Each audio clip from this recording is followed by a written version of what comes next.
Chapter 394. The power of these three nova energy is not small, it is already close to the power of a rocket. But even so, these three nova energy did not penetrate the chakra coat on Rog's body, causing him any substantial damage. However, the shock wave generated by the explosion made his forward posture stop, and his whole speed suddenly slowed down. His speed slowed down, but that's not the worst situation. The worst thing is that the dazzling light generated by the explosion created an effect like a flash bomb, making Rog instinctively close his eyes. So this is the idea from the beginning? If the enemy these three guards are facing now is not Rog, then this sudden flash attack is enough to determine their victory. But unfortunately, they are not facing an ordinary enemy but Rog. Not long after he crossed into this world, before he mastered enough ninjutsu, Rog once had a favorite tactic. A secret killing tactic based on genjutsu. Dark sneak technique. Although he has not experienced the feeling of being completely deprived of his vision by genjutsu, he is good at secret killing tactics, so he naturally knows how to face this kind of attack from the dark. Losing his vision will not have much impact on him, especially in close combat. Almost at the moment when he closed his eyes, he gathered chakra in the nerves of his ears, stimulating the ear nerves and greatly improving his hearing. At the same time, his amazing combat intuition and combat experience honed over the years also made up for the impact of the loss of vision for the first time. Although he can't see with his eyes, Rog clearly perceives the movements of the three guards. Whether it is their route of advance or attack trajectory, it is like a three-dimensional image in his mind. The left attack is the fastest, a straight punch, the target is his head. The right attack is the strongest, a side kick, the target is his torso.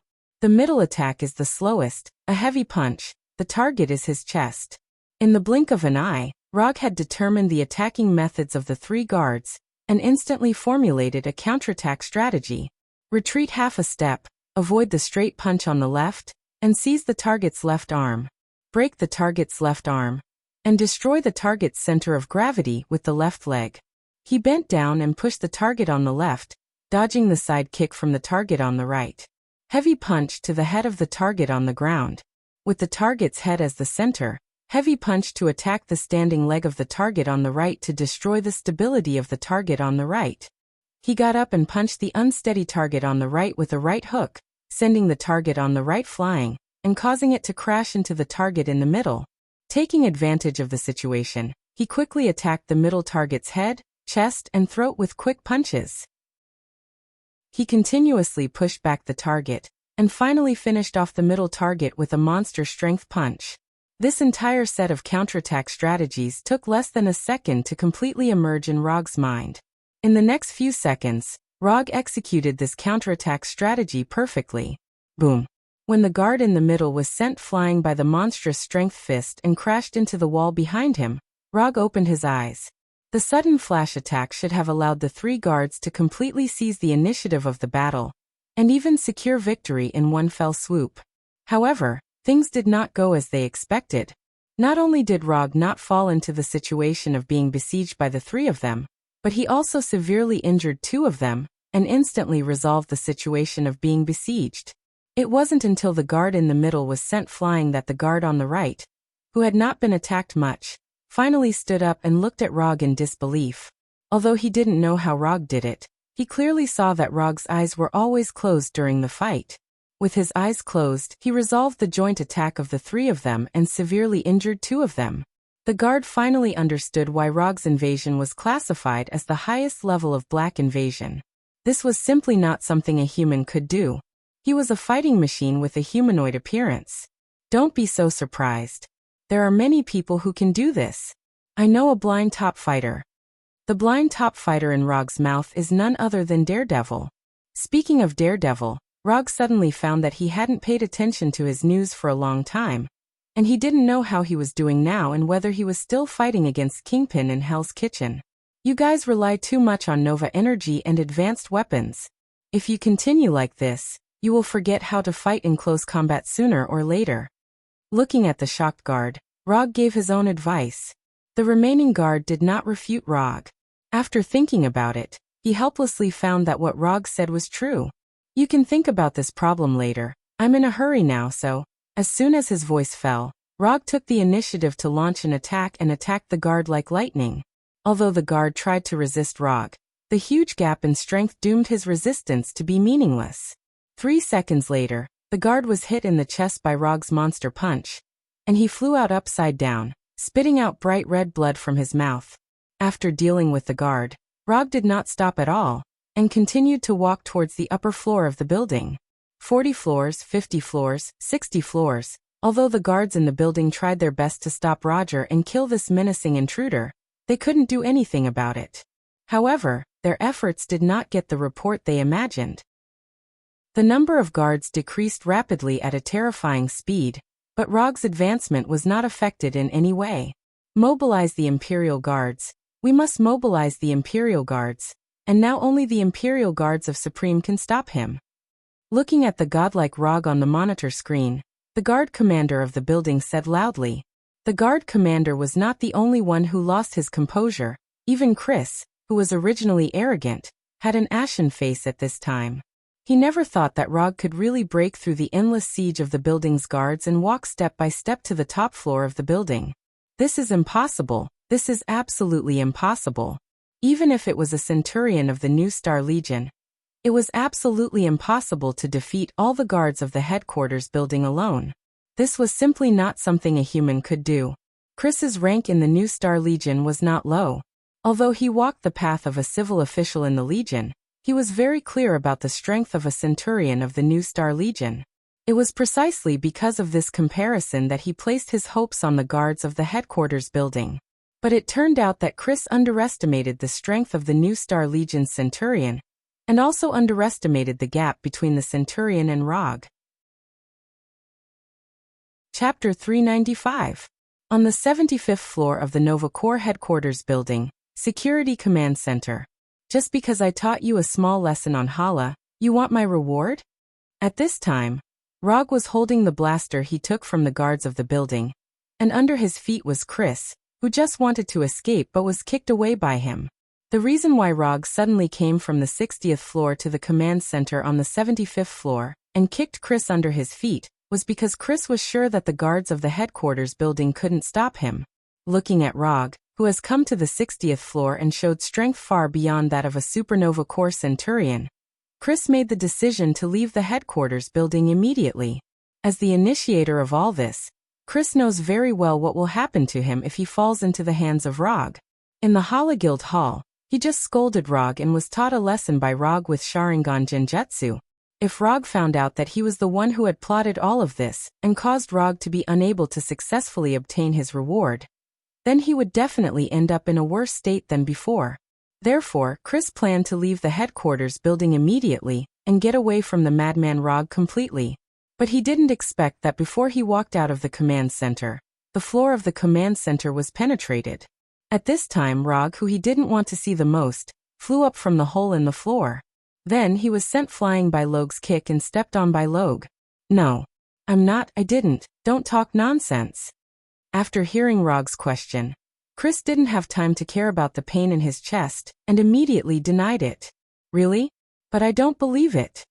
While talking, Rog raised the blaster in his hand and fired a shot at the invisible right back. Whoosh.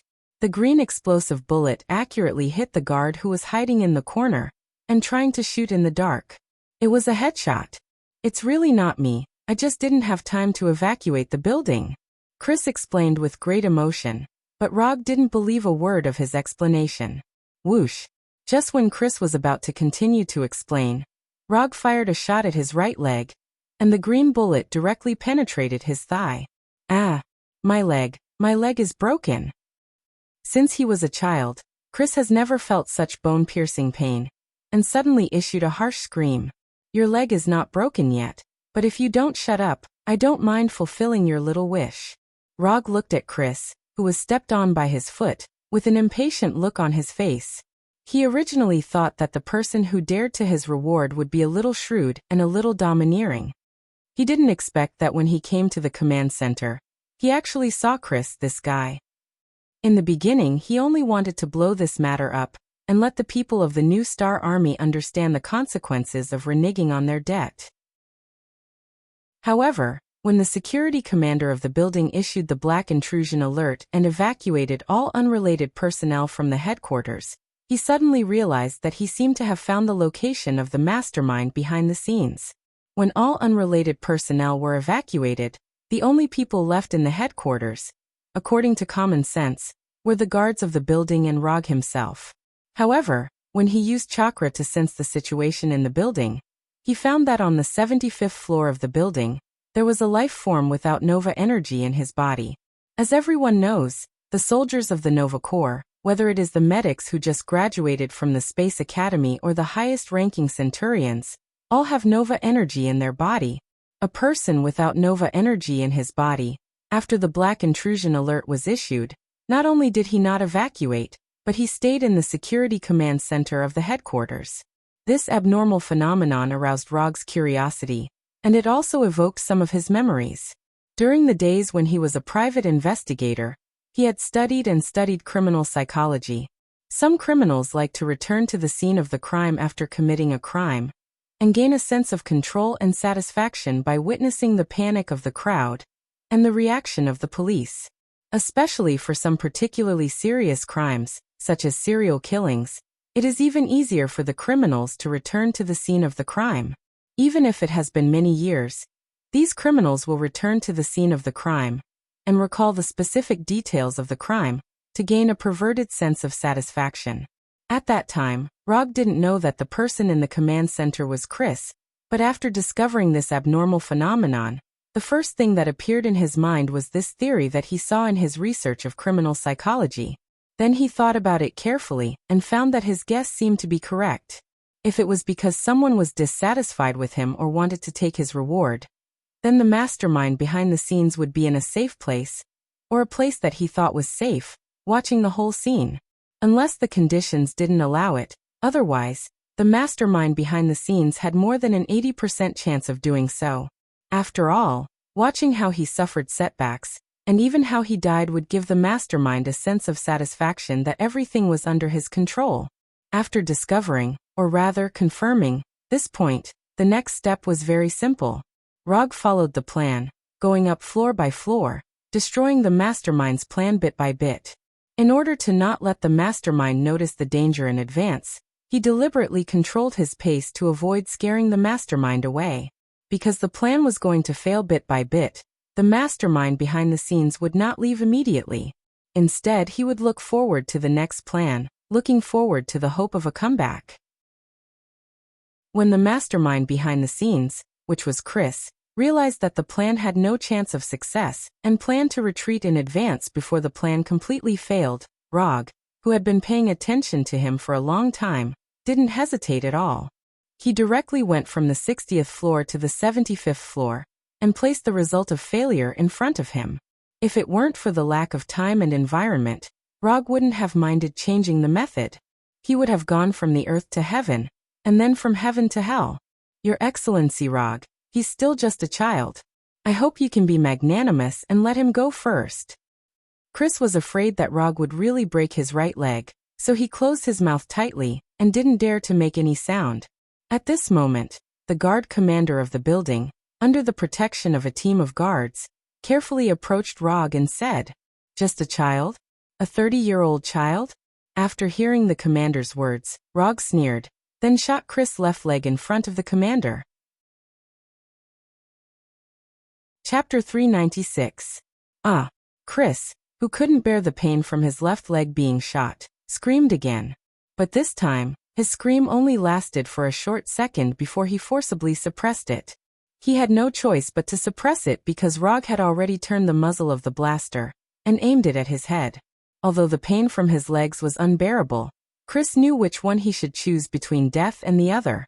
"Mr. Rog, you." The commander didn't expect that his humble begging for mercy would result in Rog shooting even more decisively. Looking at Chris, who was trying his best to endure the pain, the commander originally wanted to say something, but in the end he didn't say anything. He signaled the guards beside him to put down their weapons and retreat a distance. Rog didn't want to continue shooting Chris, at least not until he figured out the ins and outs of the matter. However, the commander's words, "He's still a child," completely angered him. Although he didn't know how long the average lifespan of Xander's people was, Chris, who was under his foot, didn't look like a child at all. Rog didn't forget that Chris was once a civil official of the diplomatic mission, someone who was sent to the Carey Empire. And taking a step back, even if Chris was indeed a child by Xander's standards, this definitely wouldn't be a reason for him to let Chris go. Admit your mistakes. This was a principle that even 5- or 6-year-old children on Earth knew. The people that Rog despised the most were those who used age as an excuse after making a mistake. In his opinion, whether it was a 13- or 14-year-old underage kid, or an old man in his 70s or 80s, as long as they did something wrong, they had to be responsible for their own actions. Respecting the old and loving the young was one thing, but being responsible for one's own actions was another. It was because he had seen too many bullshit things like he's just a child, he's already old, and he's an old man, that he firmly believed that everyone had to be responsible for their own actions. From the looks of it, you should also know the ins and outs of this matter. Tell me, what exactly is going on? After barely suppressing the anger in his heart, Rog said coldly to the commander, "No problem. As long as it's something Mr. Rog wants to know, I'll tell you everything I know." After hearing Rog's question, the commander was finally relieved. Although Rog still looks angry, at least he won't shoot Chris now. As long as Rog didn't shoot Chris, as long as Chris didn't die in front of him in the headquarters building, he could compromise on anything. "Well, Mr. Rog, I wonder if you can let us stop Chris's bleeding first? If he continues to bleed like this, I'm afraid that he will die from excessive blood loss before he can give you a satisfactory compensation." The commander asked in a low voice again. He didn't look like a soldier at all. Instead, he looked more like a person who manipulated power all day long. More than 10 minutes later, in the living room next to the command center, Rog sat on the sofa with a calm face. Opposite him was the commander of the building's guards, and Chris, who had his wounds bandaged. Tell me everything you know." In the next few minutes, the commander spilled everything he knew without holding back, including Chris's plan, the arrangement of Chris's father, how Chris found him, and some of the promises and benefits Chris gave him.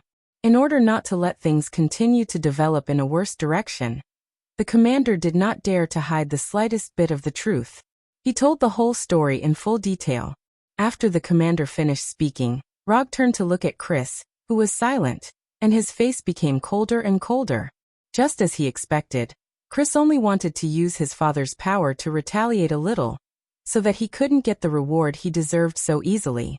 But when he learned about the details of Rog's reward, he had some thoughts that he shouldn't have and told his father, the chairman of the military council, about the list of rewards. Then his plan changed from the initial revenge to the invasion of Rog's reward. In order to successfully obtain the equipment that originally belonged to Rog, they deliberately set the location of the operation at the headquarters building. As long as they could successfully kill Rog in the headquarters building, they could conclude that Rog took credit for himself and caused a ruckus in the headquarters building and killed related staff members. Although this didn't seem to be in line with Rog's character, at that time, he would be dead, and no one would go against the chairman of the military council. When Rog was still alive, perhaps someone would be willing to fight for justice for him. But if he was dead, then naturally no one would be willing to stand up for a dead person. Especially since this was a dead person from another planet. So as long as Rog was dead, it didn't matter if other people believed it or not, it wouldn't affect Chris's plan. And the equipment that originally belonged to him would naturally return to the new Star Corps. And the military council would make reasonable arrangements. All in all, Chris's plan was feasible and had a chance of success. But the crux of the problem was that they had completely underestimated Rog's strength. In their plan, Luogo, who had defeated Luonan, the accuser, twice, was at most in existence stronger than the Centurion. After all, a Centurion was the strongest individual in the new Star Corps, and the possibility of Rog being stronger than a Centurion by several levels was instinctively ignored by them from the beginning. The new Star Corps was indeed very strong, but what they pursued wasn't the strength of an individual, but the strength of the Corps as a whole. So this possibility that was ignored from the beginning became the most fatal weakness in their plan. So that's how it is. No wonder when I first saw you 3 days ago in the guild hall, I felt that you had an innate arrogance. I didn't expect you to come from a powerful family. After listening to Chris's explanation, Rog said with a smile. Seeing the smile on Rog's face, Chris and the commander finally put down the big stone in their hearts and completely breathed a sigh of relief. Their surrender finally gave them the opportunity to peacefully resolve this matter. Chris didn't need to worry about his own safety, and the commander didn't need to worry about Chris dying in the headquarters building. Everything was starting to develop in a good direction. However, just when Chris and the commander felt that Rog had the idea of resolving the matter peacefully, Rog suddenly picked up the blaster on the table, pointed the muzzle directly at Chris's head, and decisively pulled the trigger. Xiao! The green blaster bullet pierced through Chris's head without any suspense, completely taking away his life. The bright red blood that spurted out immediately dyed the clean table red. Your answer is very detailed, but I'm not satisfied. Rog put down the blaster in his hand, picked up the white napkin beside the table, and unhurriedly wiped his right hand that was splashed with Chris's blood. Inform his father, the chairman, that I'm waiting for him here. Chapter 397. Inform His Excellency? The commander's eyes kept switching between Chris and Rog, and he said with a look of disbelief. Now he couldn't wait to completely conceal the matter of Chris' death, and then run as far as possible to avoid Chris' father venting his anger on him for the death of his only son. Although the position of commander of the new Star Corp headquarters is very good, compared to his own life, it's nothing. Yes, inform his father, tell him that I'm waiting for him here. You don't have to go personally, just let your men go. Looking at the panicked commander, Rog said unhurriedly, as if he didn't realize the consequences of his action of killing Chris. It doesn't matter, I can go personally. Yes, I can personally inform His Excellency. After hearing Rog's words again, the commander finally reacted, quickly stood up, and tried to leave the reception room. I just said, let your men go. You stay here. Just by looking at the commander's expression, it's easy to know what he's thinking. Once he leaves the reception room, Rog can be 100% sure that he will never see this commander again. No problem, I will let others inform His Excellency. The commander originally wanted to fight for it, but when he saw Rog's emotionless eyes, he decisively gave up the idea of fighting for it. Under the commander's arrangement, the news of Chris being killed by Rog quickly spread to the military council, and to the ears of Chris' father. Although the guards have been arranged to inform Chris' father, the commander doesn't think that Chris' father will obediently come to the headquarters building according to Rog's request. According to his speculation, Chris' father is more likely to arrange for the new Star Corps Centurion powerhouse, or directly mobilize heavy weapons to bomb the headquarters building. Although the headquarters building is an important landmark building, if it is really bombed, it's not particularly difficult to deal with the aftermath. As the chairman of the military council, Chris' father is fully capable of completely solving the problems after the headquarters building is bombed. Your Excellency Rog, do you really think that His Excellency will come?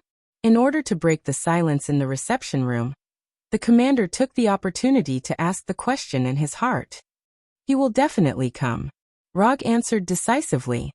Why? Can you tell me why you're so sure? The commanding officer still couldn't understand why Chris's father would come here personally. First of all, his son's body is here. Unless he didn't want to leave his son's corpse intact, he would definitely come in person. Secondly, after knowing that I am the murderer of his son, he will definitely want to see me. Even if he wanted to avenge his son, he would first come to see me, the person who killed his son. Finally, he was the president of the Army Council. For a person in his position, if he didn't even have the courage to meet the person who killed his son after his son's death, he would be criticized for the rest of his life. To put it simply, he can't afford to lose face like this, so he will definitely come in person. Since he had nothing else to do, Rog patiently explained why he was so sure that Chris' father would come in person. Although Rog had thoroughly explained the reason, the commander sitting on the sofa opposite him still didn't quite believe it. Not risking one's life was a common characteristic of almost every superior. Chris' father was the president of the Army Council, so it was impossible that he didn't understand this principle. If he were Chris' father, he would definitely not come in person. Therefore, the commander continued, I still think that His Excellency won't come. If it were me, I wouldn't come either. This is why you are only the commander of the guards in the headquarters building, and he is the president of the Army Council. Rog glanced at the commander and said calmly, killing someone's heart. This was a blatant killing of someone's heart. If it wasn't Rog who said this, but someone else, the commander would definitely use his own actions to tell that person what trouble comes from the mouth meant. Although he was mercilessly stabbed by Rog, the commander didn't do anything in the end. However, what he was thinking now was, just wait, I want to see what kind of expression you will show when His Excellency doesn't appear. Time slowly passed, and just when the commander couldn't help but remind Rog that half an hour had passed, the door of the reception room was suddenly pushed open. The one who pushed open the door was a tall warrior wearing armor and the Nova Corps uniform. When this warrior, who was over 2 meters tall, pushed open the door of the reception room, Chris' father, the president of the Nova Corps Army Council, Morgan Gardner, walked in with a dignified aura around him. Sir President. The moment Morgan Gardner entered the reception room, the commander sitting on the sofa immediately stood up and gave Morgan Gardner a Nova Corps military salute. Morgan Gardner didn't react at all to the commander's salute. He went straight to the sofa and looked down at Chris' corpse. You get out. After staring at Chris' corpse for more than 10 seconds, the president, who was exuding a dignified aura from head to toe, said expressionlessly. Although he didn't say who went out, he didn't even look at the commander. However, the moment he finished speaking, the commander left the reception room without looking back and closed the door on his way out. I came out alive. I finally came out alive. The moment he closed the door, the commander's heart was filled with a sense of joy, as if he had just escaped death. However, this joy quickly disappeared because he immediately realized that his troubles weren't over yet. The conversation between them won't end so soon. I have to leave Xander immediately. I have to leave now. However, he had only taken a few steps when the tall warrior who had pushed open the door blocked his way. Why did you kill Chris? Just because he wanted to take revenge on you and take away your equipment? President Morgan Gardner sat in the commander's seat and asked Rog with a blank expression. You already know the reason, so why ask me? Rog didn't see any sadness on Morgan Gardner's face, as if Chris, who was killed by him, wasn't his son at all. Just because of that, you killed him.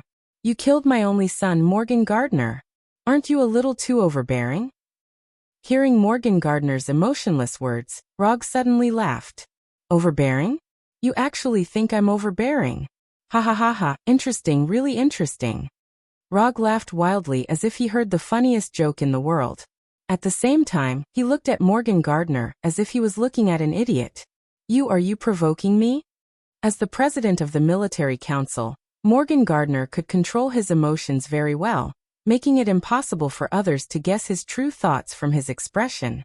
However, for some reason, when he heard Rog's laughter, especially when he saw him looking at an idiot, Morgan Gardner showed signs of being unable to control his anger. I originally thought that since you could become the president, you would at least be a little better than that idiot Chris.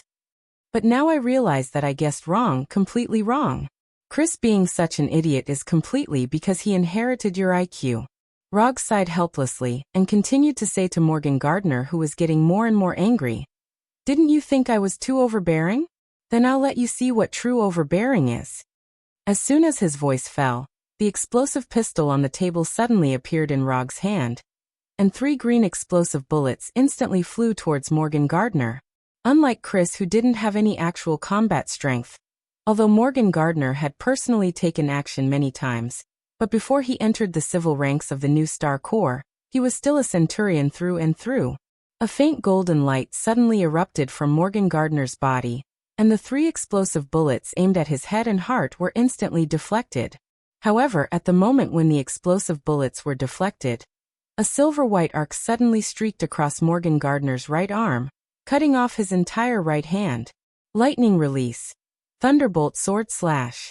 The golden light of New Star energy was still shining, but the flash of silver-white lightning was not obstructed, and directly streaked across Morgan Gardner's right hand. The tachi made of lightning dissipated, and bright red blood spurted out from Morgan Gardner's severed right arm. You. Unlike Chris, who liked to yell after being injured, Morgan Gardner's ability to endure pain was clearly several levels higher. However, Morgan Gardner never thought that Rog would actually dare to attack him, and in such a fierce manner. At this moment, Morgan Gardner finally understood why Rog dared to kill Chris, and why he still stayed in the headquarters to wait for his arrival after killing him. Chris had never participated in any kind of battle, so Chris didn't know that in this world, there was a terrifying existence who had completely integrated madness into their instincts. But Morgan Gardner had seen such a person who he would never forget after seeing him. That person was previously called the Mad Titan.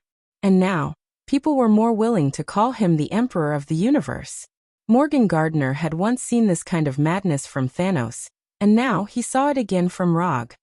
Your Excellency, killing an idiot like Chris is not overbearing. Killing your son, and cutting off the hand you couldn't control because of your greed, that is overbearing.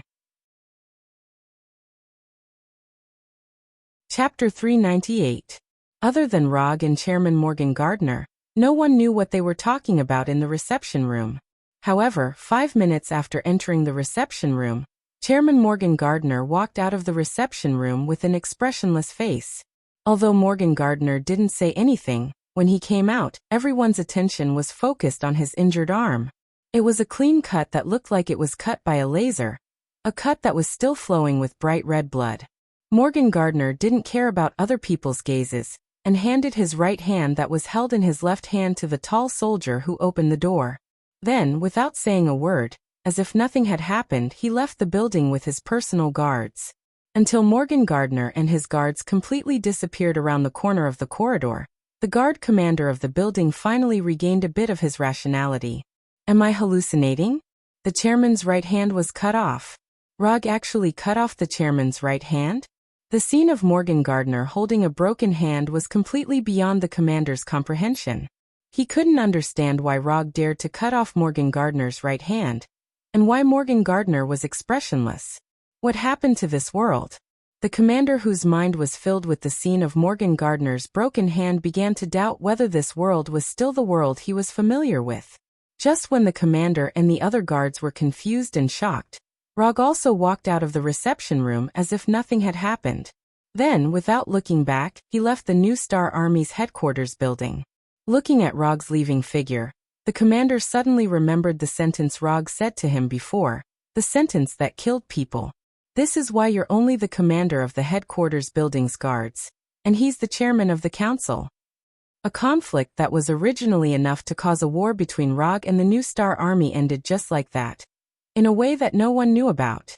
After leaving the New Star Army's headquarters building, Rog directly used the portal magic and returned to the suite of the Bright Starry Sky Hotel and put on the Dark Game helmet again. Rog's invasion of the headquarters building and triggering the Black Invasion alarm came to an end in a quiet and irresistible way. The New Star Army didn't find trouble with Rog because of what happened in the headquarters building, and he never went to the headquarters building again. 2 days later, Rog received the reward that originally belonged to him in an armory near the New Star Army's headquarters building. At the same time, he also took away a compensation gift that wasn't similar to this reward. At the moment of receiving the reward, the commission status in the system also changed. 200 ninja coins commission reward was sent to Rog's account. Ninja coins not consumed, 610. Looking at his current unconsumed ninja coins, Rog returned to the hotel suite and directly used the portal magic, returning to Konoha's ninja village on Tatooine with Black, Pietro, and Rhodazy. You three go back to the headquarters first. I'm going to train here for a while. If there's anything urgent, you can let Hinata contact me. After that, Rog sent Black and the other two into the portal built by the Black Boulder. When the black liquid that built the portal re-solidified into a boulder, Rog used quantum transmission to go to the Hokage building that he had never been to before, and came to the training room in the basement of the building. What happened in the New Star Army's headquarters building was just a small episode outside the plan for him. Although this episode caused him to return to Tatooine 2 days late, in general, this episode didn't cause him too much trouble. He got the promised reward, and the guy who tried to renege on the debt also received the punishment he deserved, and he also got the corresponding compensation. Except for affecting his mood and wasting 2 days of unnecessary time, he didn't lose much. After coming to the huge training room built under the Hokage building, Rog opened the system's exchange page and quickly browsed it. What happened in the new Star Army's headquarters building was just a small episode for him. However, what happened in the Sokka planet's arena was a big problem for him. When he fought with Thanos, he saw the terrifying body of Thanos that was so strong that it was completely unreasonable. It's a body stronger than Hulk, a body that can ignore most of his ninjutsu attacks. Except for the fact that he can't fly and can't use energy attacks, Thanos' body is perfect. In order to effectively take the initiative in the next battle against Thanos, Rog needs to add some extra cards for himself. A card that was not in his current training plan. The taijutsu in Naruto can be roughly divided into 2 categories, Steel Fist and Soft Fist. Steel Fist is mainly a direct attack that causes the opponent to fracture or cause other trauma. Most of the ninjas, including the taijutsu used by Rog before, belong to the category of Steel Fist. However, in the face of Thanos' strong physique, the effect of Steel Fist is greatly weakened. Even if Rog has sage body and monstrous strength, the Steel Fist taijutsu he used can't cause too much damage to Thanos. Since Steel Fist is restrained, it's time to put the practice of Soft Fist on the agenda. To be honest, Luo Gu did not like Gentle Fist, a fist technique that looks soft and weak. He doesn't doubt the power of Soft Fist. After all, when Soft Fist is developed to the extreme, it may become an ultimate taijutsu. It's just that compared to destroying the enemy's internal organs and meridians, he still prefers to destroy the enemy's body. Simple, violent, and effective. It didn't take long for Rog to find the Soft Fist he wanted in the system's exchange page. Hyuga Soft Fist exchange price, 100 ninja coins. This is a collection of Hyuga clan's basic Soft Fist, 8 trigrams 64 palms, 8 trigrams palm, 8 trigrams palm, 8 trigrams palm, 8 trigrams palm, 8 trigrams palm, 8 trigrams palm, mountain break strike, etc. It also includes some of the Hyuga clan's practice notes. The exchange price is not expensive, which is within Rog's expectations. So he didn't hesitate and directly chose to exchange. The exchange icon symbolizing Hyuga clan's Soft Fist suddenly disappeared. At the same time, the practice information of Hyuga Soft Fist appeared in Rog's mind out of thin air. Soft Fist is in his hand, but to fully exert the power of Soft Fist, he still needs a pair of special eyes, a pair of eyes that can let him see the enemy's meridians. Byakugan exchange price, 200 ninja coins. Chapter 399. Byakugan, the Kekkei Genkai of the Hyuga clan, originated from the Otsutsuki clan. Like Sharingan, Byakugan is also one of the 3 dojutsu. In terms of development potential, Byakugan is not much worse than Sharingan. Sharingan can evolve into Manjikyu Sharingan, Eternal Manjikyu Sharingan, and Rinnegan. And Byakugan can also evolve into Tenseigan. The true power of Byakugan is not as weak as people think. The reason why Byakugan is not as good as Sharingan is purely because the Hyuga clan is too weak. The same Byakugan, but in the Otsutsuki clan, one is more powerful than the other, and one is more abnormal than the other. If the Hyuga clan can also be like the Uchiha clan, where there is a monster every 3 to 5 days, Byakugan can also shine like Sharingan. Rog will not hesitate to exchange for the Hyuga clan's Gentle Fist. But when he exchanged for Byakugan, he hesitated. Although the exchange icon in the system clearly proves that he can exchange for Byakugan, he still can't make up his mind. Under normal circumstances, the icon that can't be exchanged will become dim black. For example, after he exchanged for the Sage mode of the Shikatsu Forest, the exchange icons of Ryuchi Cave and Mount Mayaboku became black and gray. However, Byakugan is not the Sage mode or Ninjutsu Genjutsu. Byakugan is a Kekkei Genkai that will change his physique. Rog now has the Uchiha clan's Sharingan, and he has also practiced Manjikyu Sharingan to the level of Manjikyu Sharingan. So the problem is, although the system does not prevent him from exchanging for Byakugan, after exchanging for Byakugan, whether his Manjikyu Sharingan will still exist or not becomes a problem. Unlike his other transmigrating counterparts who were kind and considerate and would occasionally act as life mentors, his Goldfinger system was completely mute. Not to mention chatting to relieve boredom, even some basic user questions. His system is too lazy to explain. At this time, if his system can give some slightly more reliable explanation, he won't have to struggle for so long. To exchange or not to exchange, this is the problem. If he does, he may lose the Mangekyo Sharingan, which has become one of his main combat powers. If he didn't exchange for it, he wouldn't be able to display the true power of the gentle fist. The exchange price of 200 ninja coins has become the most insignificant existence at this time. After thinking about it seriously for more than 10 minutes and preparing for the worst, Rog finally made the decision to exchange for the supercilious eye. Although this decision seemed very rash, he had already considered all his options. If he exchanged for the Byakugan, his Mangekyo Sharingan would disappear. So, he will completely give up the idea of practicing Gentle Fist and Byakugan, and use the remaining 300 ninja coins to exchange for the Sharingan. Then he repeated the process of the kaleidoscope's eye opening that he had done once before. Walter was in Konoha, and he had already opened his eyes with the Mangekyo once. It wouldn't be difficult for him to do it again. If it really came to this point, it would also answer a question that he still didn't know the answer to. That is, can the Sharingan he exchanged in the system evolve into an original Mangekyo pattern that he has never seen before? If with the help of Walter, the evolved Mangekyo is still the same, then according to his previous experience, he will plunder Gordon's quantum transmission and Johnny's hellfire again. If the evolved Mangekyo is completely different from the current ability and pattern, then he will practice the new ability again. Speaking of which, he is really looking forward to what kind of Mangekyo ability he will get. Although Tsukuyomi and Vientiane are very good, men will always have some ideas of liking the new and getting tired of the old. After suppressing the nervousness and excitement in his heart, Rog pressed the exchange icon representing the Byakugan. Then, the exchange icon representing the Byakugan disappeared, and his unconsumed ninja coins dropped to 310. Just when Rog was all mentally prepared and waiting for the Byakugan to appear, he didn't get anything. What's going on? Is the system down? Or the ninja coins were swallowed? For a while, Rog was a little stunned. What the hell? Where's my Byakugan? Where's my ninja coins? This is not scientific. Rog, who has dealt with the system many times, is now completely confused.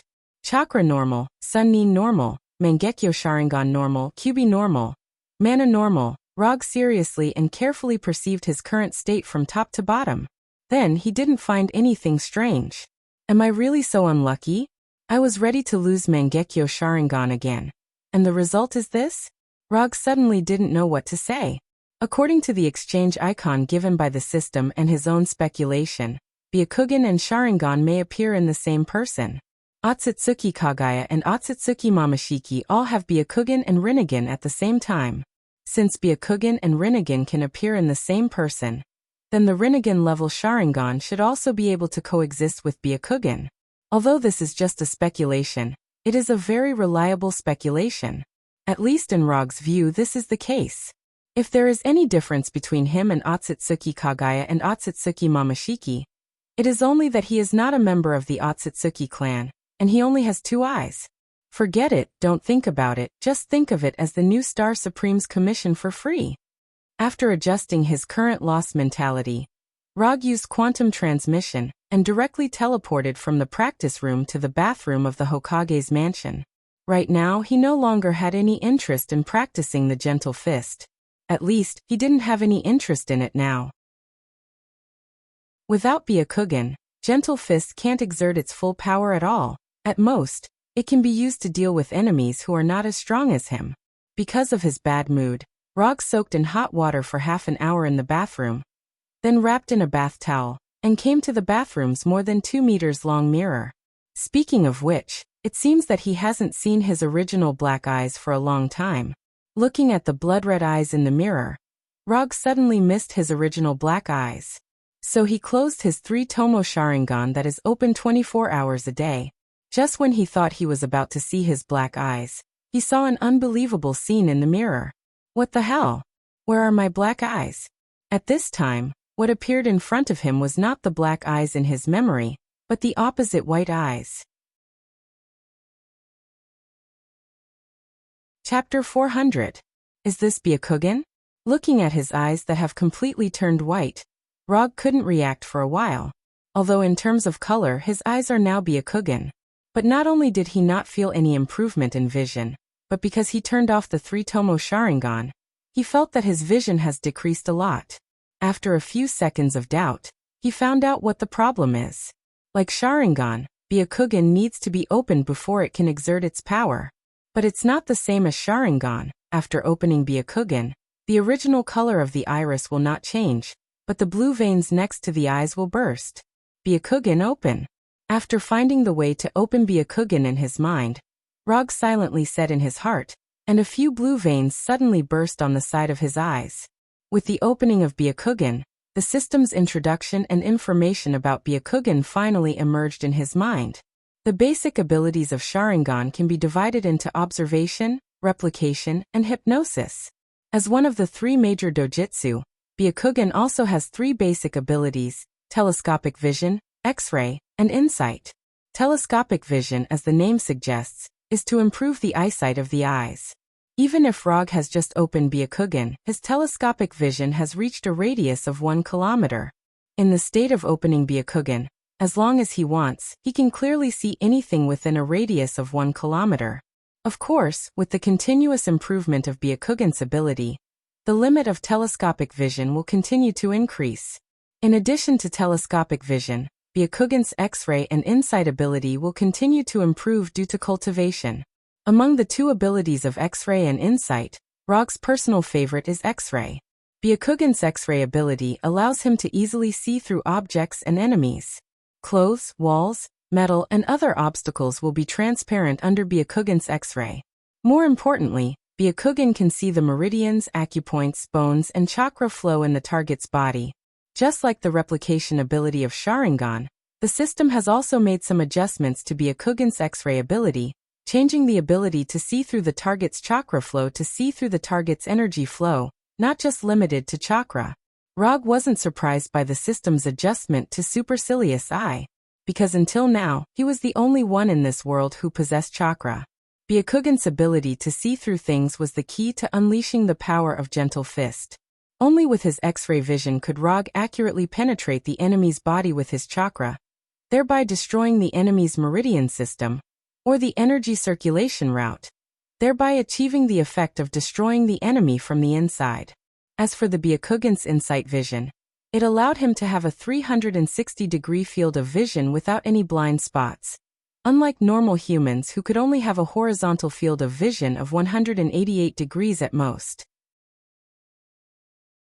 Other than the 3 basic abilities of vision, clairvoyance, and insight, with the Byakugan he could also slightly increase his control over chakra, allowing him to release chakra from all the acupoints in his body at the same time, allowing him to perform high-level physical skills such as 8 trigrams palm, revolving heaven. However, this did not mean that possessing the Byakugan would allow one to release chakra from all the acupoints in one's body. Whether or not one could do this depended on the user's control over chakra, as well as his strength. If it was a ninja with no strength, even if he had the Byakugan, he wouldn't be able to release chakra from all the acupoints in his body. After quickly going through the information of Byakugan in his mind, Rog began to use his Byakugan ability for the first time. The first thing he used was, of course, his most valued clairvoyance ability. When the clairvoyance ability of Byakugan was activated, the mirror in front of Rog instantly became transparent like glass. Even the wall behind the mirror was the same. Under the clairvoyance of Byakugan, Rog could easily see through any obstacles in front of him. Whether it was metal, walls, or anything else, nothing could block his sight. In the case of clairvoyance, Rog also used the clairvoyance ability of Byakugan, allowing his clairvoyance to be improved qualitatively. With the combination of clairvoyance and clairvoyance, he could clearly see the names of the books placed on the bookshelves of the Hokage's office hundreds of meters away in the bathroom of the Hokage's residence. After adapting to the new visual experience of combining clairvoyance and clairvoyance, Rog used the third ability of Byakugan, the clairvoyance ability. With the integration of clairvoyance, Rog's perspective was no longer limited to what was in front of him, but became a 360-degree view without any blind spots. After experiencing the new visual experience brought about by Byakugan, Rog turned his gaze back to himself, instantly seeing through his body and examining the internal situation of his body. The light blue ball burning like a flame was his own chakra, and the blood-red ball was the half-cubi sealed in his body, yang cubi. In addition, he also saw a small ball of rainbow-like gorgeous light in his right eye, as well as an orange-red flame. The rainbow-like brilliance was the quantum teleportation arcana that he had plundered from Gordon. The orange-red flame was the hellfire that he plundered from Ghost Rider Johnny. Not only that, he also saw a golden light in his body, which was the magic he got from learning magic in Kamar Taj. After carefully examining his physical condition, Rog closed the Byakugan, and the bulging blue veins around his eyes returned to normal. With the closing of Byakugan, the clairvoyance also disappeared. The appearance of Byakugan did not change the Sharingan, but replaced his original black eyes. Even if he doesn't open Byakugan and Sharingan, his black eyes won't appear again. After a few seconds of sighing, Rog found a new set of clothes from the closet in the bedroom. After dressing up, he used quantum transmission to return to the office in the Hokage building, then turned on the computer and quickly typed. It didn't take long for him to type out all the cultivation methods of the Hashiman Tanku in his mind without missing a word. After checking it again, he silently deleted the cultivation methods of the last 3 gates, and then said, Hinata, use Hulk as the test target, replace chakra with gamma energy or Hulk's vitality, and retest the possibility of cultivating the Hashiman Tanku, and make relevant adjustments. Although Rog hasn't returned to Earth yet, he didn't forget what he promised Hulk. In addition, start a new research project. Project topic: Chakra Energy Transplant Plan. The test target is also Hulk. Chapter 401. Rog can do the research and development of ninjutsu by himself. But adjusting the Hashiman Tanku to make it suitable for people without chakra is not something he can handle alone. Not to mention the various troubles encountered in the process of testing and adjustment. Just the amount of data needed in the test and adjustment is not something he can calculate by himself. Although ninjutsu is not a science, sometimes it has to pay attention to scientific laws. Finding and calculating the laws is the strength of a super artificial intelligence like Hinata. Roger. When Roger finished speaking, Hinata's virtual image appeared in front of him and said softly to him, "Don't worry, Mr. Roger. Although this Hinata in Konoha's hidden village is not Hinata herself, her calculation ability is not worse than Hinata herself in Konoha's intelligence agency headquarters. After all, compared with Hinata herself who needs to deal with a lot of tedious things in Konoha's intelligence agency, the workload of this Hinata is relatively less." After instructing Hinata, Rog took out a piece of white paper from the drawer of his desk and began to summarize his next training plan. The first thing to do is to practice Byakugan and Gentle Fist, which are one of his trump cards in the future when facing enemies like Thanos who have a strong body. So he wrote the words Byakugan and Gentle Fist on the white paper and added a number in front of them. In addition to Byakugan and Gentle Fist, Sharingan and Sage Body are also the focus of his training plan this time. Until now, his Susanoo has not completed the 3rd form with armor, so Sharingan still needs to be further improved. As for Sage Body, this directly affects his physical strength, speed, endurance, recovery, and other basic attributes. It is also a link that cannot be ignored. And Sage Body is also the key to evolving Manjikyu Sharingan into Rinnegan in the future. Under normal circumstances, he needs to evolve his Manjikyu Sharingan into Eternal Manjikyu Sharingan, and then evolve it into Rinnegan through the fusion of Hashirama's cells. This is the method used by Uchiha Madara. Although this method is a reliable way to improve, for Rog, this method has innate and irreparable defects. He doesn't have a brother in this world, let alone a brother who has the Manjikyu Sharingan. Therefore, he had no way of upgrading his kaleidoscope to the level of Eternal Kaleidoscope. Since he can't have the Eternal Manjikyu Sharingan, one of the prerequisites for the Rinnegan, he can only start with the cells of Hashirama. Uchiha Madara's Rinnegan evolved from the Eternal Manjikyu Sharingan and the transplantation of Hashirama's cells. And Roger intends to take a different path in the details, but the principle is the same, the path of Rinnegan. He wants to use his Manjikyu Sharingan and Hashirama's Sage Body to evolve his own Rinnegan. Although he can't have the eternal Manjikyu Sharingan like Madara, he can have Hashirama's cells that are stronger than Hashirama's. In this way, he can offset the shortcomings of the Sharingan and evolve his own Rinnegan. Of course, this was only a theoretical evolution process. In the specific process of opening the eye, there would definitely be some small problems in other aspects. Thus, he wrote down the second content of his cultivation plan on the white paper. Number 2. Sharingan plus Sage Body. Then he drew an equal sign behind it and wrote the 3 words Rinnegan. After writing the 3 words Rinnegan, he then wrote down the third content. Number 3. Kyubi Resonance. Rog's current resonance with Kyubi is 4, which means that he can now use Kyubi's chakra to 4 tails at most. Although Yanbi's state is not low, it is still a long way from the Kyubi mode he wants. Even if it's an incomplete Kyubi mode, he estimates that he must at least reach the level of resonance 7 or 8. As for the complete Kyubi mode, of course, he must reach the highest level of resonance 9. Byakugan and Gentle Fist, Sharingan and Sage Body, and Kyubi Resonance are all the contents of his next cultivation plan. As for Ninjutsu, Genjutsu, and Taijutsu, they are not in his cultivation plan for the time being. The battle with Thanos in the Sokka Planet Arena made him fully aware of the gap between him and Thanos in terms of basic physical fitness. This also once again proved that the body of the Earthlings is really fragile. Not to mention that compared with Thanos, even the ordinary Asgard people have a strong body that is far more powerful than the Earthlings.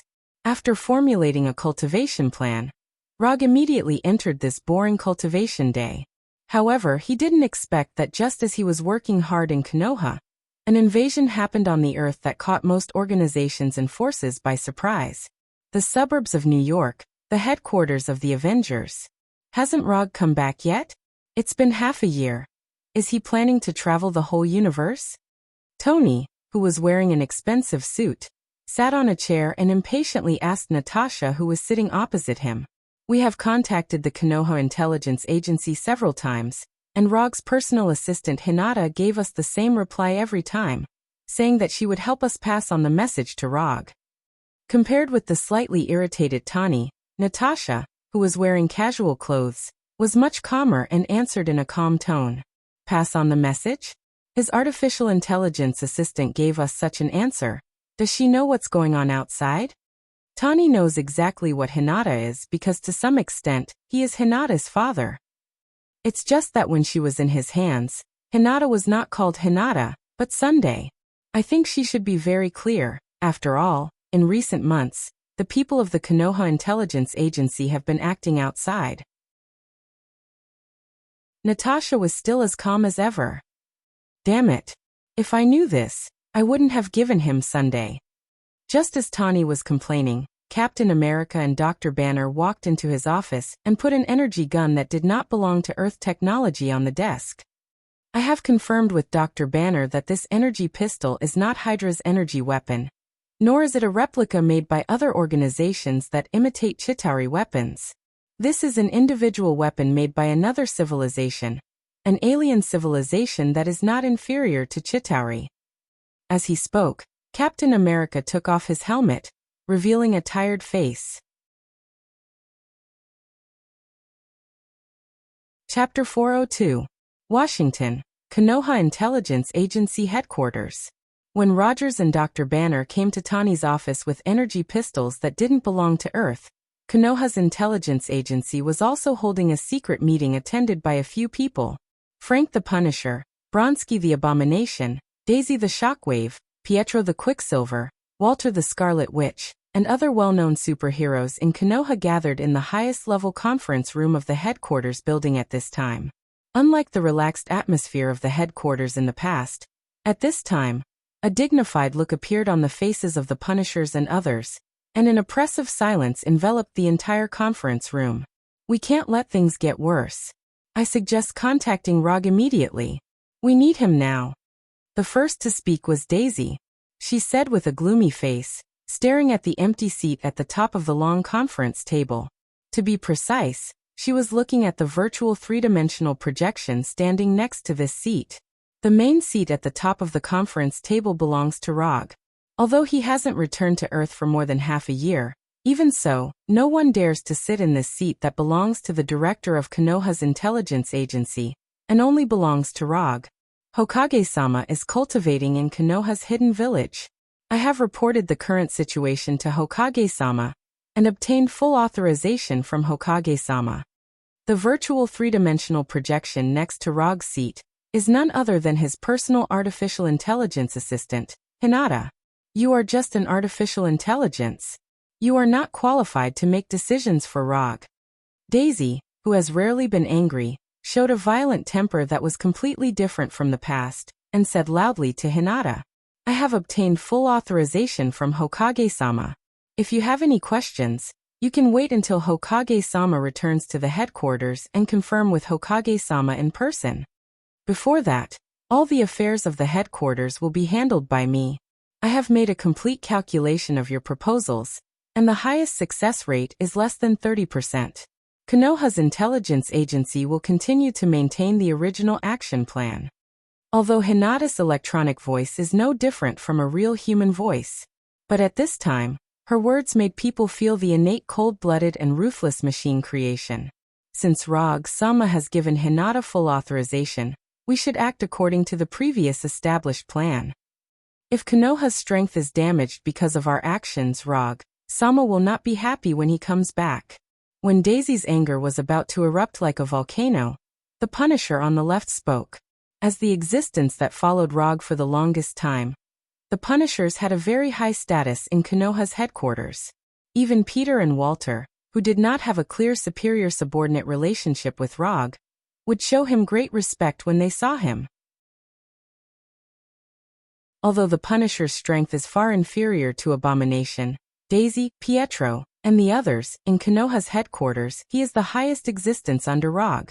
In this regard, even Hinata couldn't compare to the Punisher. Actually, I think you're a little too nervous, Daisy. Although the outside environment is indeed a bit bad, in general, it doesn't have much impact on our Konoha intelligence agency. And those extraterrestrial bastards won't dare to have ideas about us. After the Punisher finished speaking, Quicksilver Pietro also expressed his opinion. But as soon as he finished speaking, Walter, sitting next to him, gave him a look that told him to shut up. Forget it, you didn't hear anything. Although Pietro was Walter's brother, in front of Walter he didn't have the dignity an older brother should have. Walter was the one who had the final say between the two. I support Daisy's plan. Although the success rate is not high, we have the responsibility to help the victims. Rog wouldn't want to see us not help them. Let's vote, one person, one vote. Those who support Daisy's plan can raise their hands now. Walter expressed her opinion, and took the lead in raising her right hand. Although in Konoha's headquarters, Walter was the kind of person who didn't express her own opinions, and didn't even have much interest in field operations. But strangely, her status in Konoha's headquarters was not much lower than the Punisher's. Although Walter didn't explicitly deny Hinata's opinion, her action of raising her hand clearly expressed her true thoughts. As Walter raised her hand, Daisy and Pietro also raised their hands. Later, Dr. Lizard Connors and Red Tank also raised their right hands. The Punisher looked at everyone who raised their hands, thought seriously, and finally didn't raise his hand. Unlike others, in addition to being a member of Konoha's intelligence agency, he also has a psychic contract with Rog. He can't violate Rog's opinion. Although Hinata is now making decisions on behalf of Rog, as long as Hinata has Rog's authorization, he won't violate Hinata's orders. The Punisher didn't raise his hand, and Abomination certainly didn't raise his hand. In addition to the two of them, Black and Moonlight Stone also didn't raise their hands. There were a total of 11 people in the conference room, and the situation suddenly became 5-5. For a while, everyone's eyes were on Venom. What should we do? Which side do we support? Eddie, who was completely wrapped in Venom, whispered to Venom. Venom didn't come alone, his host Eddie also came with him. Unfortunately, as Venom's host, Eddie doesn't have any right to vote. If Eddie wasn't Venom's host, he wouldn't even be qualified to appear in this conference room. Don't look at me like that. I will only listen to Rog's arrangements. Since Rog has delegated power to Hinata, Then I will listen to Hinata's arrangements. Venom spat out his long, red tongue and said casually. 6-5. Daisy's plan failed by 1 vote. The scene that happened in Konoha's intelligence agency headquarters was quickly learned by Rog. Although he hasn't returned to Earth in the past 6 months, this doesn't mean that he knows nothing about what happened on Earth. Glancing at the surveillance video of the conference room that Hinata sent, Rog sighed helplessly. Walter is more popular than I thought. Let's not talk about Daisy and Pietro. They will definitely support Walter. But what I didn't expect was that Dr. Connors and Red Tank would also stand on Walter's side. At this time, Rog wasn't in the practice room, but in the office of the Hokage building.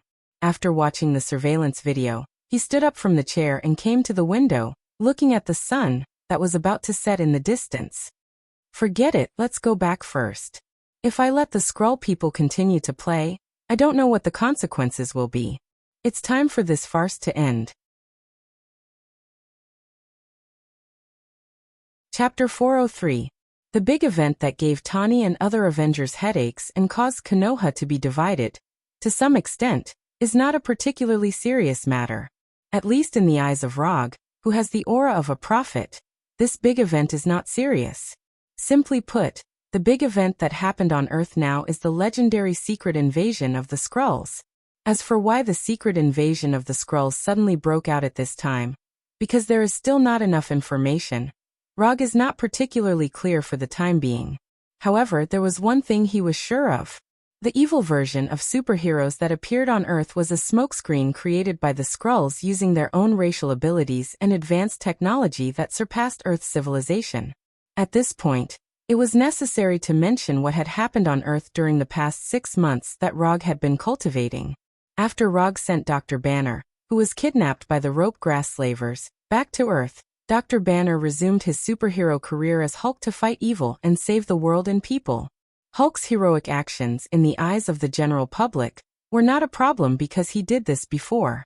But no one thought that shortly after Hulk resumed his heroic actions, Hulk's reputation plummeted at a speed visible to the naked eye. Now, Hulk is no longer regarded as a superhero, but as a violent vigilante who ignores the law.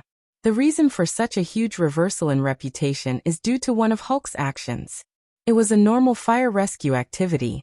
Hulk came to the scene of the fire and rescued ordinary people trapped in the sea of fire. If one only looked at the results, this operation was very normal. After all, Hulk had successfully rescued the victims of the disaster. But the problem was that while rescuing the victims, the careless Hulk accidentally overturned the burning building. Then the collapsed building killed the firefighters on the scene, as well as a large group of reporters on the scene. If this kind of accident only happened once, people's reputation for Hulk would not have deteriorated so badly. After all, this was just an uncontrollable accident. However, ever since this accident happened, news of Hulk harming innocent people in his subsequent heroic actions kept appearing. Not only was Hulk's action like this, even Iron Man and Captain America, the face of the Avengers, were the same. They worked hard to uphold justice and save people's lives, but their righteous actions took away the lives of more innocent people. For example, when Iron Man organized the bank robbers, the missile fired accidentally detonated a nearby oil tanker. Another example is when Captain America attacked the black market weapons dealer.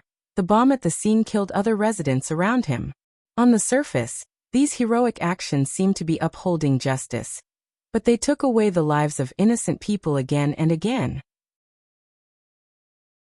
And this kind of incident of innocent people being injured in action, didn't only happen to famous hero teams such as Konoha and the Avengers. Even the less famous vigilante teams such as the Defender League, that just appeared in Hell's Kitchen, have also had similar accidents.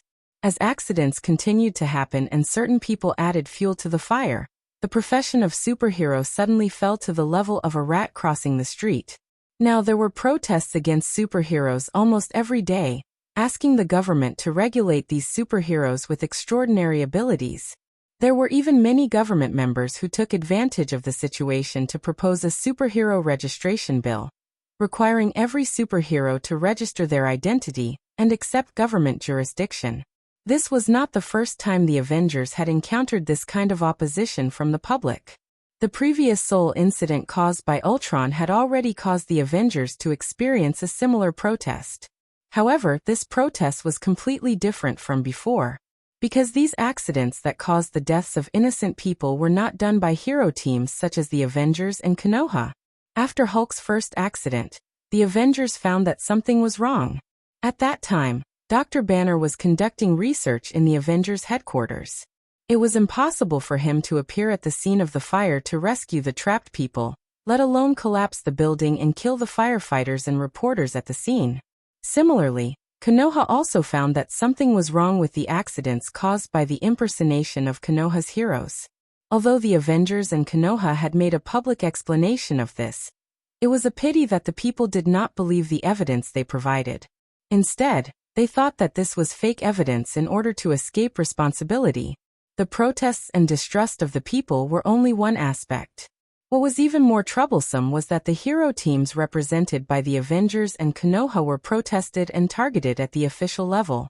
Now, a large number of protesting people gathered around the headquarters of the Avengers and Konoha headquarters, as well as military forces arranged by the military. People protested, the government targeted, and these superheroes on Earth suddenly became the most unpopular existence.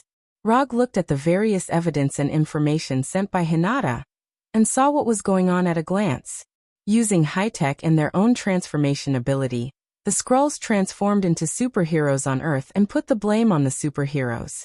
At the same time, the Skrulls, who had long been hidden in the government, used the power of the government to further solidify this blame. The real superheroes were facing protests from the people and the government, and the fake superheroes of the Skrulls were constantly exacerbating this situation. For example, just a week ago, a Skrull disguised as Hulk suddenly broke into a protest site of thousands of people and killed them on live TV. The framing method of the Skrulls wasn't clever. It could even be said to be simple and crude. But in the face of their innate racial talent and the advanced technology of Earth, their actions achieved an unimaginable great effect. Although the framing method used by the Skrulls was somewhat crude, until now, the Avengers and Konoha have not confirmed their true identity. These Skrulls didn't confront the heroes of the Avengers and Konoha at all. The real heroes haven't appeared yet, but these fakes have already disappeared. Only Rog, who had the aura of a prophet, could see the truth of the matter at a glance. Although it wasn't quite the same as what he remembered, Rog was certain that this incident was caused by the secret invasion of the Skrulls. Chapter 404. Hinata, pull up all the information about the Skrull. Rog, who was standing in front of the huge window, said, then turned and sat back on the chair. Yes, Hokage-sama. In just 2 or 3 seconds, Hinata projected a holographic image of the Skrull's information in front of Rog. This information wasn't collected by Rog, nor by Konoha, but by the Golden Jack. Before the transformation, the Golden Jack was the main battleship of the Carey Empire. Although the Golden Jack doesn't participate in the space war anymore, the Carey Empire's database still exists. The Skrull was one of the main enemies of the Carey Empire, and there is a lot of information about them in the Golden Jack. It's also worth mentioning that in order to avoid losing the precious information in the battleship, Rog asked Hinata to make 2 copies of the Golden Jack and put them in the Konoha Intelligence Agency headquarters and the Konoha Hidden Village. According to the internal information of the Carey Empire, Logue knew that a few decades ago, the Carey Empire had conquered the mother planet of the Skrulls, turning the Skrulls into wanderers in the universe. The strength of the Skrull is now far from its heyday, but even so, the level of technology they have mastered is far beyond that of the Earth. According to the records, in ancient times, the Skrull were divided into 2 kinds. One is the mutant Skrull with the ability to transform at will, and the other is the eternal Skrull who can't transform but are very powerful. Later, the mutant Skrull destroyed the eternal Skrull and became the ancestors of the modern Skrull. This is the reason why the current Skrull have the ability to transform. Currently, the Skrullu people all had the ability to shapeshift at will, but their shapeshifting abilities varied. The average Skrull can only change their appearance at will and disguise themselves as other races. Moreover, they don't need any auxiliary means to transform. As long as they look at the target, they can perfectly transform into the target, and even their voice will be the same. Ordinary Skrulls could only change their appearance, but the more powerful Skrulls could not only change their appearance, but also copy their target's memories. However, if you want to copy the target's memory, just looking at the target is not enough. You need to have a little contact with the target and obtain the target's DNA. According to the Carey's test, the Skrull's memory duplication is only a short-term memory duplication. It can't copy the target's complete life memory. The Skrull who can copy memories can be regarded as the elites of the Skrull race. However, this isn't the limit of the Skrull race. In the Skrull race, there is also the Super Skrull. The Super Skrull can not only copy the target's memory, but they can also copy the target's ability and make themselves the same as the target.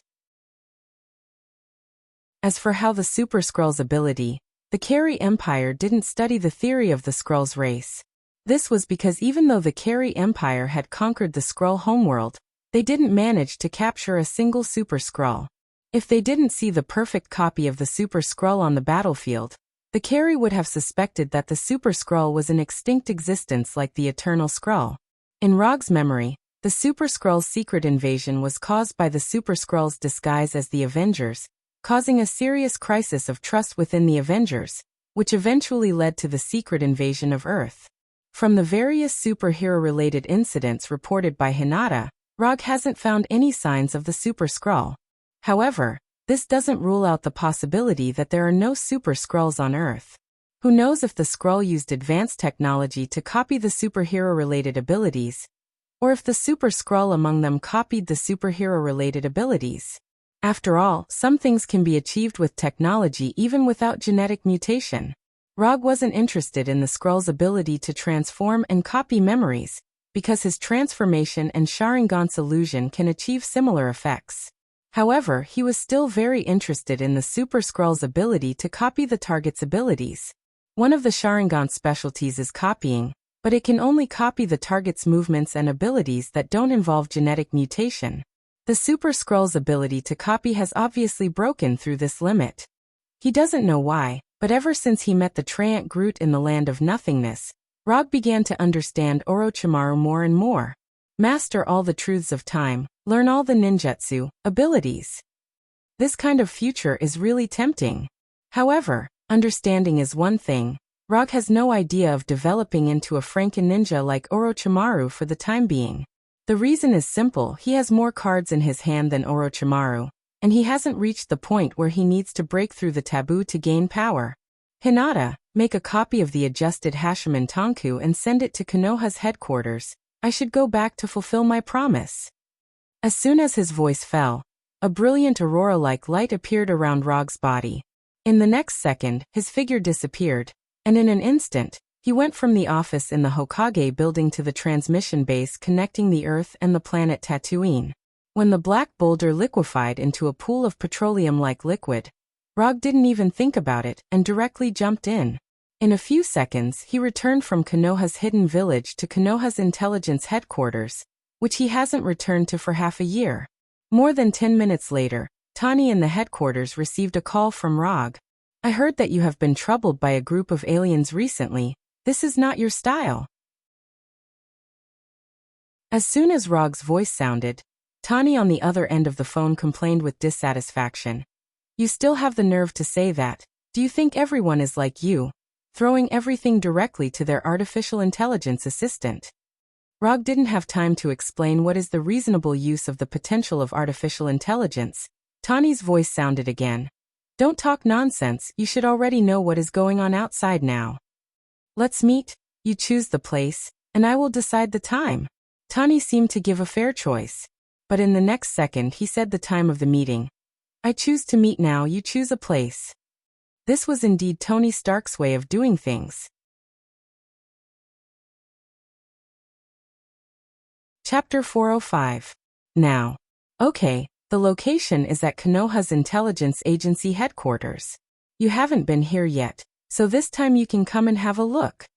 Tani wanted to tease Rog, and Rog certainly had to do something. Konoha's Intelligence Agency headquarters? No problem, in 5 minutes you open a portal, and I'll bring people there right away. Tani froze for a moment, then replied calmly, "Why do you want me to open a portal? It's you who wants to come over, not me who wants to pick you up." Rog wasn't surprised that Tani knew that he could open a portal. After all, Natasha and Scott have seen his portal, so it's normal for Tani to know about it. Okay, stop fooling around. Open a portal. You should know that recently, it's not suitable for us to leave the headquarters base openly. Tani on the other end of the phone finally stopped joking and said seriously, "Okay, in 5 minutes, I'll wait for you in the conference room here, and you can bring people over. The entrance of the portal, I'll open it in the conference room where we met last time." After confirming the time to open the portal with Tani, Rog looked up at the holographic image of Hinata in front of him and said, "Inform Daisy and Walter, let them all come to the big conference room on the 5th floor. Konoha is going to work with the Avengers for once." "Okay, Hokage-sama." After receiving Rog's instructions, Hinata's holographic image quickly disappeared. 5 minutes later, in the conference room on the 5th floor of Konoha's headquarters building, Rog saw Tani and others who he hadn't seen for a long time. Tani, Rogers, Natasha, Banner, Patton, Rode, Sam, Illusion, Scott. This time, Tani brought all the main members of the Avengers. Of course, except for Thor, who is still dealing with government affairs in Asgard. "What happened to your eyes?" As soon as they met, Tani saw that Rog's eyes were no longer blood red and asked with concern. "It's nothing. It's just a side effect of obtaining some kind of power." Rog did not explain the supercilious eye to Tani. Not only did he explain it to Tani, but he also explained it to Daisy and Walter. The more he explained, the more troublesome it would be to roll his eyes. Therefore, in order to avoid trouble, the best thing to do was to quell their curiosity from the beginning. "Sit anywhere you like." After giving Tani a gentle hug, Rog said to the side. In the large conference room, there was a large rectangular conference table that could seat more than 20 people. Rog wanted to learn from King Arthur and put a big round table here to symbolize equality, but under Hinata's suggestion, he finally gave up the idea. Although the Konoha Intelligence Agency is not the real Konoha, it still needs a clear hierarchy. Blindly pursuing the so-called equality will only weaken the power of the Konoha Intelligence Agency. This was Hinata's suggestion after learning a lot about organizational structure. The main seat at the top of the conference table was, of course, Rog's seat. Tani sat next to Rog on the right, and Frank the Punisher sat opposite him on the left. When Tani sat down, Rogers and the others also sat down, and then looked at the people of Konoha without saying a word. "Since everyone is here, let's start. Hinata, show us the information of the Skrulls." As soon as Rog finished speaking, the light in the conference room dimmed a bit. Then, a virtual holographic projection screen appeared in front of everyone. This is an alien race called Skrull, with a long history and advanced technology. However, their mother planet was destroyed by another space civilization, the Carey Empire, and now they are wanderers in the universe. What you see now is the true appearance of the Skrulls. Of course, you can be more familiar with their other appearance. As soon as his voice fell, the picture on the screen changed, showing the previous action that led to the death of innocent people. In the picture, there was Hulk, who was more than 2 meters tall, Tony, who was wearing an Iron Man suit, Rogers, who was holding a shield, and Barton, who was shooting arrows. Basically, in front of everyone there was a picture of their actions. Everyone in the Avengers saw their figure in the picture. On Konoha's side, only Abomination, Red Tank, Daisy, Pietro, and Moonlight Stone, who often act outside, had pictures of their actions. Being reminded by Rog to this extent, even if the people in the room were stupid, they understood what was going on. What happened in the past 6 months was the doing of these Skrulls. As for the purpose, on one hand, it was to make the people and the government hate you, and on the other hand, it was to invade the Earth. Rog glanced at the expression of the people in the room and continued. Invade the Earth? After hearing this word, Tani, Rogers, and the others, who are more familiar with the government's operations, immediately thought of something. "You mean they are not just imitating us?" Rogers took the lead and asked. "In fact, I prefer to use the word transformation to describe their ability. The Skrullu race is a natural spy race. Their racial talent allows them to transform into anyone's appearance. Having said that, Rog paused for a few seconds, and then said in a serious tone, "You guessed right, they are also in some of the government agencies. Maybe the recent report against the Avengers and Konoha was written by them." After Rog finished, even Venom and Dr. Connors, who didn't have much contact with the government, realized the seriousness of the matter for the first time. "Since you already know who they are, then you should also have a way to distinguish them, right?" Tani asked with a frown. "I can distinguish them, but this is my personal ability. As far as I know, there is no instrument that can directly distinguish the Skrulls in the state of transformation. Of course, if you can invent one, that would be even better." Rog was telling the truth, because even the Carey Empire, which destroyed the Skrulls' mother planet, has not invented an instrument that can reveal the Skrulls' true form. In this regard, the only thing that could be counted on was Tony's brain, which had been turned on a cheat. Tani can even create a space-time tracking device, and inventing an instrument that can see through the transformation of the Skrulls shouldn't be too much of a problem for him. Does this race have any shortcomings? Tani didn't immediately answer Rog, but Natasha, who was sitting in the third seat on the right, raised her own question. Of course. Although the transformation ability of the Skrulls is very powerful, it can even be considered perfect. But their individual strength is not strong. If it is an ordinary Skrull, everyone here has the strength to defeat them. But the premise is that you can distinguish them, and you only met an ordinary Skrull. Rog emphasized the word ordinary. Ordinary? Then what if it is not ordinary? Natasha cooperated and asked again. This is the reason why the Restoration Alliance is cooperating with Konoha this time. Ordinary Skrulls can only change their appearance. The more powerful ones can also copy short-term memories, but these aren't too big of a problem. The real problem is the Super Skrull. When Rog mentioned the Super Skrull, the holographic screen in front of everyone changed again. The Super Skrull and ordinary Skrulls have no difference in appearance, but the Super Skrull can not only transform and copy memories, but also copy the ability of their target. For example, if a Super Skrull turns into Hulk's appearance, then it is very likely that he has the same strength as Hulk. Although the ability copied by the Super Skrull is a counterfeit, it won't be too different from the original. When Rog finished speaking, the conference room suddenly fell into a dead silence. Chapter 406. A group of fake Hulks that aren't much weaker than Hulk. Even if there are only 10 of these fake Hulks, as long as there are 2 or 3 of them, it would be enough to cause an unimaginable disaster. Thinking of this, the faces of Tani and the others became more and more ugly. You don't have to be so pessimistic. There won't be many of these Super Skrulls, otherwise, they wouldn't have avoided direct confrontation with you. Rog glanced at Tani and the others and continued. According to the records of the Carey Empire, the proportion of Super Skrulls in the entire Skrull race isn't very high. It's about 1 in a few hundred ordinary Skrulls. So in general, they don't need to worry too much about these Super Skrulls. I hope so. Tani replied weakly. The current situation is bad enough. If these Super Skrulls that can replicate abilities are added, the situation will only develop in a worse direction. Anyway, thank you for bringing back this information. At least let us know who the enemy is. After sorting out his somewhat depressed mood, Tani thanked Rog. You don't have to be so polite. Although the philosophy of the Restoration Alliance and Konoha is not the same, at this time, we are allies on the same front. Rog replied with a smile. In the following time, Rog and Tani discussed the sharing of the Restoration Alliance and Konoha's intelligence network, and shared the information they have obtained with each other. After discussing the general details of the cooperation, Tani returned to the Restoration Alliance headquarters with the Americans. However, when they returned to the Restoration Alliance headquarters, Rog left Dr. Banner, or more accurately, Hulk behind. Until a living Skrull is captured, or until Tani develops a device to identify Skrulls, Konoha and the Restoration Alliance can only continue to endure the Skrulls' behavior of throwing blame at them.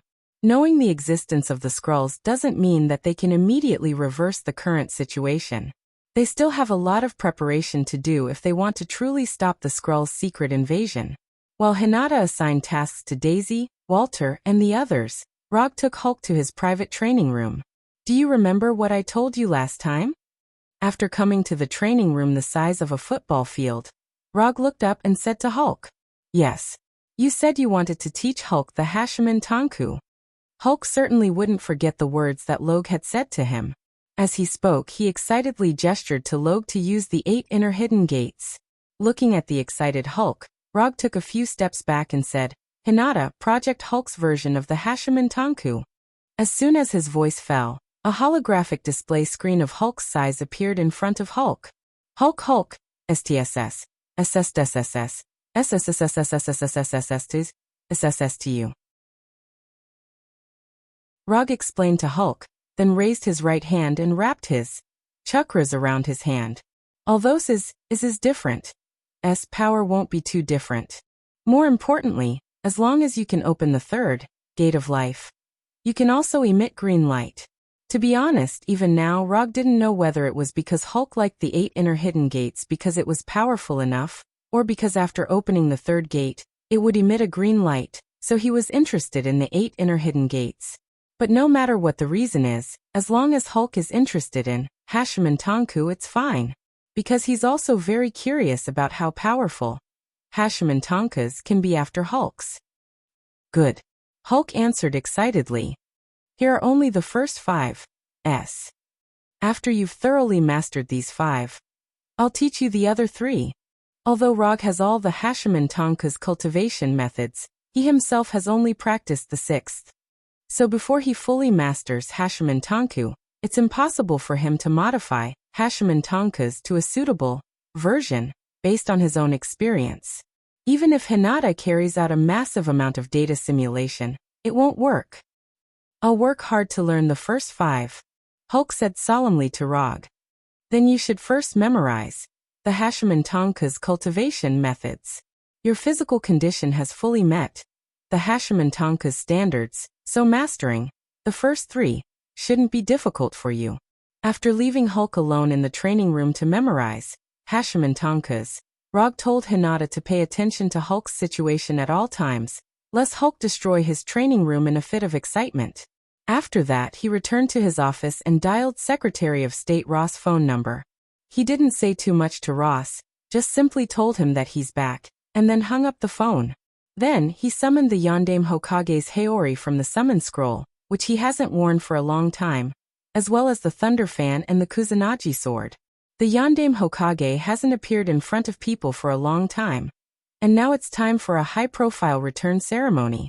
After putting on the Haori's Haori, and wearing the Thunder Fan and the Kusanagi sword, Kuroto pushed open the huge window of the office and flew out using the super light rock technique. In a few seconds, he flew over the gate of Konoha's intelligence agency, overlooking the protesters below.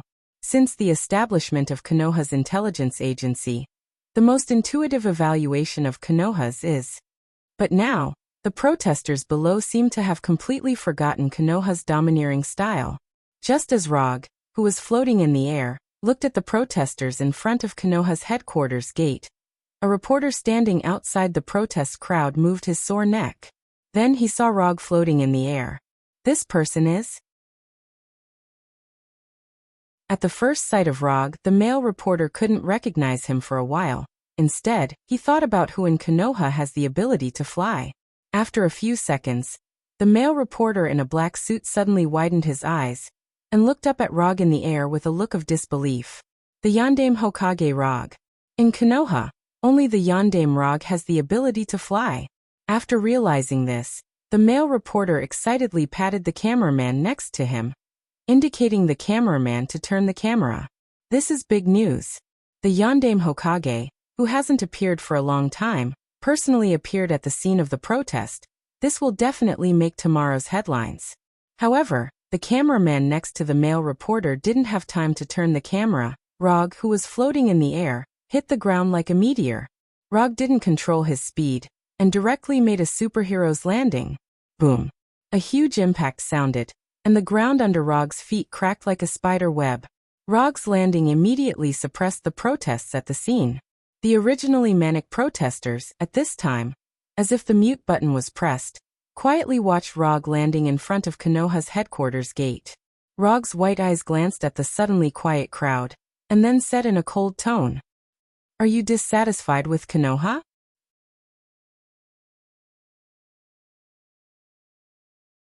Chapter 407. In an instant, all the cameras were aimed at Rog, who was falling from the sky, and the dazzling flashes continued to light up. No one thought that Rog would appear at the scene of the protest at this time, and in such an unfriendly way. Unlike the protesters who suddenly quieted down and showed a panicked look, the reporters present couldn't help but smile. Big news, this is big news in the true sense. Protests like this have happened countless times in the past 6 months. Even the news media and the vast majority of the audience have lost interest in these daily protests. If it weren't to avoid missing big events such as the scene of Hulk killing at the scene of the protest, these news media wouldn't even be interested in arranging for reporters to come. After all, the same drama has been staged for 6 months in a row, and the audience has long been tired of it. Therefore, the reporters sent by the media were either small-time reporters who weren't famous, or people who were on the fringe of the station. However, no one thought that it was such an ordinary protest that attracted the 4th Hokage, Rog, who hasn't shown up for a long time. Rog ignored the reporters and just looked at the protesters in front of him with a cold expression. Time passed by second, under the strong pressure of Rog. These originally fanatical protesters are now like frosted eggplants, completely deflated. Just when Rog was considering whether to release some killing intent to scare away these people who don't know the immensity of heaven and earth, a strong man in his 30s came out of the crowd. "Yes, we are dissatisfied with Konoha. We are not only dissatisfied with Konoha, we are also dissatisfied with you superheroes who ignore human life." The man was a little afraid at first, but after seeing Rog not saying a word, his courage suddenly surged into his heart, and he spoke loudly to Rog. "We don't need your protection, we want." However, just when the man planned to completely occupy the initiative of public opinion, Rog, who was 5 or 6 meters away from him, suddenly appeared in front of him like a ghost. "What do you want to do? Do you want to stop me with violence? I tell you, we are not afraid of you, we." Roger didn't let the man continue to blabber on. With a roundhouse kick, he viciously kicked the man's chest, sending him flying. Although Rog didn't use much strength, the man couldn't resist his roundhouse kick and flew out in an instant, knocking over the crowd behind him. No one thought that Rog would actually dare to do it, and in front of the protesters and reporters. After kicking the man, Rog stood in the same place with a gloomy face and said in a cold tone, "All of you get out of here." For a time, a biological instinct, a sense of crisis emerged in everyone's heart. This time, Rog directly released a small portion of his killing intent. Roger's murderous intent instantly suppressed the anger that was about to ignite in the protesters, once again turning them into frosted eggplants. You dare to kick me. You're finished, you're finished. Did you see that? This is the self-proclaimed superhero Yondaime Hokage. He attacked innocent people like this. The other protesters, because of the killing intent released by Rog, didn't dare to make a sound. However, the man who was kicked away by Roger didn't feel the killing intent released by Roger because of the pain, or because he was blinded by anger, pointed at Roger and shouted loudly. Roger didn't know if it was because of the pain, or because he was blinded by anger. Looking at the excited man who couldn't wait to point his finger at his face, Rog put his left hand on the Kusanagi sword at his waist. Just as the man continued to loudly encourage the crowd around him, trying to suppress Rog with the power of public opinion, Rog once again flashed in front of him. But this time, with Rog came the Kusanagi sword in his hand. Wouch! The Kusanagi sword, without the lightning and chakra, drew a silver-white arc and directly cut through the man's neck. In the next second, a head with an exaggerated expression and bright red blood flew into the air. Like a basketball that had been missed, it fell into the crowd. Inciting ignorant people, slandering state officials, attacking state intelligence agencies, according to the relevant laws, beheading on the spot. After wiping the blood off the Kusanagi sword, Rog said expressionlessly. After that, Rog turned his head to look at the camera on the left and continued. In order to protect the life and property of every citizen of the United States, From today onwards, Konoha Intelligence Agency will investigate all related protests according to the law and arrest the people behind the scenes. Rog's words were broadcasted in the first place, and in the form of breaking news, it appeared on the major media news channels. In fact, not long after he appeared on the scene, the reporters on the scene urgently contacted the live broadcast room and broadcast the scene for the first time. Looking at the scene where Rog kicked the man and then directly killed him, all the people who watched the scene had the same thought in their mind. Konoha Intelligence Agency is really going to make a move. However, Rog's declaration didn't end there. When he put on the Kusanagi sword that was no longer stained with blood, he said again, "I, Rog, the current director of Konoha Intelligence Agency, now authorize the operations of Konoha Intelligence Agency according to the law.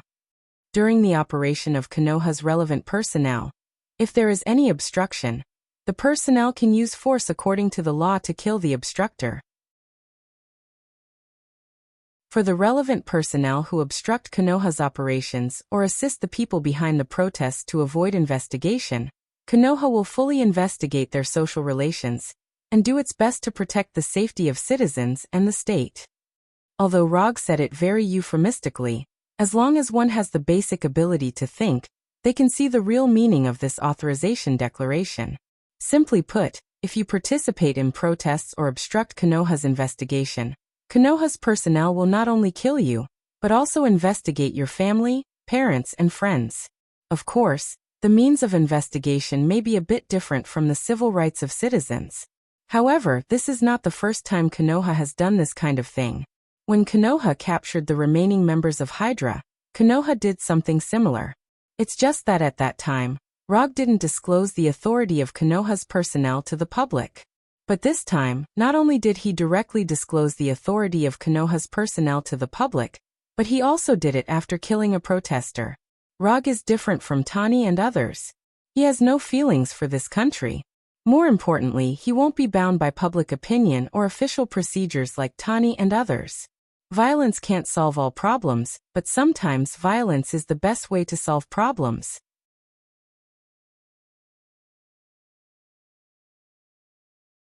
Chapter 408. What Rog made at this time was not so much a declaration of authorization to the personnel of Konoha's intelligence agency, but a naked threat to the protesters. He was not in the mood to fight with these protesters. He wanted to solve these annoying guys in the simplest and most violent way. If there is really a guy who is not afraid of death, then he doesn't mind letting them see what is called Konoha's hegemony.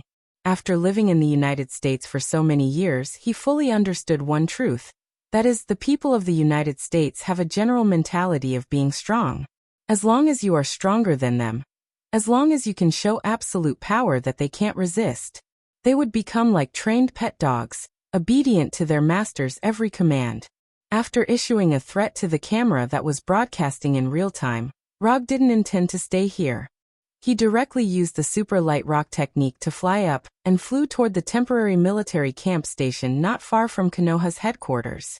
After solving the protests from ordinary people, it is natural to drive away the watchdogs arranged by the military. Watching Rog's figure quickly disappear into the distance, the protesters and reporters gathered in front of the gate of Konoha's intelligence agency showed a complex look of anger and fear. Anger because of Rog's straightforward threat. Fear stemmed from the memory of Log's terrifying strength. Not long after Rog left, the protesters who had gathered in front of Konoha's gate for several days immediately disappeared. Even the various garbage left by them was cleaned up by them. Rog is not worried about whether the protesters will continue to gather in front of Konoha's gate and refuse to leave. If these people still don't leave when he returns to Konoha, then they don't have to think about leaving. Using Thunder-like means to solve the various protests facing Konoha and the Restoration Alliance is something he has planned for a long time. However, he didn't tell Tani and others about his plan. Not long after, Rog flew over the temporary military camp a few kilometers away from Konoha's headquarters and looked at the army below. Without any hesitation, he made another superhero landing and landed directly in the center of the military camp. Boom! The sound of a huge collision rang out, like the sound of a bugle horn, causing the entire military camp to come alive. Within a few seconds, several heavily armed teams came to the vicinity of Rog, looking vigilantly at the fourth Hokage who fell from the sky. Who is the supreme commander here? Rog ignored the muzzles aimed at him and said expressionlessly, if it was under normal circumstances, an intruder, like him, would definitely be attacked immediately. However, because of his identity, the soldiers in charge of security did not dare to pull the trigger. Although the fourth Hokage Rog is not like other superheroes who often carry out heroic actions to uphold justice. However, whether it was the warriors present or the ordinary people who were not present, none of them had ever doubted his strength. Some curious ordinary people, as well as some seemingly bored investigation organizations, had done some rigorous calculations on Rog's strength. The result of the calculation was that Rog alone can defeat the entire Avengers. Although Rog has not really fought with the Avengers, this calculation result, which was released by an unofficial investigation organization, was not only not denied by people, but also received a large number of support from the public. I am the commander here, Colonel Jess. Not long after Rog asked, a middle-aged man in camouflage came to him and looked at him with a serious face. I will give you half an hour to evacuate. After half an hour, if you still let me see you, you will bear the consequences. After threatening the ordinary people, Rog now threatened the military. I did not receive an evacuation order from the army. Although facing Rog, who is far stronger than himself, Colonel Jess did not show any fear and said in a serious tone, "This is not an order from the army, it is my order. Remember, you only have half an hour." After saying that, Rog did not continue to pay attention to Colonel Jess and the soldiers around him, and flew again in the direction of Konoha's headquarters. Before flying back to his office, Rog took a look at the current situation of Konoha's gate. Yes, they left very thoroughly. At this time, in front of Konoha's gate, except for the body and head that were beheaded by his sword, no one could be seen. Compared with some time ago, the current Konoha's gate can be said to be empty, making people feel relaxed and happy. After flying back to his office from the huge open window, Rog directly called Hinata. Hinata, get someone to dispose of the garbage in front of the gate. In addition, investigate the social background of this guy and see if there is any scroll behind him. The so-called garbage in Rog's mouth was the body with its head separated from its body. Just a few seconds after he ordered Hinata, the phone on the desk rang. Are you crazy? Do you know what you just did? You killed an American citizen in a live broadcast, an American citizen with legal status. Before Roger had the chance to speak, Tony on the other end of the phone spoke in a loud voice that was close to a roar. Tony didn't expect that just more than 10 minutes ago, they were still discussing how to deal with the Skrulls in Konoha's headquarters. In the end, as soon as he turned around, Roger killed an American citizen in a live broadcast. The people are protesting, the impeachment documents are piling up in Capitol Hill. You are making Konoha and the Restoration Alliance the public enemy of the United States. Tony on the other side of the phone roared. Calm down. I can assure you that none of what you've said will happen. Compared with the extremely emotional Tony, Rog's face was calm at this time. Now he was even thinking about what to eat for his first dinner after returning to Earth. Would you like to have a traditional Chinese meal or a French feast? What guarantee do you have? You're just adding fuel to the fire. Tony, in an emotional state, completely lost his usual calm, like a politician who was robbed of all his power by his political enemies. First of all, if there really is a guy who is not afraid of death and dares to do this, I don't mind letting Konoha's Special Warfare Team act as an assassination team. Secondly, if you always follow the rules, you will never be able to deal with the Skrulls who don't follow the rules. Finally, this is an important truth that I learned from my last trip in the universe. I will share it with you now. As long as your fist is big enough, not to mention dealing with a country, even if you slaughter an entire planet, no one will dare to say anything. This was something that Roger had learned from Thanos. It was a principle that he had known for a long time, but he had never used it.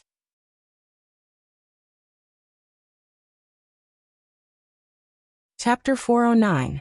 Although Thanos's family planning theory was not well learned, his decisiveness in dealing with things was still worth learning. especially the kind of resolute attitude that, in order to achieve the goal, regardless of everything, and even at the expense of half of the lives in the universe, is an example that every planner should learn. Of course, what Rog recognized was only the decisiveness and determination shown by Thanos, not his crazy plan. If he was in Thanos's perspective, he would never adopt such a simple and crude plan with extremely unstable benefits. The concept of family planning and sustainable development is the real artifact to complete Thanos's ideal. Instead of simply destroying half of the lives to ensure that the existing resources in the universe can meet the development of various races. If there is a chance, Rog doesn't mind talking to Thanos about this. You are hegemonism, and you will not be loved and recognized by people. After listening to Rog's sharing, Tani was silent for more than 10 seconds, and then continued. Although Tani still can't accept Rog's idea, his mood has obviously calmed down a lot. People's love and recognition? Ahaha. Tani, are you mistaken? I don't need people's love and recognition, and Konoha doesn't need it either. Although the people outside call us superheroes, to be honest, I have no interest in this so-called hero title at all. At this point, Rog paused, and then said in a very serious tone, I never wanted to be a hero. I just want to protect the people around me and maintain my current life. I don't mind helping ordinary people who need help, and I can also use my own ability to maintain peace. However, the premise of all this is that I am willing to do it. If I have such strength, I have to help or save others unconditionally. This is not a superhero. This is called moral kidnapping. So, I don't care what others will think of me. Even if people outside say that I am a cold-blooded butcher or an overbearing dictator, I don't care at all. Rog didn't want to talk to Tani about this, but after hearing Tani naively say the words hegemonism and people's love, he felt that it was necessary to let Tani know his true thoughts. Speaking of hegemonism, the United States is the biggest hegemonism on the earth. Tani didn't expect that Rog's ideas would be so extreme. But thinking about it, what he said still made some sense. Although his approach was a little tough, he still controlled his actions and didn't really start a massacre or go on a rampage. Forget it, that's it. Since you dare to do this, it means that you are sure. After saying that helplessly, Tony hung up the phone. After ending the call with Tony, Roger didn't stay idle and immediately issued the latest action orders to all action teams in Konoha in the name of the director of Konoha's intelligence agency. With New York and Washington as the center, thoroughly investigate all protest actions. Since the Skrull people used the card of encouraging people to protest superheroes, then Rog didn't mind directly tearing up this card. The practice of public pressure may be useful for native superheroes like Tani, but for Rog, who doesn't play by the rules at all, it doesn't make sense at all. Only when people care about public opinion and people's evaluation, this kind of public pressure will have the desired effect. What Rog did was to openly stand on the opposite side of public opinion, and directly use force to threaten these people. Only magic can deal with magic. Similarly, only hooligans can deal with hooligans. And Rog is the hooligan with the bigger fist. More than half an hour later, he used chakra perception to perceive the situation at the temporary military camp. As he expected, after he personally appeared and issued a threat, the military behind the temporary military camp chose to take a step back and withdraw the troops stationed near Konoha's headquarters. After solving the public opinion and official surveillance, Rog didn't plan to continue for the time being. The Skrull people's shape-shifting ability allows them to easily hide in the crowd. So before there is any more reliable information, he won't plan to make a move. After throwing the Kusanagi sword, Thunder Fan, Haori and other equipment back into the summon scroll, Rog returned to the practice room. At first he was a little worried that when Hulk memorized the contents of the Hashiman Tanku, he would involuntarily practice it, and then collapse his practice room. But when he returned to the practice room, he found that he somewhat overestimated Hulk's memory. At this time, more than half an hour has passed since he left the practice room, but Hulk didn't even remember the contents of the first door. This progress is a bit worrying. Memorizing the contents of the practice is the simplest step in practicing the Hashiman Tanku, but this simple step has become the most difficult step for Hulk. Looking at Hulk, who was painfully reciting the contents of the 8 inner hidden gates, as if he were reciting an ancient poem, Roger sighed. He walked over to Hulk's side and became Hulk's tutor. With Rog's help, Hulk's memorization process has significantly improved. In the end, after spending nearly 2 hours, Hulk successfully memorized the first 5 of the Hashiman Tanku. That's it for today. You can deepen your understanding tonight, and tomorrow I will formally teach you how to practice. After Hinata arranged a room for Hulk that fits his figure, Rog used the portal magic to return to the secret nest in New York and had a pleasant dinner with Gwen.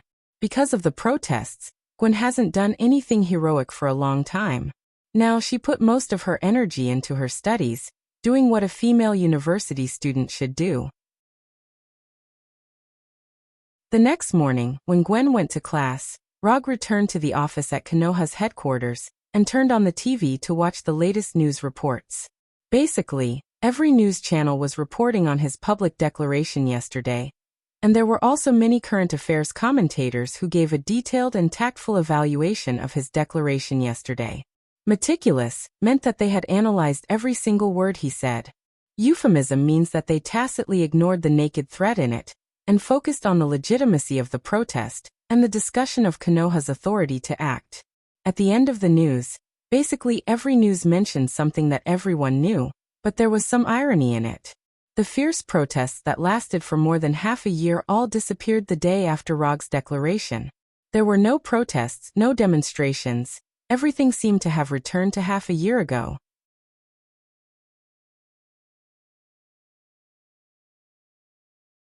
Chapter 410. In Rog's private practice room, Hulk, wearing special black shorts, excitedly waited for the arrival of Rog.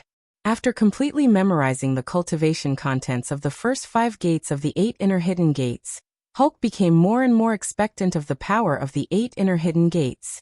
Now he has begun to fantasize about opening the 3rd gate of life, and his whole body exudes green light. Under Hulk's expectant face, Rog, who had just finished breakfast, came to the practice room. How was your rest last night? Did you understand the content of the 8 inner hidden gates again? Rog asked casually as he came in front of Hulk. Yes. Hulk has reviewed the 8 inner hidden gates. Hulk likes the 8 inner hidden gates. Hulk waved his fist excitedly and answered with full spirit. That's good. Since you have reviewed it, let's get started. After that, Rog explained to Hulk how to open the first gate of the 8 inner hidden gates. For Rog, opening the first gate of life is not difficult, because he only needs to accurately manipulate chakra to stimulate the brain nerves according to the cultivation content, and he can unlock the restrictions of the brain domain, allowing himself to exert 100% of his physical ability. However, this is not an easy thing for Hulk without chakra. However, Roger had already considered this, so he had prepared a plan for Hulk that was suitable for him. Gamma energy. The reason why Dr. Banner can transform from an ordinary person into Hulk is because Dr. Banner has been exposed to a lot of gamma energy radiation. This gamma energy radiation, which is enough to kill people, not only did it not take Dr. Banner's life, but it also completely transformed his body, allowing him to transform into the powerful Hulk when his emotions are excited and his heartbeat is accelerating. When Dr. Banner does not transform, the gamma energy in his body will be dormant like hibernation. When he transforms into Hulk, this gamma energy is completely awakened, and Hulk appears.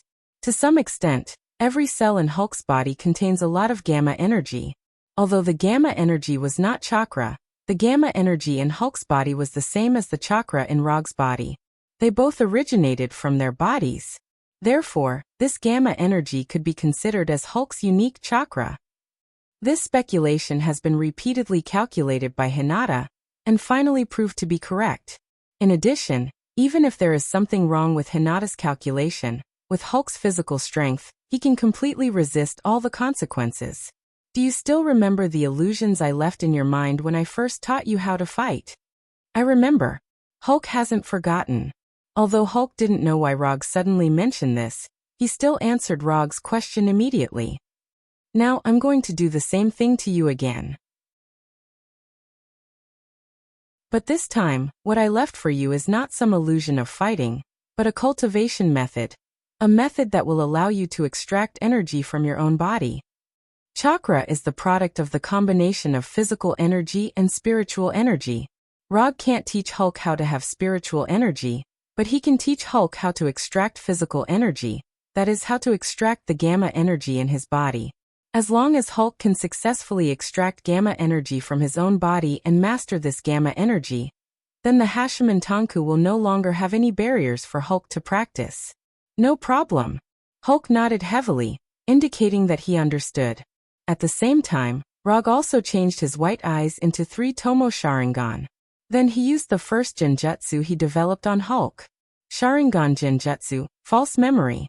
In an instant, Hulk's spirit left the real world and came to an empty green space. Just as Hulk looked at this boundless green space in a daze, Rog's figure gradually appeared in front of him. This time will be different from the last time. Last time, I left you a teaching scene, so that you can slowly learn and comprehend it. And this time, I'm going to force you a little bit. Hulk looked at Rog in front of him with a puzzled face. You will understand soon.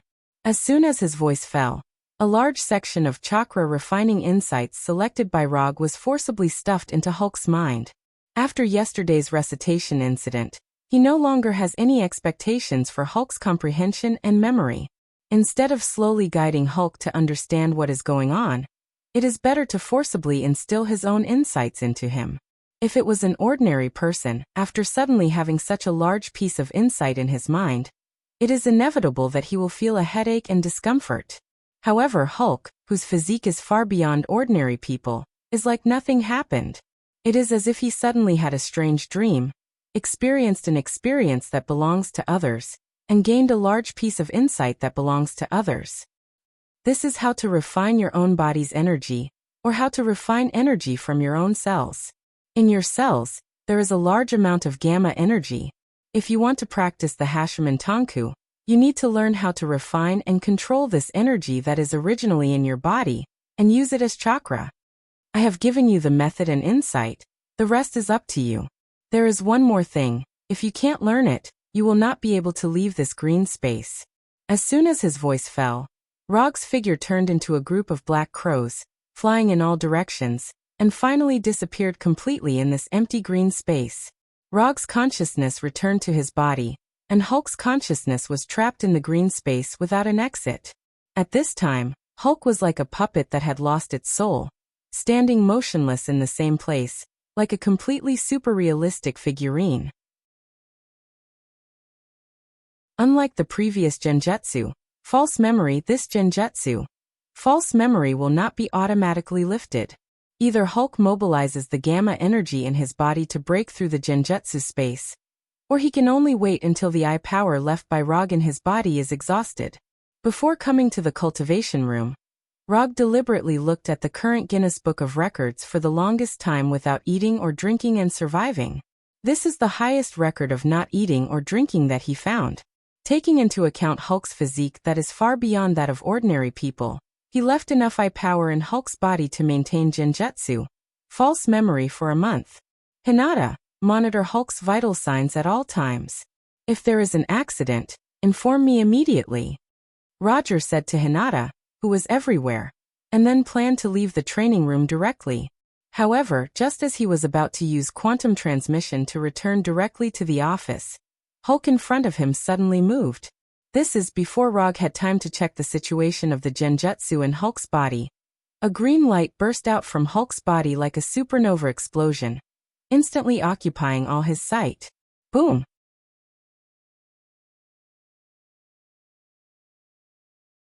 Chapter 411. Holy shit.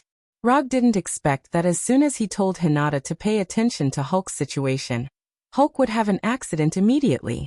What surprised him even more was that the green energy burst out so fast and powerful that he didn't even have time to cast a defensive ninjutsu. Just when the green energy that seemed to destroy everything hit him, Rog didn't hesitate and used his fastest teleportation skill, Flying Thor technique. Until now, Rog has mastered a total of 3 teleportation skills, namely, Flying Thor technique, Quantum Transmission, and Teleportation Gate Magic. Among these 3 teleportation skills, Flying Thor is the fastest one, whether it's casting speed or teleportation speed. In just a moment, Rog was teleported from the practice room to his office. Then he felt a terrifying tremor that was not much weaker than a magnitude 9 earthquake. At this moment, the entire Konoha headquarters building shook violently, and cracks of different sizes appeared on the walls and floor. Fortunately, the terrifying tremors left as quickly as they came. Within a few seconds, the terrible vibration disappeared. Hinata, immediately calculate the damage and rescue the wounded.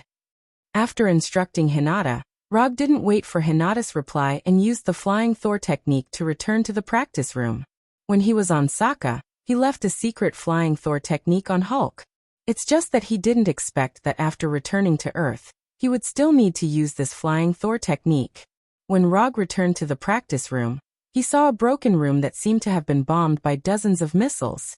If he wasn't certain that this was his specially enhanced private training room, Rog would have suspected that he had come to a battlefield in the Middle East that was constantly at war all year round. The originally bright and clean practice room was like a dilapidated dark basement at this time, with broken walls and scattered rubble everywhere. In the center of this broken wall with only a faint red light, stood a tall figure with eyes that constantly emitted a strange green light. This is Hulk?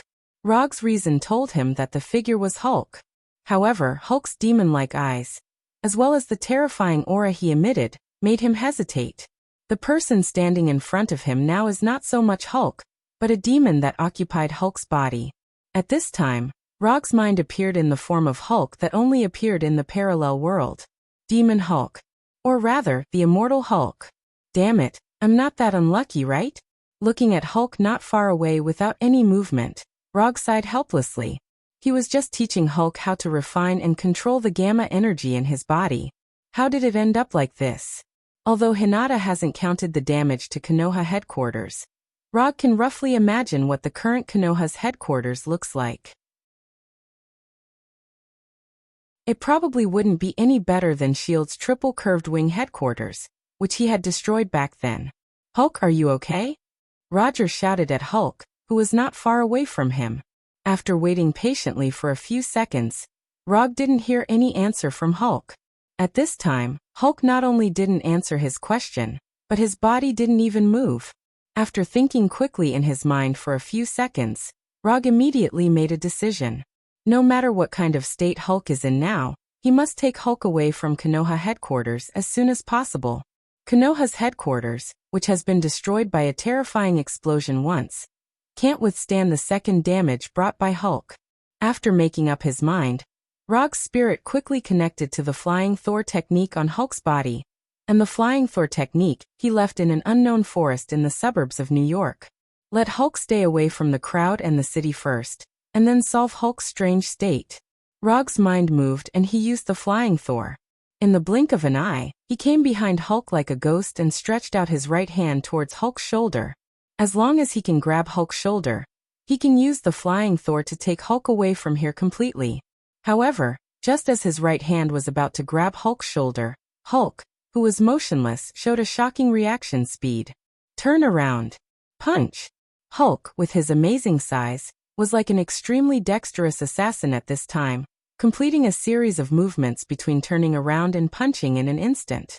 The right fist, which was bigger than Rog's head, hit his right hand like a cannonball. Damn it. He doesn't know why, but at this time, Hulk made Rog feel the momentum of Thanos. In order to avoid his right hand being hit by Hulk's right fist, he had no choice but to give up. Lightning body flicker.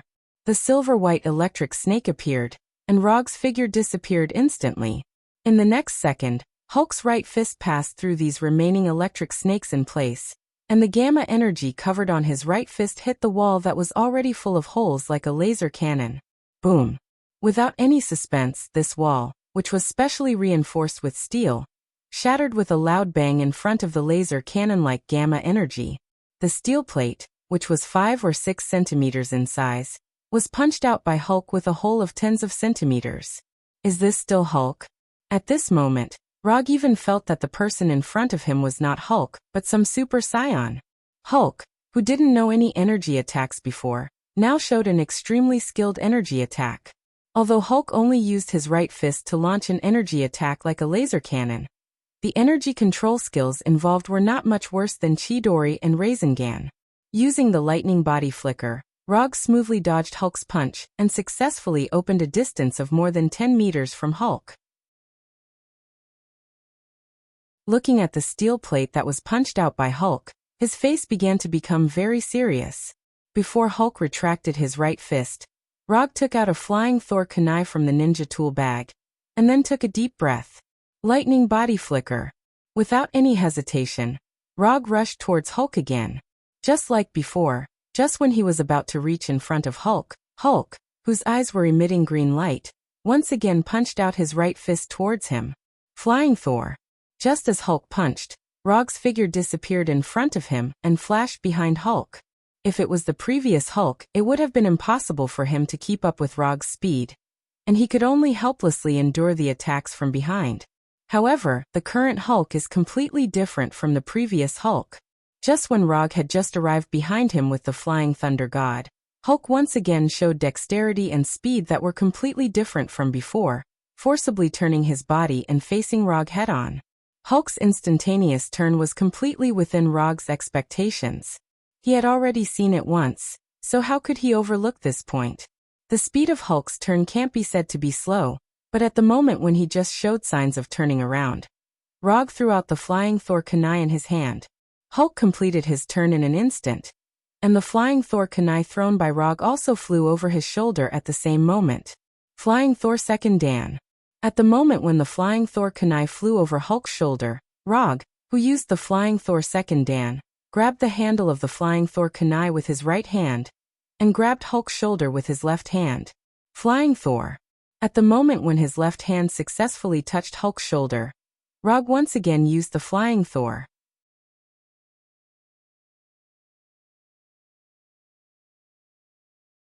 Chapter 412. In the suburbs of New York, in an unknown undeveloped forest. Relying on the continuous cooperation between the Flying Thor and the Flying Thor, Rog successfully brought the suspected demon Hulk away from the Konoha headquarters, and came to this unknown forest with few people. After bringing Hulk into the forest, Rog didn't stay too long with Hulk, and once again used the lightning chakra blink to open the distance. Then, he carefully perceived Hulk's current state.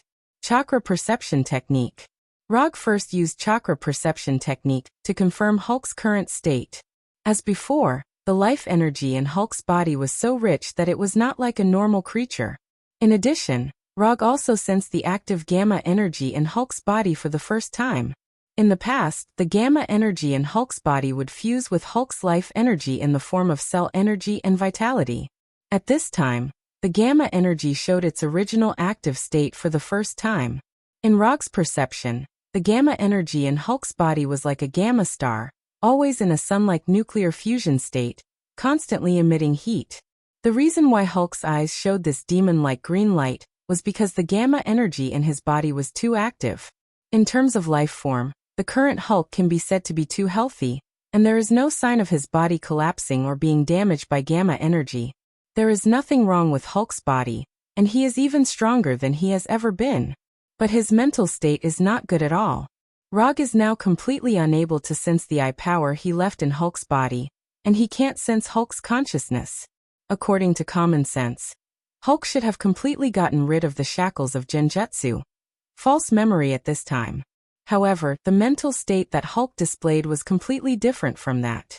The current Hulk, rather than using his consciousness to control his body, is more like his instinct to control his body. Whether it is the illogical reaction speed and dexterous movements he showed before, or his skillful energy manipulation skills, they are all like his body's instinctive reaction, not his conscious control. Hey big guy. Although I don't know what's wrong with you, I can't let you continue like this. Rog shouted at Hulk, then continued. So if I hit you harder later, don't blame me when you wake up. After saying that, Rog didn't care whether Hulk could understand him or not and directly mobilized the chakra in his body. However, it was different from the past. This time he did not use his own chakra, but the nine-tailed chakra. In an instant, the blood-red nine-tailed chakra gushed out from his body like a flaming tornado. After practicing in Konoha for half a year, The resonance between him and Kyubi has improved a little. Resonance degree 4. This was the degree of resonance between him and Ninetales half a year ago. Resonance degree 6. This was his harvest after half a year of hard work in Konoha. Of course, the harvest of half a year of hard work is not only the improvement of the resonance degree, but also the amount of chakra in his body has improved a little. Because of the further development of the sage body, the amount of chakra in his body has also increased from 5 taels to 6 taels. It has reached a perfect balance with the amount of chakra that he can control now. The degree of resonance with Kyubi has further strengthened, and it has not only brought about a change in the amount of chakra. More importantly, it has allowed him to master the simple and violent nine-tailed mode. To be precise, it is not the nine-tailed mode, but a state of balance between berserk and non-berserk. With the continuous emergence of Kyubi chakra, Rog's body was covered with a layer of blood-red chakra coat.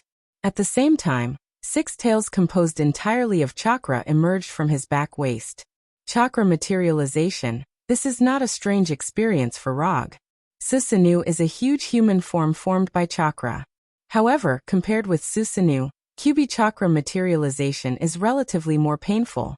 Susanoo uses its own chakra, so even if there is some pain, it is not particularly strong. But Kyubi's chakra is completely different. This is a chakra that comes from the outside world. And there is a natural sense of rejection with his own body. If he wants to completely eliminate the pain caused by Kyubi chakra materialization, he must establish a perfect bond with Kyubi, that is after the resonance degree reaches 9. These side effects will be completely eliminated. Although being covered by Kyubi chakra will bring constant pain, this pain is still within the range of Rog's tolerance. When the 6-tailed Kyubi chakra coat on Rog's body was completely formed, Hulk, who was only passively attacking, took the initiative for the first time. Although he is not sure whether the current Hulk is the so-called Demon Hulk, Rog has decided to treat him as the Demon Hulk. This is the main reason why he used the incomplete Kyubi mode. To deal with this Demon Hulk, who can release gamma energy at any time, Kyubi mode will be more useful than Sage mode. Of course, this is also related to him wanting to violently awaken Hulk's consciousness. There is no need for any communication. The moment Rog's Kyubi chakra coat was formed, Demon Hulk with green eyes rushed towards him like a high-speed train. Facing the prehistoric behemoth-like Demon Hulk, Rog did not have any intention of retreating or dodging, and also rushed towards Demon Hulk. The distance of dozens of meters passed in the blink of an eye. Demon Hulk's right fist covered in gamma energy collided with Rog's right fist covered in Kyubi chakra. In the next second, there was a loud collision sound that resounded through the sky. Rumble. 2 fists that completely broke through the speed of sound and carried infinite energy collided. Sonic booms, collision sounds, explosion sounds, 3 completely different sounds merged together and evolved into a terrifying sound that can't be described with words. The shock wave was like a tsunami that passed through everything in the surroundings, lifting the nearby soil, stones, and trees. The red and green energy that intertwined like camouflage bloomed with a dazzling light like a nuclear explosion. The air vibrated in ripples visible to the naked eye, and the earth shook crazily like an earthquake. Hulk and Rog did not hold back at all, and crazily released their respective energy. Gamma energy and Kyubi chakra displayed their terrifying power, announcing their existence to the whole world.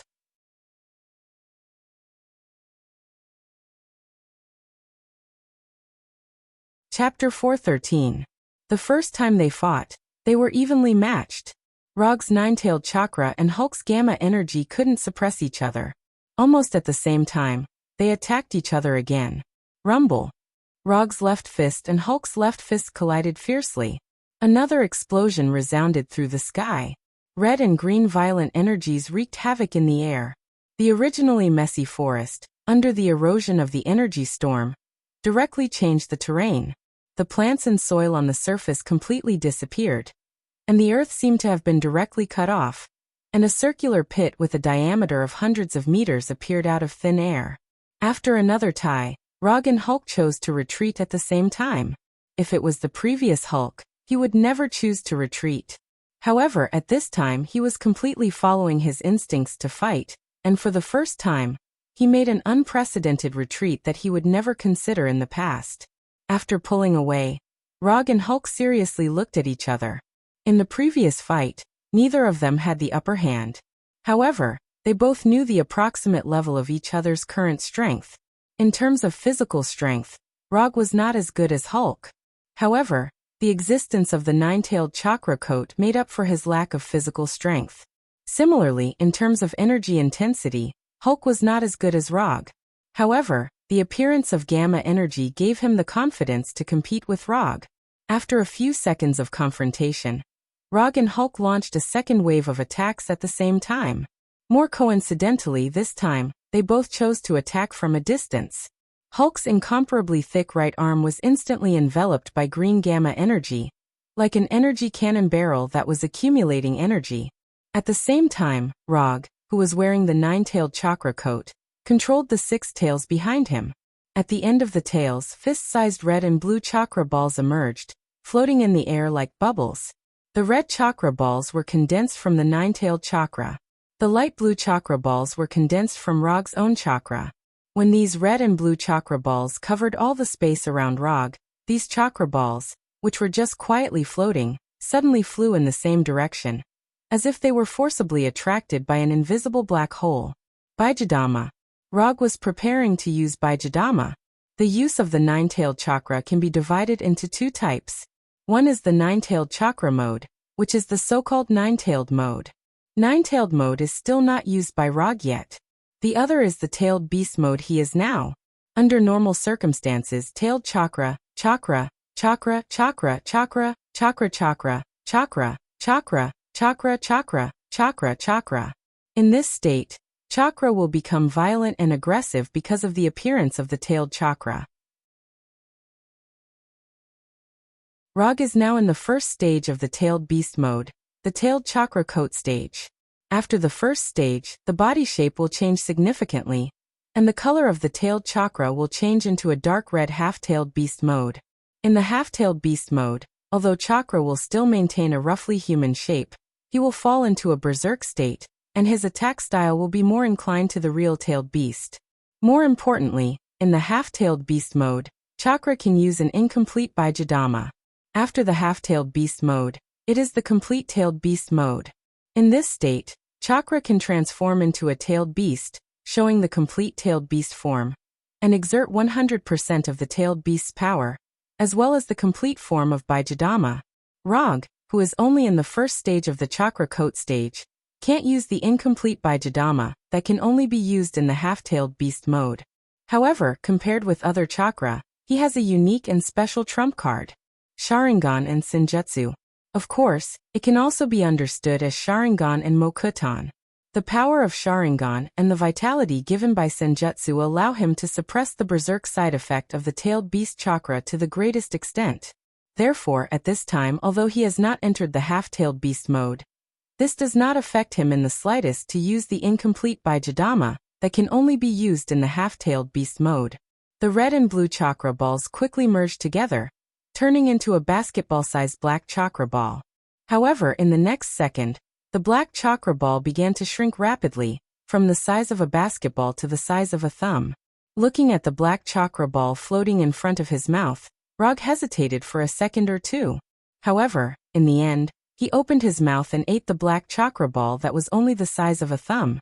Strictly speaking, this is not eating, but the necessary process before launching the Bijadama. After all, it is impossible for him to open his mouth and take out a Bijadama like a complete tailed beast. Therefore, before launching, he needs to do some extra preparations. When Rog swallowed the black chakra ball, Hulk in the distance also made the final preparations. His entire right arm became dazzling, as if it was made of gamma energy. A long time ago, Rog was curious about a question. That is, what kind of experience is it to swallow an incomplete Bijadama? Today he finally knows the answer to this question.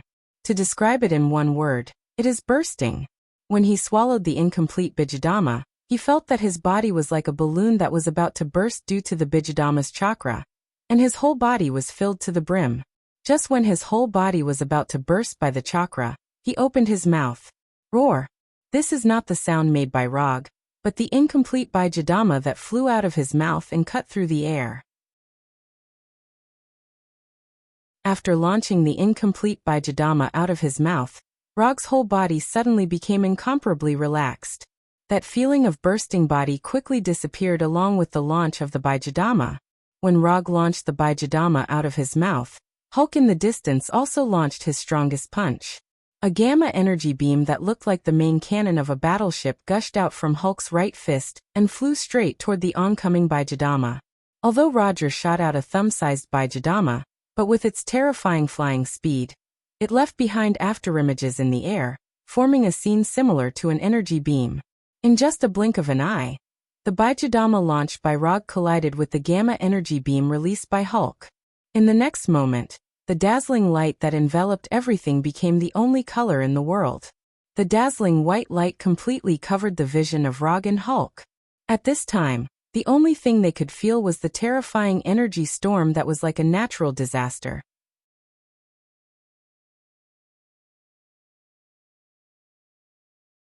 Chapter 4:14. Like a mushroom cloud. An energy storm rose to the sky. Hurricanes, earthquakes, shock waves, high temperatures and other phenomena were born at the same time, forming a terrifying scene like a nuclear explosion. As the two people closest to the explosion point, Rog and Hulk immediately felt the amazing power of the collision between the incomplete Baijidama and the gamma energy. In order to prevent themselves from inexplicably dying in this amazing explosion, a huge amount of energy gushed out from their bodies at the same time, wrapping themselves in layers. The red and green energy storm destroyed everything around it like a natural disaster. The mushroom cloud that rose to the sky was still clearly visible even from tens of miles away. As the initiators of this energy storm, Rog and Hulk did not expect that after the incomplete Baijidama and the gamma energy collided, such a powerful energy storm would erupt. Now they were like two small boats floating in the turbulent sea, in danger of being swallowed by the monstrous waves at any time. Rog tried his best to stabilize his body to avoid being directly blown away by the energy storm, but his persistence only lasted for a short 2 to 3 seconds, and was destroyed by the shock waves set off by the energy storm. Rog, who was covered with the nine-tailed chakra coat, was blown away. Hulk, who burst out with the gamma energy, was not any better. However, at this time, Rog did not have extra energy to pay attention to Hulk's situation. In the end, relying on the nine-tailed chakra coat and the amazing recovery ability of the immortal body, he landed on the ground safely. The shock waves and hurricanes brought by the energy storm blew him hundreds of meters away, making him completely away from his original position. After he landed again, the energy storm, which was not as powerful as a nuclear explosion, finally came to an end and quickly dissipated in the air. When the dazzling light, hurricanes, earthquakes, and other phenomena all disappeared, Rog finally had time to slowly look at the surrounding scenery. This used to be an unexplored forest, but now, the forest had completely disappeared. Instead, there was a huge explosion crater with a diameter of several kilometers. A thick layer of the ground was directly shaved off, and the trees outside the explosion crater were also uprooted by the shock waves and hurricanes, falling and scattered on the ground. Compared to the diameter of the explosion crater, the depth of the explosion crater was not worth mentioning, only about 10 to 20 meters. When the soil, stones, branches, and other things that were blown away fell like raindrops, Rog began to look for traces of Hulk. However, after glancing around the explosion crater, he found nothing and did not see Hulk at all. Was he blown away or buried? Rog thought for a few seconds, then directly activated Byakugan. Byakugan. The veins on the sides of his eyes bulged as he activated his 3 supervision abilities: Longsight, X-ray, and Insight. Under Byakugan's supervision, Rog finally saw Hulk buried in the soil. Hulk had been found, but Roger's expression had also become somewhat unsightly. At this time, Hulk's body was still emitting green gamma energy, but the color was much dimmer. However, this was not the main reason why his face became ugly. Hulk's right hand was gone. It was not an injury, nor was it a fracture. It had completely disappeared. This should not be. Rog was very clear about how strong the energy storm was, so he was even more certain that Hulk, who had the protection of the gamma energy, would never lose his right hand because of the explosion of the energy storm. Even he, whose physique was not as good as Hulk's, was not seriously injured by the energy storm. Of course, it was impossible for Hulk's right hand to be directly taken away by the energy storm. Just as he was thinking about how to deal with this unexpected situation that had completely exceeded his expectations, Hulk, who was buried in the soil, moved again and struggled to climb out of the mound. When Hulk stood up again, his pair of eyes that were emitting green light looked at the wound on his right arm. Then, under Rog's gaze, the cut on Hulk's right arm grew crazily as if it had mutated. Within a few seconds, Hulk's right hand that had disappeared grew back again. This works too? Rog, who witnessed the whole regeneration process, had an incredulous look on his face. Is this still King Hulk? This regeneration ability is not Hulk at all. Looking at Hulk's right hand that had recovered as before, Rog suddenly had a feeling that he seemed to have awakened a demon that had been sleeping for a long time. Forget it, don't think about it. Let's wake up the real Hulk first. After making up his mind, Rog took a deep breath and ran towards Hulk. At this time, he did not use the body flicker technique. With the nine-tailed chakra coat, he did not need to use the body flicker technique at all. In this state, his speed was not slower than the body flicker technique. In fact, it was even faster. In the blink of an eye, he crossed a distance of hundreds of meters and flashed in front of Hulk, who was emitting green light. Just like before, after discovering Rog's arrival, Hulk did not hesitate and directly attacked him. Hulk's right fist, which had just regenerated, hit Rog like a cannonball out of the barrel. However, just when his right fist, which was bigger than Rog's head and contained a lot of gamma energy, was about to hit Rog, Rog showed the results of his hard work in Konoha Hidden Village for half a year. 8 trigrams Palm, Revolving Heaven. 8 trigrams Palm. Revolving Heaven is a high-level secret taijutsu of the Hyuga clan main family, which has the name of Absolute Defense. Although in the world of Naruto, there are several moves with the name of Absolute Defense. However, on the level of taijutsu, 8 trigrams Palm, Revolving Heaven, which can reflect all physical attacks, does not disgrace this name. Rog's chakra acupoints in his body instantly released a lot of chakra, and his whole body rotated at high speed like a top, instantly creating a hemispherical light blue chakra shield. Although Hulk's right fist contains a lot of gamma energy, his right fist is always in a real physical form. As long as it is a physical attack, Rog is confident that he can bounce it back with Revolving Heaven. As Rog expected, Hulk's right fist hit the hemispherical chakra shield formed by Revolving Heaven. Then, it was bounced back by the high-speed rotation of chakra shield. The huge rebound force made Hulk involuntarily step back a few steps, and his footsteps became a little staggered. If it weren't for Hulk's huge body and the existence of gamma energy in his body, Rog's 8 trigrams Palm Revolving Heaven would have been enough to bounce him back. Although Revolving Heaven did not completely bounce Hulk back, it did not affect Rog's next plan in the slightest. Just after Hulk staggered back, Rog stepped forward like Hulk's shadow, and the Kyuubi chakra in his palms was instantly replaced by his own chakra. Soft Fist 8 trigrams Palm.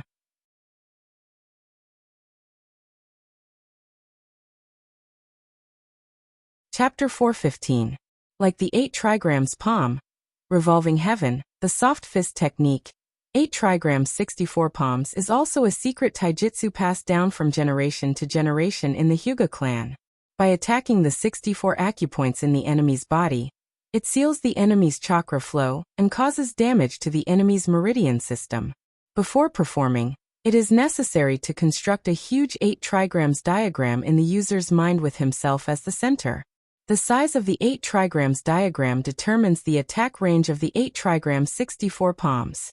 Due to the difference in strength, the size of the 8 trigrams diagram constructed by each user is different. When he was training hard in Konoha Hidden Village, Rog tested the size of his 8 trigrams diagram. With his position as the center, the range within a radius of 10 meters is within the attack range of his 8 trigrams diagram. Once beyond this distance, his 8 trigrams 64 palms will be at risk of being interrupted. Unlike other moves, if all the 8 trigrams 64 palms cannot hit the opponent, the power of the attack will be significantly reduced. Therefore, Whether or not all the 64 palms can be completed becomes the key to whether or not the full power of this move can be fully exerted. Under normal circumstances, Rog will not let the opponent be more than 10 meters away from him, resulting in the interruption of his 8 trigrams 64 palms. However, no one can be sure whether or not accidents will happen in the battle. What Rog can do is to ensure that the 64 palms combo will not be interrupted as much as possible.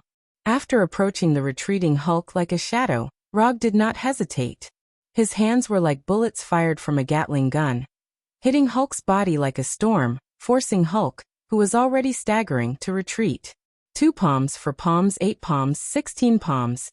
Relying on the lightning-like speed of his palms, Rog finished the first 16 palms in an instant and hit his chakra into several key acupoints in Hulk's body.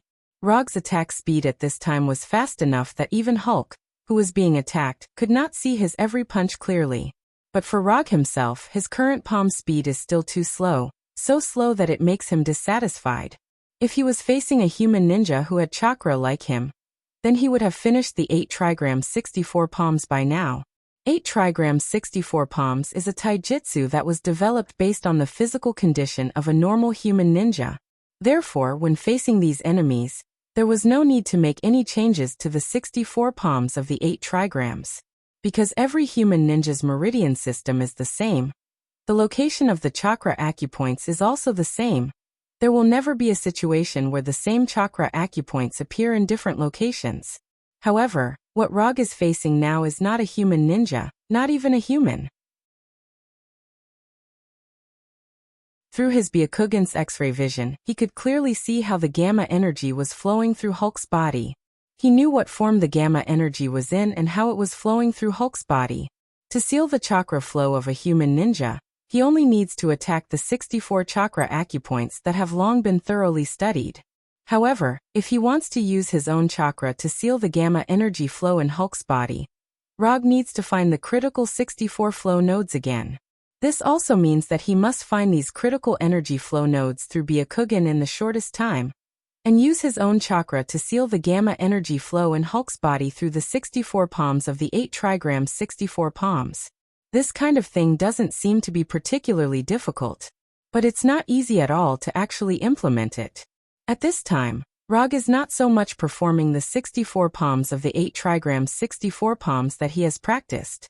It's better to say that he is looking for the key acupoints in Hulk's body while performing the 64 palms tailored for Hulk.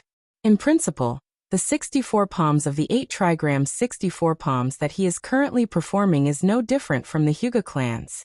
But in terms of operational difficulty, his current 64 palms of the 8 trigrams 64 palms is several orders of magnitude higher than the Hyuga clans. This is the main reason why he is dissatisfied with the speed of his current palm strike. If it was the 64 palms of the 8 trigrams 64 palms under normal circumstances, he would have finished all 64 palms by now instead of just finishing the first 16 palms. But fortunately, Hulk hasn't been able to react at this time. Of course, it's also possible that he has already reacted, but he was temporarily unable to resist Rog's rapid attacks. 32 palms. Taking advantage of this opportunity, Rog finished the next 16 palms. When Rog completely finished the 32 palms, Hulk finally found the opportunity to raise his hand and counterattack. However, before he could fully raise his hands, he was forcibly interrupted by Rog, who noticed it in advance. Although raising your hand and punching seems to be a very simple action, in order to complete this simple action, it requires the cooperation of multiple muscle groups in the body to complete this seemingly simple action. In front of Rog, who activated the Byakugan, Hulk's attempt to raise his hand triggered a muscle reaction, which was caught by him in time. In order to interrupt Hulk's idea of counterattack that he shouldn't have, and in order not to interrupt the chain of 64 palms, he even silently adjusted the order of the palms, and the attack that was originally supposed to be made after 50 palms were made in advance. In order to destroy the mobilized muscle groups that Hulk needed to raise his hand in advance, and before the counterattack was formed, he would resolve this counterattack that would occur in the future. At this time, Hulk didn't expect that his actions would be seen through in advance, and the only chance to counterattack was lost in his hands. After neutralizing the counterattack that Hulk had yet to unleash, Roger once again increased the speed of his palm strike, venting the remaining attack onto Hulk's body. 64 palms.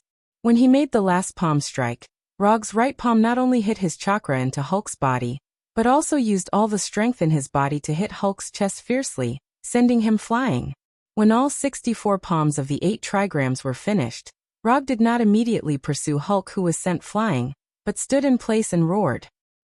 64 palms of the 8 trigrams. He has made hundreds of thousands of palms in Konoha Hidden Village. But there had never been a time like this that made him feel such unrestrained pleasure. 8 seconds. This was the time from when he got close to Hulk, to when he finished the 64 palms and sent Hulk flying. In this short 8 seconds, he first used the Byakugan to observe the gamma energy flow in Hulk's body in detail, and then according to Hulk's actual situation, he found the 64 key acupoints, and finally all the 64 palms of the 8 trigrams were hit on the established acupoints, completing the first battle of the 8 trigrams 64 palms.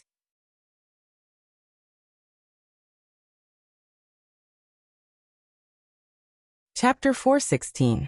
After venting the uncontrollable excitement in his heart, Rog came to the front of Hulk, who had been blasted away for dozens of meters. At this time, Hulk no longer looked the same as before. Although there were no obvious scars on the surface of his body, the green light emitted from Hulk's body had completely disappeared. Not only that, but now Hulk has also lost consciousness in the true sense, lying motionless in the huge crater. Unlike before, although there was no self-consciousness, he was moving under the instinctive control of the body. The damage caused by using Hyuga Soft Fist can only be seen on the surface of the body. It is impossible to accurately see the real damage. In order to confirm Hulk's true state at this time, Rog used the Byakugan's ability to see through Hulk's internal injuries in detail. Of course, when observing Hulk's physical injuries, he took the initiative to avoid some key parts of the lower body, so as not to leave any indelible shadow in his heart.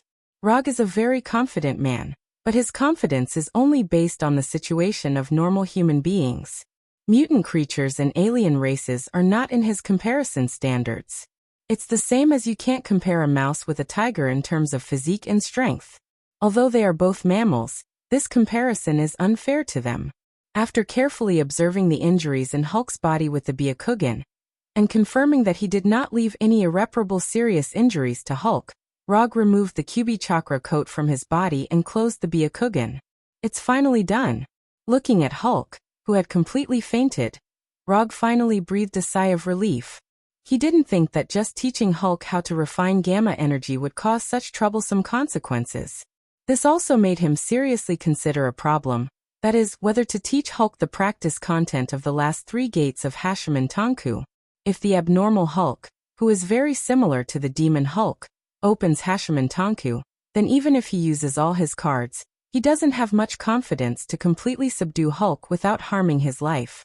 After taking a look at the crater that looked like it was caused by a nuclear explosion, Rog's body shone with a brilliant aurora-like light. He constructed a hemispherical quantum energy shield, completely enveloping himself and Hulk. In the next second, the brilliant hemispherical quantum energy shield disappeared, and the figures of Rog and Hulk also disappeared completely. After making such a big movement in this unknown forest, as long as the staff of the NSA and the military haven't collectively resigned, then they must have sent an action team here by now. Rog, who had just threatened the military yesterday, doesn't want to meet with these officials. If he could, he even hoped that these officials would ignore what happened in the forest. But he knew that this was just an unrealistic fantasy. Although the energy storm caused by the collision between the incomplete Baijidama and the gamma energy had dissipated, the energy radiation from the explosion still filled every corner of the crater. As long as these official organizations investigated a little, they would be able to find out that the terrifying explosion just now was caused by him and Hulk. But this is not a particularly troublesome thing. It will only slightly stimulate the already sensitive nerves of these officials. Rog didn't take Hulk directly back to Konoha's headquarters, but took Hulk to another unknown forest far away from New York. Before Hulk woke up and figured out what happened to him, Rog would never take Hulk back to Konoha's intelligence agency headquarters.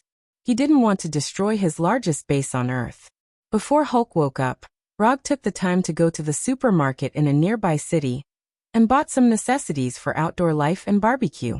If there is no accident, Hulk won't be able to return to Konoha's intelligence agency headquarters and the Federation headquarters before he completely put an end to the hidden dangers. When night fell, Rog began his traditional craft barbecue.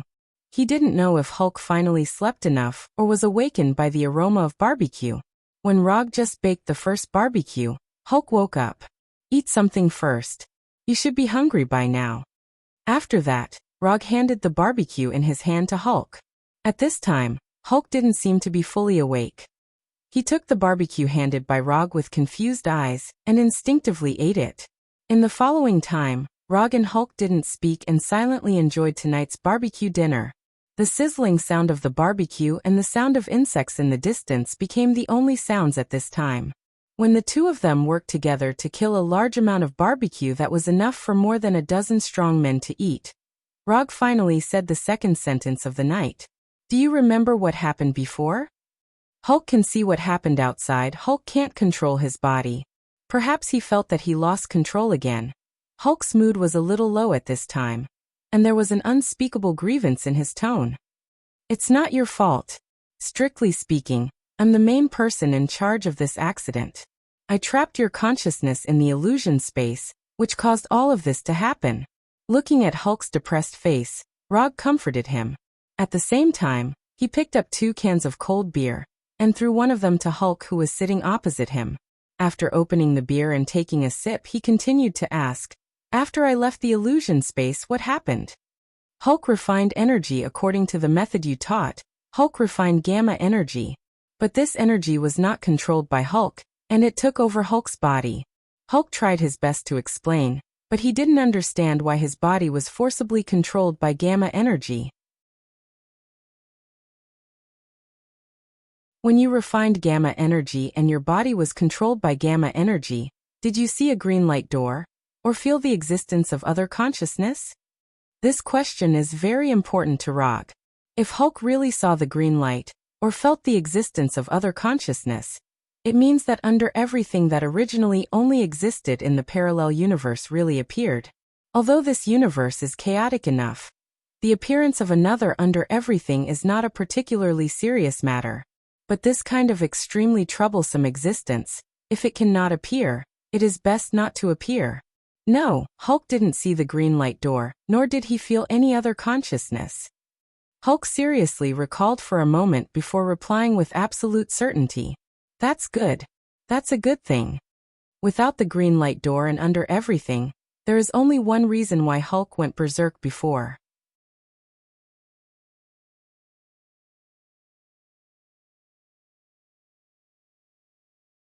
Chapter 417.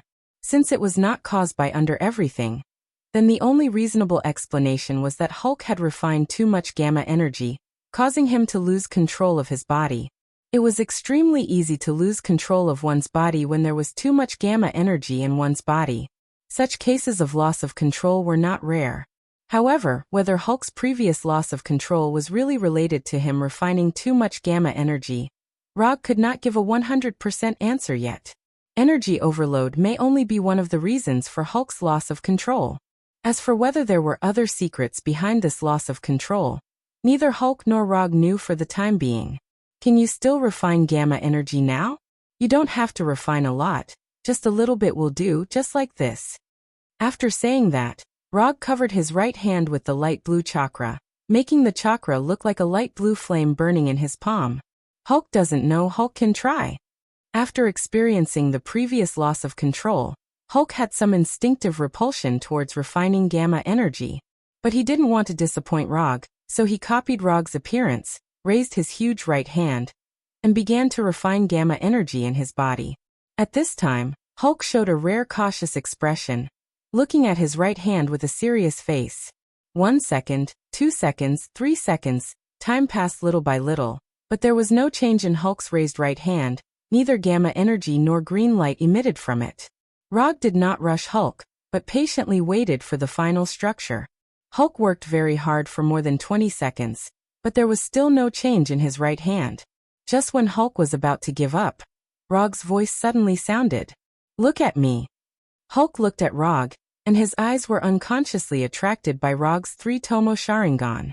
Don't try to control it too deliberately, just like breathing, whether you control it or not, your body will instinctively breathe in and out. At this time, Rog was like a psychiatrist, guiding Hulk with a gentle tone. At the same time, he also silently used the hypnotic ability of Sharingan, making Hulk unconsciously enter a hypnotic state. Gamma energy is the energy you were born with. It's like a cell, existing in every corner of your body. It will be like blood, flowing silently through every blood vessel in your body. Usually you can't feel its existence. But when you need it, it will appear immediately to strengthen you and heal your injuries. Feel it, accept it. Just like controlling your own breathing, follow its rhythm and slowly control it. If it wasn't for the fact that they were in the middle of nowhere, and that he was facing Hulk, Rog felt that he was like a charlatan trying to trick people into joining an unreliable church. Under Rog's hypnosis and guidance, Hulk gradually relaxed, no longer deliberately refining gamma energy, and no longer repelling the gamma energy that was born with him. Slowly, in Hulk's empty right hand, a faint gas-like gamma energy slowly appeared, and a soft green light lit up little by little. Finally, this gas-like gamma energy converged into a flame-like ionic state, covering Hulk's entire right hand. When Hulk's right hand successfully condensed gamma energy, Rog ended the hypnosis and guidance of Sharingan. Hulk did it, Hulk did it. At first, Hulk looked at the gamma energy on his right hand with some disbelief. After confirming that it was the gamma energy that he had refined and condensed, he said excitedly to Rog, "Yes, you did it." Looking at Hulk, who was like getting a new toy, Rog smiled with relief. In the following time, Rog struck the iron while it was hot, and shared with Hulk some of his experience in controlling chakra. 3 days passed in a blink of an eye, and when Hulk thoroughly mastered the technique of refining and controlling gamma energy, Rog took Hulk back to the headquarters of the replicas. After these 3 days of special training, Hulk can finally use the gamma energy in his body as chakra.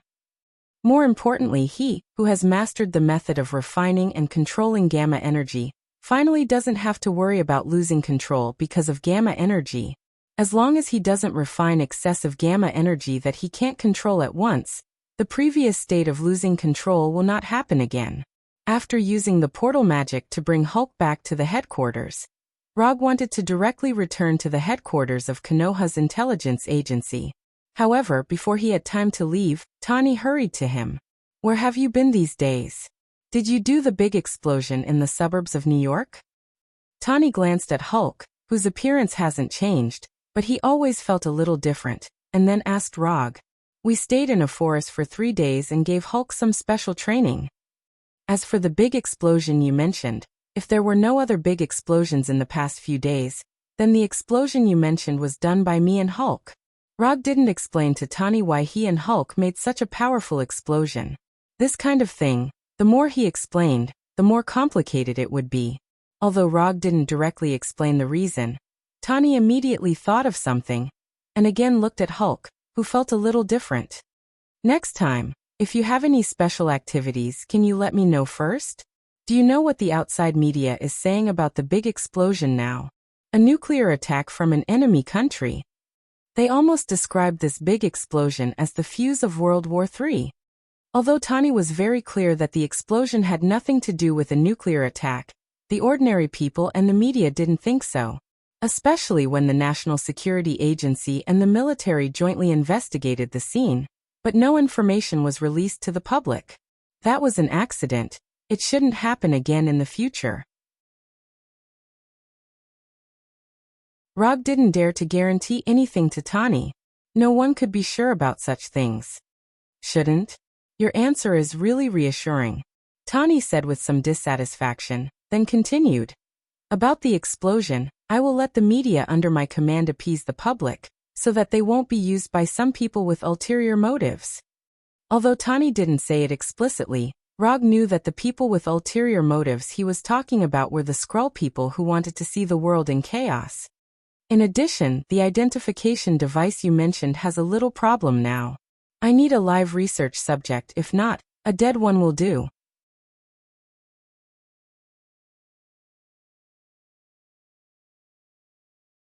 Chapter 418. Rog doesn't have any talent in scientific research and development, but he can be a reliable assistant. No problem, I will get you a living scroll as soon as possible. After chatting with Tani for a while, Rog opened the portal again and returned to Konoha's intelligence agency headquarters. Compared to 3 days ago, Konoha's HQ looked much better. At least from the outside, the damage wasn't as serious as before. However, to completely repair it, it's obviously not something that can be done in just a few days. This is the damage caused by the accident 3 days ago. As soon as Rog returned to his office, Hinata projected the already calculated details of the disaster. Looking at the dense statistical details projected by Hinata, Rog frowned slightly. Although the damage to Konoha's HQ can't be compared to the explosion in the forest, it still caused huge damage. Not to mention the damage to the building, just the hundreds of people who were accidentally injured gave him a headache. Although there were no deaths, Konoha's search for traces of the scroll became even more passive due to the injuries of these people. Give these injured people the highest standard of treatment and compensation. I don't want them to have the idea of leaving Konoha because of this accident. Rog didn't hesitate and directly ordered Hinata.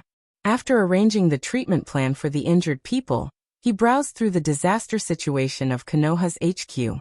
The repair and reconstruction of damaged buildings, the repair and replacement of destroyed equipment, a list of categories constantly passed through his eyes. After looking at the final loss in the hundreds of millions, Rog sighed helplessly. If he knew this would happen, he would never have taught Hulk Hashiman Tonku in his private practice. Although Konoha isn't short of money now, a string of numbers that look similar to a phone number still makes him feel a burst of heartache. The specific repair and reconstruction work will be done according to your plan. In addition, send the latest instructions to the special forces outside. Let them capture a Skrull and bring them back to the HQ without endangering their own safety. If they can't capture a Skrull alive, bring back a Skrull's body. After he issued a public declaration, most of the action personnel in Konoha's headquarters were sent out. Even Daisy, Pietro, and the others were also searching for the whereabouts of the Skrulls. Now, in addition to some necessary security forces, the rest are some logistics and technical personnel. This was also the main reason why he was worried that the injured would think of leaving Konoha. It was common for combatants to be injured, so they wouldn't think too much about it. However, it was different for technicians. Their tolerance for injuries was naturally lower. After instructing Hinata, Rog did not intend to continue to stay in the office and directly returned to his room. After living in the wild with Hulk for 3 days, he needed to take care of his personal hygiene and get a good night's sleep. The next morning, after resting all night, he transformed into an ordinary blonde youth and quietly left Konoha's headquarters. Although Daisy and Pietro were now searching for the whereabouts of the Skrulls outside, they didn't have a special identification device, so it was difficult for them to find the whereabouts of the Skrulls in a short time. In order to solve the problem that Tani encountered in the development of the device as soon as possible, he could only choose to do it himself. After transforming into an ordinary person, he didn't choose to look for the Skrulls in Washington, but instead came to New York. After using quantum transmission to reach the top of a building, he took a deep breath, then used chakra perception. Different races have different life energy signals. Even if the Skrulls can transform into the appearance of the Earthlings, their life energy signal can't be exactly the same as the Earthlings. Of course, the above is only his guess. Before finding the real Skrulls, he can't be 100% sure that his guess is correct. Even the Carey Empire that destroyed the Skrulls' home planet couldn't easily distinguish the transformed Skrulls. Therefore, the transformation of the Skrulls may not have such an obvious weakness. Although sensing life energy is a relatively rare ability, it's not to the point that the Carey Empire's technology can't reach. It wasn't an easy task to detect a Skrull hiding in an unknown location in an international metropolis with a population of nearly 10 million. Especially when he doesn't know what kind of life energy signal the transformed Skrulls have. Time passed little by little. Rog continuously expanded his sensing range from the inside to the outside, trying to find the Skrulls hiding in the crowd. However, after trying for nearly an hour, he helplessly ended his sensing. He can't sense anything. Apart from the special life energy signals he already knew, he didn't find any abnormalities. Perhaps there were some minor anomalies, but in such a large area of general perception, these minor anomalies were directly ignored by him. Even if his chakra can support it, he doesn't have that much time to carefully sense the people one by one. Even if he only needed 1 second to sense a life energy signal, with the current population of New York, he would need nearly 10 million seconds. That's 2,770 hours, a total of 100 days. His wish to use the difference in life energy signals to quickly find the Skrulls has been dashed. In that case, the only thing left for him was to roll his eyes at her. However, compared to Chakra's sensing range, Supercilious Eye's range is much smaller. A radius of 10 kilometers. This is the maximum range that Supercilious Eye can reach.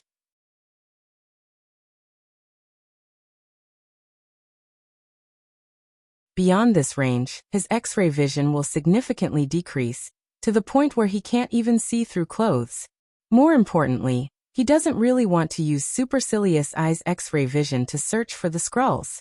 If he used Supercilious Eye's X-ray vision to search for the Skrulls, it would mean that he would have to see through every person's body.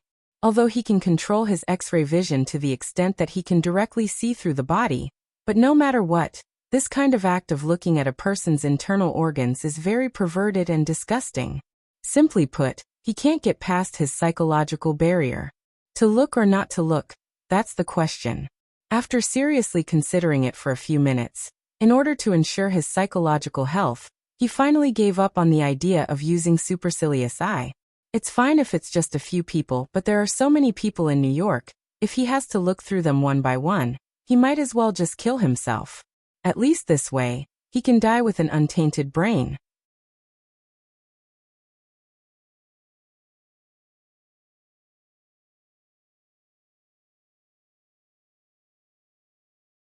Chapter 419.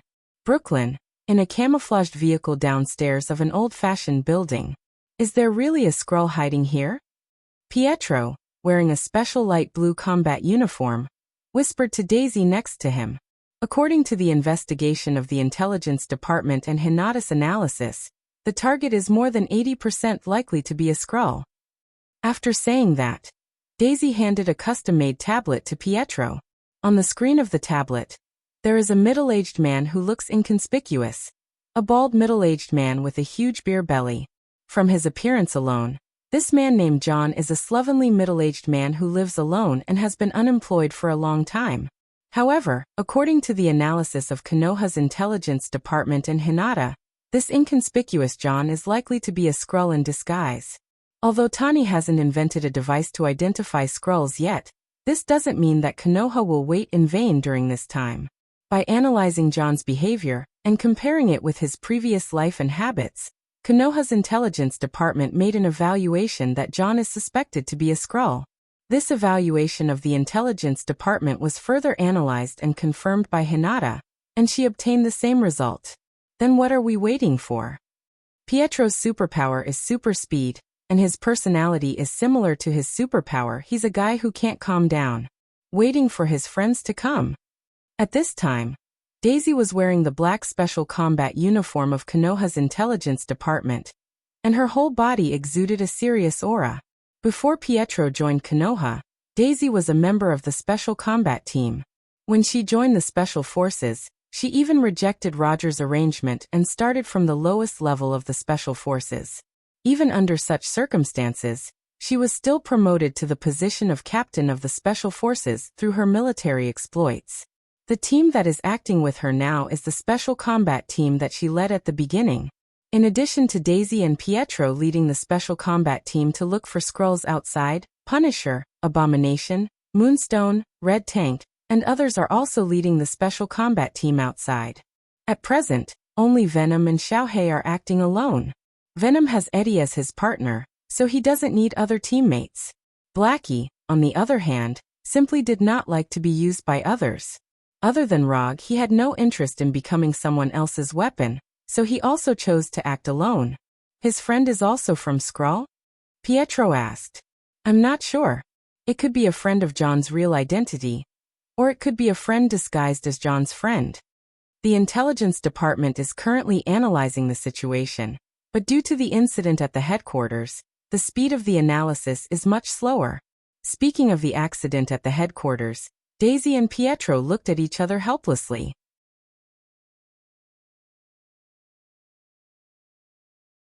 As soon as the accident happened, they received a message from Hinata, knowing that the accident was caused by Rog and Hulk. Rog is really something. He usually looks like a very steady person, but he always likes to do dangerous things. Recalling what Rog had done before, Pietro couldn't help but complain.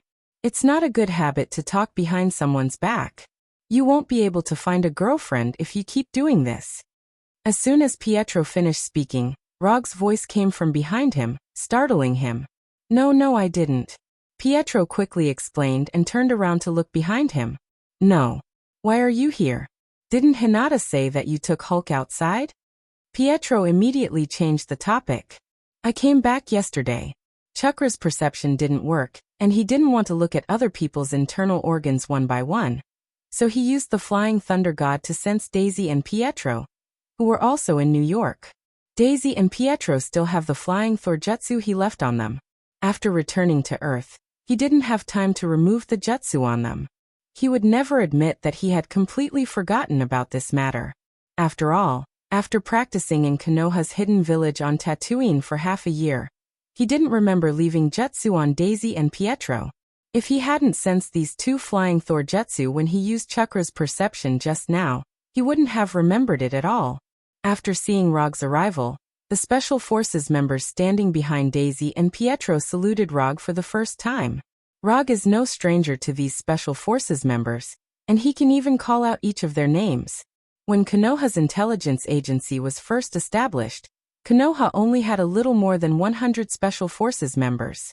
However, by now, Konoha's Special Forces members have developed to more than 200 people. Even the Umbu directly under him has developed from more than 30 people to more than 60 people. Whether it is these Special Forces members or the Umbu members, they have all been transformed by extremists. Therefore, on their bodies, there is the ultimate seal of the tongue bane placed by Rog. Facing the salute of these Special Forces members, Rog can only helplessly return a salute. How is the situation now? Rog quickly withdrew his gaze from the Special Forces members and asked Daisy, the captain. The one above, there is an 80% chance that he is a Scrooge, and he has a friend who may also be a Scrooge, so we plan to wait for them to meet before we act. Daisy quickly explained, and motioned for Pietro to hand the tablet in his hand to Rog. Room 703. Glancing at the location noted on the screen, Rog opened his Byakugan in front of Daisy and Pietro. Byakugan, activate.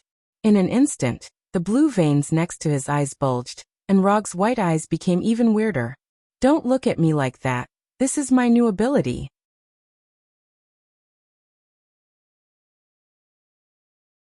While speaking, Rog wanted to look directly at room 703 of the building, but when his eyes appeared on Daisy, he unconsciously turned on his X-ray vision. Red damn it. What am I thinking? After realizing that something was wrong, Rog immediately turned off the X-ray vision of Byakugan and turned his head to look outside. What is this new ability? Rog deliberately omitted the explanation of Byakugan's ability, but Pietro asked immediately. This allows me to see the enemy's attack more clearly. He must not tell them that Byakugan has the ability to see through things. Absolutely not. See the enemy's attack clearly? This sounds no different from your previous red eyes. Pietro showed a "that's it" expression. The difference is big. You are still young. You don't understand this. I don't blame you. Rog cut off this topic in time.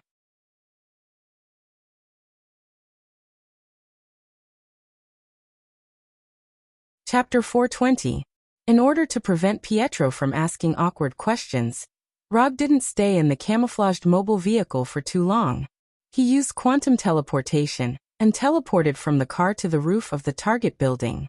I feel like his eyes are a little weird. He must be hiding something from us. Pietro voiced his opinion. I have the same feeling. When Rog looked at her with supercilious eyes, Daisy suddenly had a feeling that she was completely seen through, as if she wasn't wearing any clothes at all. As a woman, Daisy had an unreasonable intuition in this regard. After teleporting to the rooftop, Roger calmed himself down.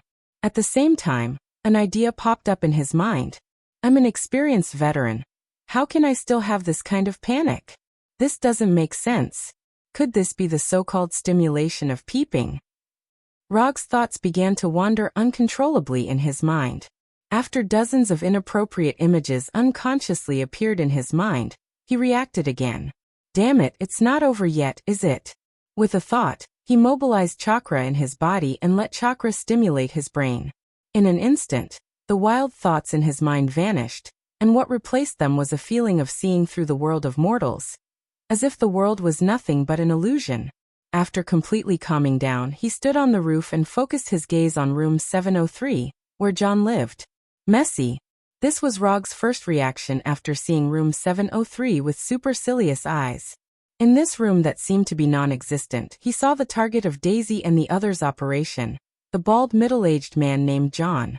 After further adjusting the degree of supercilious eyes penetration, he directly saw through John's internal structure. Although Rog was not a professional doctor, after killing so many people with his own hands, he still had a good understanding of the internal structure of the human body on Earth. The first second he saw through John's body, he could basically confirm that this man named John was the legendary Skrull. Although his appearance was no different from an Earthling, his internal structure was completely different from that of a human. I finally found you. After confirming John's identity, he put on the headset he had just gotten from the train and told Daisy and the others about his discovery. Since John was a Skrull, his friend Alan was most likely a Skrull as well. With these two Skrulls and Tawny's intelligence, it wouldn't take long for him to invent a device that could identify Skrulls. Then it was a beautiful pursuit and killing operation. While waiting for the other Skrull, Alan, Rog carefully sensed John's life energy signal. Compared to humans on Earth, the Skrull's life energy signal was more than 95% similar. If one didn't sense it carefully, it would be easy to overlook it. After thoroughly studying the life energy signal of the Skrulls, he dispelled Chakra's sensing ability and patiently waited for Alan's arrival. He didn't know if these Skrulls generally didn't have a sense of time, or if only this Skrull named Alan was like this. After blowing the cool breeze on the roof for about half an hour, the Skrull named Alan finally arrived at John's house. Unlike the greasy John, Alan's human appearance was clearly much better. His body was well proportioned and straight, his hair was lush and clean, and his clothes were neat and tidy. More importantly, this Alan's face was handsome enough and younger. He looked like a college student who had just graduated. When Alan and John stood together, it was like a contrast between a pretty boy and a wretched uncle, like a strong contrast in a postmodern oil painting. Of course, this was Rog's personal opinion. After all, to the Skrulls, appearance wasn't important at all. As long as they wanted to, they could change into any appearance. Let's move. Since Alan and John didn't look like super Skrulls, Rog didn't plan to personally take action. He handed the task of capturing them to Daisy and the others who had been waiting downstairs for a long time. At this moment, Alan and John were completely unaware of the approaching danger. Now they were talking in Skrull, which Rog couldn't understand at all. Although Rog, who was standing on the roof, couldn't hear their conversation, judging from their mouths, what they were saying now was not the Earth language he was familiar with. A few minutes later, the special forces led by Daisy came to the door of John's room. And like a group of wolves hunting for food, they made the final preparations before the attack without saying a word. What happened next was basically staged like a written script. Breaking the door, suppressing, attacking, subduing, handcuffing, in front of 6 Special Forces members who had been modified by extremists, as well as Daisy and Pietro, who had superpowers, the 2 ordinary Skrulls only lasted a few seconds before they were completely subdued. Then they were handcuffed, put on a pure black hood, and directly escorted to the mobile car downstairs. When the camouflage train was completely away from the block, Rog left the roof with the Flying Thunder God, and teleported to the mobile car. I will take these two guys directly to the Avengers headquarters. You guys take a break, and then continue to perform other tasks. After speaking, Rog grabbed the shoulders of the two Skrulls and used quantum transmission. The reason why he didn't choose to use portal magic is because using portal magic in a moving vehicle is no different from directly cutting the vehicle. Portal is a fixed space entrance and exit, and it will not change its space coordinates because of the movement of the vehicle. At this point, quantum transmission is undoubtedly more suitable. A brilliant aurora-like light lit up in the car. Then the light disappeared, and Rog and the two Skrulls also disappeared. Because he didn't know where Tani's laboratory was located at the Avengers headquarters, Rog chose to teleport to Tani's office this time. At this time, Tani was reviewing the information sent back by the action team secretly dispatched by the Avengers in his office. However, in the next second, a brilliant aurora-like light appeared in his office out of thin air. The research subjects you want? I brought them to you. Before Tani realized what was going on, Rog took off the hood on Alan and John's heads. They are Skrulls? Are you sure you didn't catch the wrong people? After carefully observing Alan and John, Tani asked with some uncertainty. Of course I'm sure. As soon as his voice fell, Rog took out a flying Thor kunai with his right hand and slashed across Alan and John's arms like lightning. Purple blood that was completely different from that of the Earthlings slowly flowed out of the wound.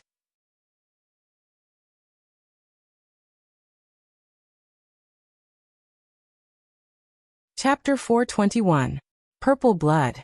Seeing the purple blood that didn't belong to an earth creature, Tani no longer had any doubts and immediately arranged for the guards to send the two Skrulls to his laboratory.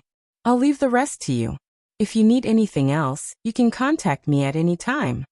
After handing over the two Skrulls to Tani, Rog didn't intend to continue staying at the headquarters. Although his relationship with Tani is quite good, his reputation in the Alliance isn't very good. Tani, Hulk, Natasha, and Scott are the only 4 people in the Alliance who aren't dissatisfied with Rog's domineering style. As for Rogers and the other members of the American team, they more or less had some complaints about him. Especially after he openly threatened the protesters in the live news broadcast, their evaluation of Rog became lower and lower. If it weren't for the fact that Roger was far stronger than them, perhaps Rogers would have brought the Special Forces of the United States to capture him at any time. However, Rog didn't care about the dissatisfaction of Rogers and the others. I like it when you don't like me, but can't do anything to me. No problem. If Konoha needs any help, you can contact the Alliance at any time. Tani replied. Afterward, Rog used the portal magic and returned to Konoha's headquarters. Both Konoha and the Alliance's special forces are outside searching for Skrulls. The only difference is that Konoha openly sent out their special forces, while the Alliance can only send out their special forces secretly. After all, the Alliance is different from Konoha. Konoha can completely ignore people's evaluation and opinions, but the Alliance can't. After handing over the two Skrulls to Tani, Rog didn't go out to look for Skrulls again. He had no interest in these ordinary Skrull people. Unless Daisy and the others find the legendary Super Skrulls, he won't make a move. A week passed in the blink of an eye. When Rog played the Kree Empire console game in Konoha's headquarters for a whole week, he finally received a call from Tani. Come over, the first-generation identification device has been invented. Tani didn't say anything and went straight to the point. Okay, I'll be right there. After hanging up the phone, Rog opened the portal connected to Tani's office and directly walked in. At this time, a lot of members of the Alliance gathered in Tani's office. Rogers, Natasha, Hawkeye, Hallucination, Colonel Road. Obviously, Tony had also called back all the American team members who were out on the mission. However, Rog didn't see Hulk. Where's Hulk? Roger nodded at Natasha and Scott, then asked, What's the matter? He's practicing the new move you taught him in the training room.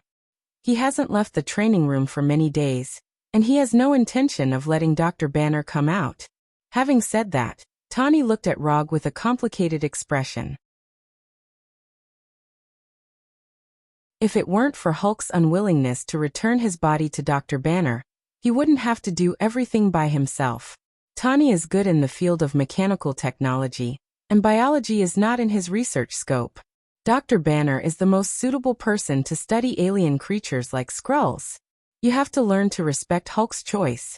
If you always force Hulk to do things he doesn't like, he will become more and more rebellious. Rog explained to Hulk. It is precisely because the Alliance always forces Hulk to do things he doesn't like that Hulk has never gotten along with the people of the Alliance. Although Hulk is very powerful, he can't always be used as a weapon and tool. Let's not talk about this for now. Let me introduce you to this instrument to identify Skrulls. After that, Tani pointed to the instrument on the desk, which looked like a thick tablet computer.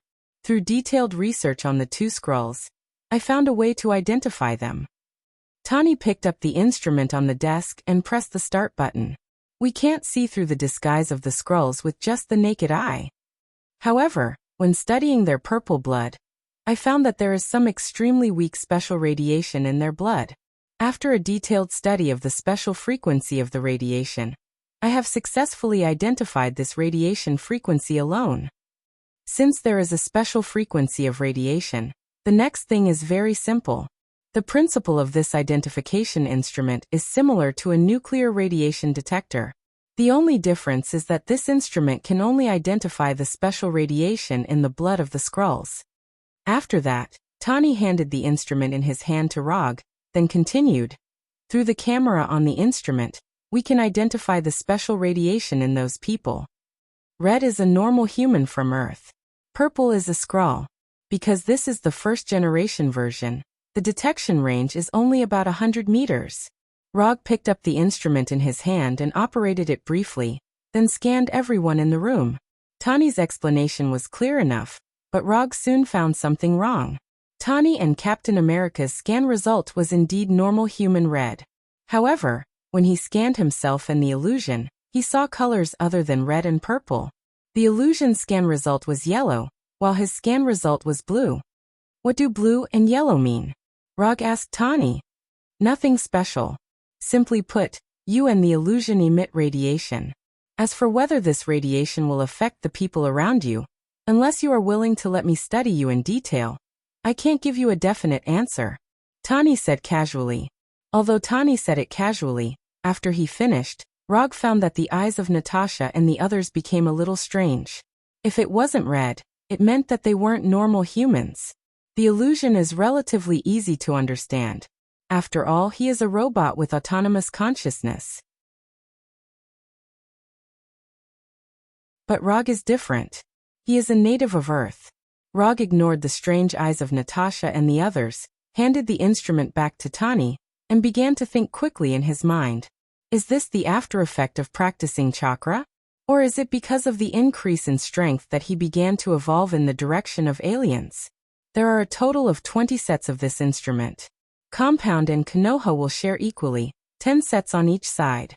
When Rog wondered whether he had begun to evolve in the direction of aliens, Tani asked the staff outside the room to move the remaining 19 sets of identification instruments in.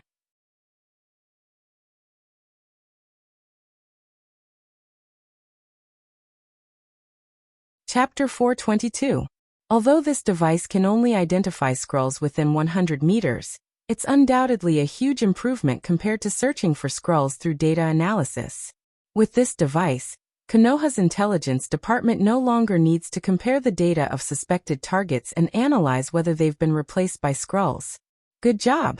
Everyone in the room picked up the device and started operating it, then expressed their approval of Tani's work. Tani may not be the most powerful superhero in the Avengers, but he's definitely the most irreplaceable existence in the Avengers. Without Tani's brain, the Avengers wouldn't have developed to this point. I'll accept the device. But if you have time, you can try to upgrade it. 100 meters is still too small. No problem. Once I develop a new version, I'll inform you as soon as possible. After receiving Tony's reply, Rog opened the portal connecting to his office and returned to Konoha's office with the 10 sets of identifiers that belonged to Konoha. Hinata, arrange for people to send out the device. It's time to give these Skrulls a surprise. Rog said to Hinata. Okay. It didn't take long for 2 Konoha staff in black uniforms to come to Rog's office and took out the device on the table. The problem of how to identify Skrulls has been solved. The next step is naturally to capture and kill them. However, Rog still has no plans to take action. Unless Daisy and the others find a super Skrull, he won't do it himself. Capturing ordinary Skrulls is not a challenge for him at all. If he has the time, he might as well clear a few more Kree Empire games. Under Hinata's arrangement, the identification device invented by Tony was quickly sent to Daisy and the others who were acting outside. With the device, the efficiency of Konoha and the Avengers' operations has been significantly improved. In just 3 days, the number of captured and killed Skrulls has reached more than 20. The number of suspected names on the list is also decreasing at a considerable speed. Sama, the joint conference will start in half an hour. Hinata woke up Rog, who was addicted to the game. Got it. Although somewhat reluctant, Rog still logged out of the Kree Empire game and took off his helmet. At this time, a week has passed since Tani handed over the device. In this week, Konoha and the Avengers achieved brilliant results. They had captured 36 Skrulls alive and killed 43 Skrulls. Under the joint attack of Konoha and the Avengers, the Skrulls active in Washington and New York were all caught in one net. Even the Skrulls who disguised themselves as government workers weren't spared from the attack. In the beginning, the White House and military expressed their dissatisfaction with Konoha and the Avengers. But when they received the corpses of Skrulls, they obediently shut up. Because of the Skrulls with the Skrulls to kill Konoha. Even the suggestion of a joint press conference was tactfully proposed by the White House and the military. But even if they didn't mention it, Tani had already decided to hold a press conference. In the past 6 months, the Avengers had taken the blame many times, and the support of the public has reached an all-time low. Now that there is sufficient evidence, it's time to wash away the slander. Rog didn't have any objection to Tani's decision to hold a press conference. But on the issue of how to deal with the captured Skrulls, they had different opinions. Tani's idea was to show the Skrulls who were still alive at the press conference, put the witnesses in front of the public, and then lock them up in a secret prison. Tani's idea wasn't wrong. After all, in the UA, some states didn't even have the death penalty. And this approach was in line with the humanism that the UA has always promoted. However, Rog had a different view on this. Showing the existence of the Skrulls to the public was no problem. After the Battle of New York, people all over the world knew that there were other intelligent life forms in the universe. Since there were the Za'Tari, it wasn't strange to have another Skrull. What really caused them to have different opinions was the decision of whether to lock up the Skrulls. Tani was more inclined to lock up the Skrulls, while Rog was more inclined to kill them. If they kept the Skrulls alive, who knew what would happen in the future? It was better to just kill them.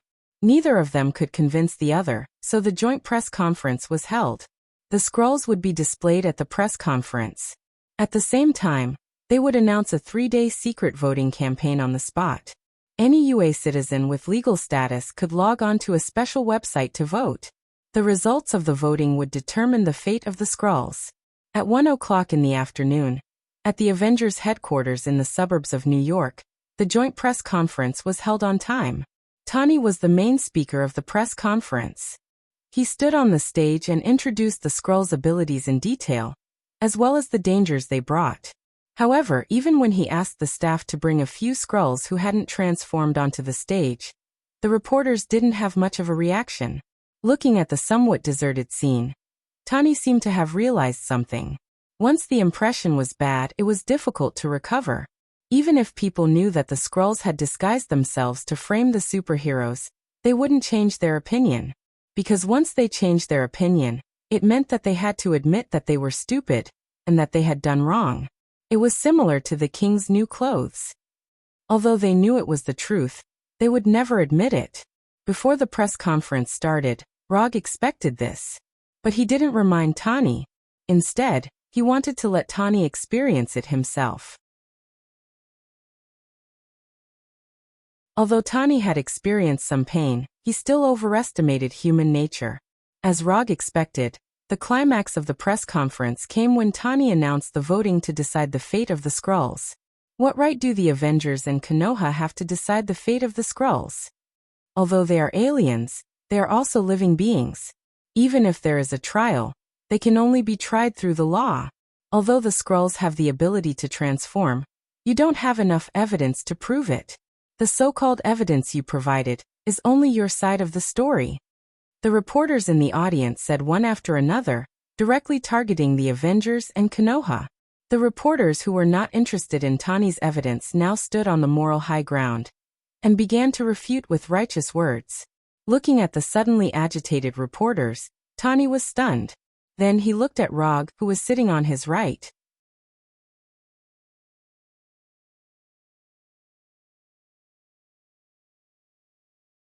Chapter 423.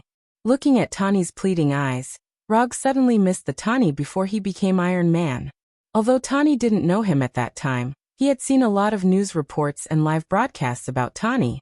The arrogant genius and playboy from back then was completely gone. It had to be said that the identity of a superhero could really change a person.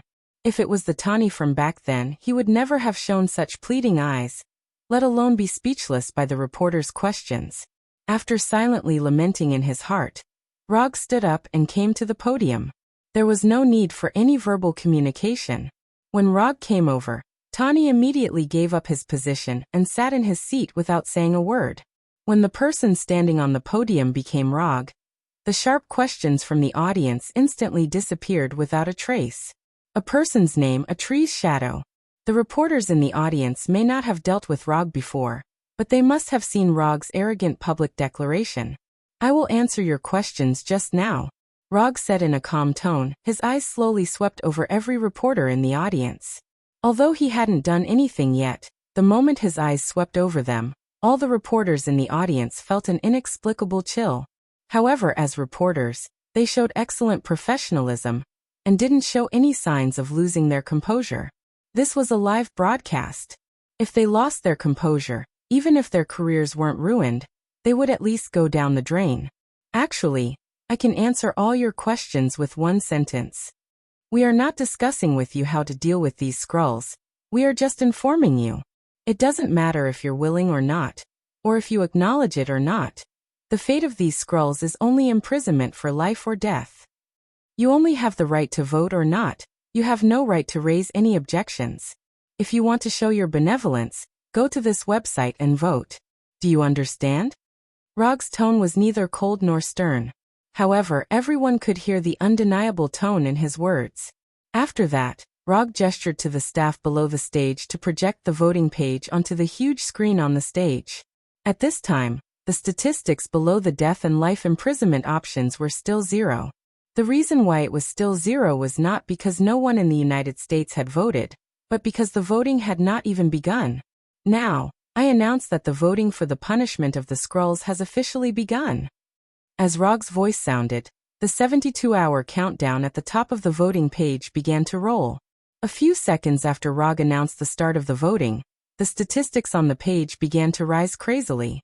1,000, 5,000, 10,000, 30,000, 50,000. Looking at the increasing numbers on the page, the reporters sitting in the audience fell silent.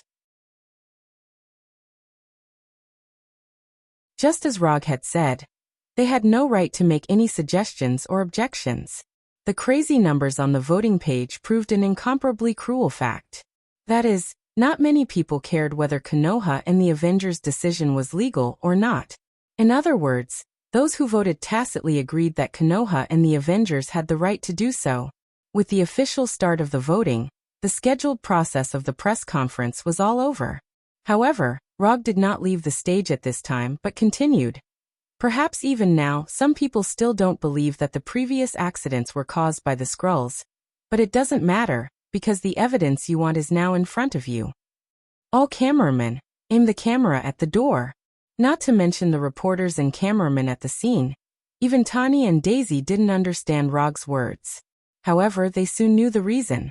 The venue of the press conference was on the grass next to the Avengers' headquarters, only a few dozen meters away from the door. After hearing Rog's words, everyone at the scene turned to look at the door. Then they saw a large group of superheroes. Iron Man wearing an Iron Man armor, Captain America holding a shield, Hulk with a tall figure, Hawkeye with a bow and arrow. Of course, among these superheroes, there were also no faces of Konoha members. Punisher, Abomination, Shockwave Woman, Quicksilver, Red Tank. Among these superheroes, except for Yondaime Hokage and Thor, the faces of Konoha and the Avengers who have publicly appeared and performed missions outside were basically all there. Did you know this would happen? Looking at the superheroes who suddenly arrived on the opposite side, Tani asked Rog. Isn't this a normal thing? If Rogers and the others were tried in public on other planets, you would definitely take people to rescue them. Rog answered calmly. When Tani proposed a huge press conference, he guessed this. What's more, they also made a special advance notice. Why didn't you say it earlier? We weren't ready to fight at all. Tani complained. No, it's just that you weren't ready. Konoha was ready early in the morning. We will stop them first. You are responsible for evacuating the crowd and sending these people to a safe place. After that, Rog summoned his Haori and Kusanagi sword. Tani wanted to continue to say something, but when he saw that Konoha's people had rushed up, he could only silently accept Rog's arrangement. This is also an opportunity for us, an opportunity to catch them all in one fell swoop. As soon as his voice fell, Rog's figure disappeared on the stage, leaving only a finger-thick light blue electric snake. Lightning Body Flicker. Using the lightning body flicker, Rog came from the stage to the door in an instant, and the Kusanagi sword in his hand was wrapped in light blue lightning. Without any hesitation, the Kusanagi sword in his hand directly stabbed the nearest Hawkeye. Whoosh! The Kusanagi sword wrapped in lightning cut through the Hawkeye's neck like cutting through a cream cake, instantly beheading him. Byakugan open. When the head of the Hawkeye flew, Rog opened the Byakugan at the same time, increasing his vision to the level of cheating. When Rog took the lead to kill the Hawkeye, the other Konoha's people also launched their own attacks.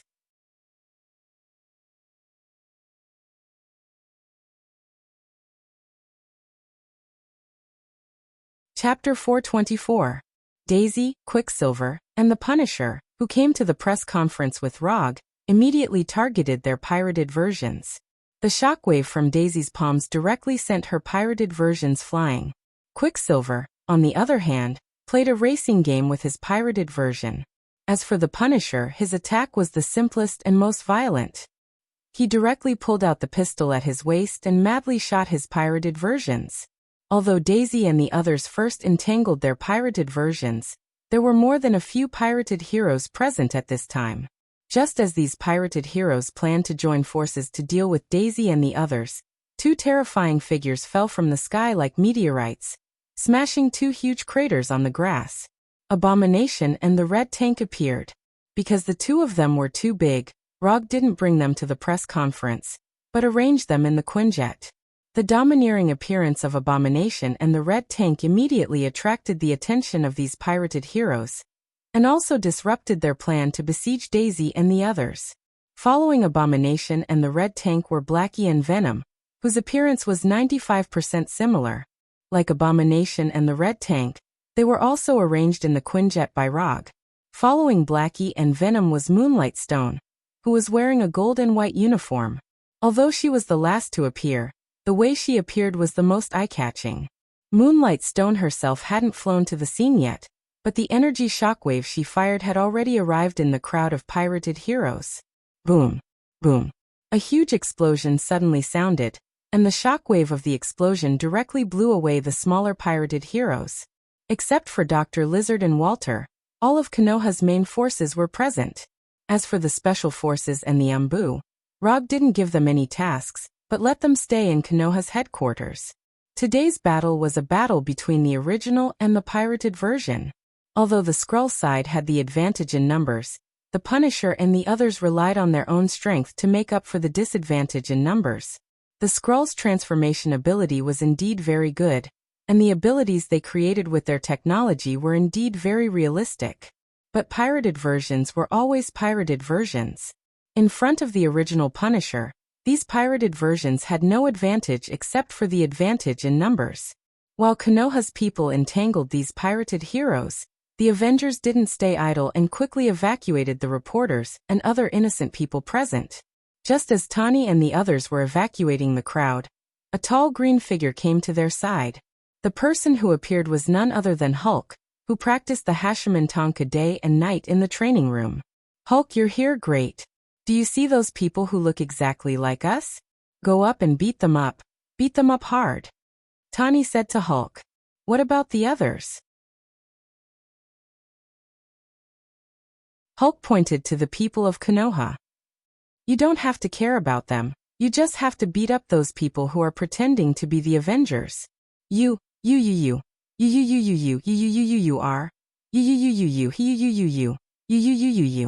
Hulk nodded his head in agreement with Tony's statement. However, Hulk didn't rush directly to the Skrull people as Tani imagined, but instead he took a deep breath in front of him. What does this mean? Is he calming himself down? Because Tani has been busy with the Skrull people, he didn't know what Rog taught Hulk. But in the next second, Tani saw a completely different Hulk from his memory. Gamma energy exuding a strange green light appeared on Hulk's body, as if it was covering him with a layer of energy. Then, just as Tani was about to ask Hulk what was going on, Hulk said very seriously, Hashimantanku, first gate, open, open. As Hulk's voice sounded, the gamma energy on his body became stronger.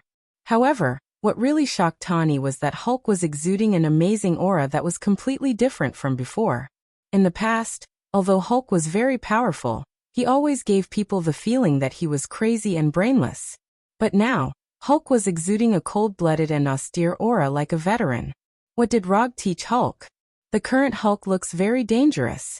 No, after this matter is over, I must have a good chat with Hulk.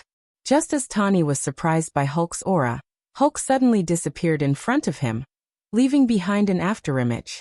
Then he heard a collision sound like an explosion. After opening the first gate, Hulk lifted the restrictions on his brain and used 100% of his physical strength for the first time. After using all of his physical strength, Hulk showed an amazing speed that far exceeded his previous speed. His whole body was like a train as he crashed into the Skrull people, knocking away the Skrull people who had transformed into him. Before Hulk had even opened the first door, Rog had already sensed his presence. Byakugan's 360-degree vision without blind spots allowed him to clearly see everything that was happening around him. If he wanted to, he could even see through everyone's body. However, he did not do that. Instead, he moved forward as if he was taking a stroll, casually killing Black Widow and Captain America. These Skrulls who had transformed into Black Widow and Captain America were ordinary Skrulls. Although they had tried very hard to imitate the strength of the real Skrulls, in front of Rog, even the real Black Widow and Captain America couldn't hold on for long. At this time, Rog wasn't picking on soft persimmons. Instead, he was trying to clear the battlefield as much as possible, so that the next battle would have a bigger stage. After searching for a while, he successfully found the Super Skrull that he had been thinking about for a long time among these counterfeit goods. 3. Among these Skrulls, there were only 3 Super Skrulls who had transformed into Super Skrulls: Hulk, Quicksilver, and Shockwave Girl Daisy. Although they were hidden among the ordinary Skrulls, Rog's Byakugan completely saw through their disguise. After killing another Hawkeye, he arrived in front of the Super Skrull who had transformed into Daisy.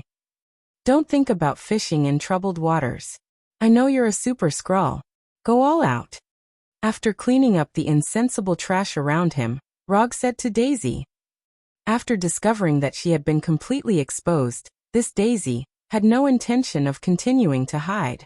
She raised her hand and released a strong shockwave that wasn't much weaker than the real Daisy.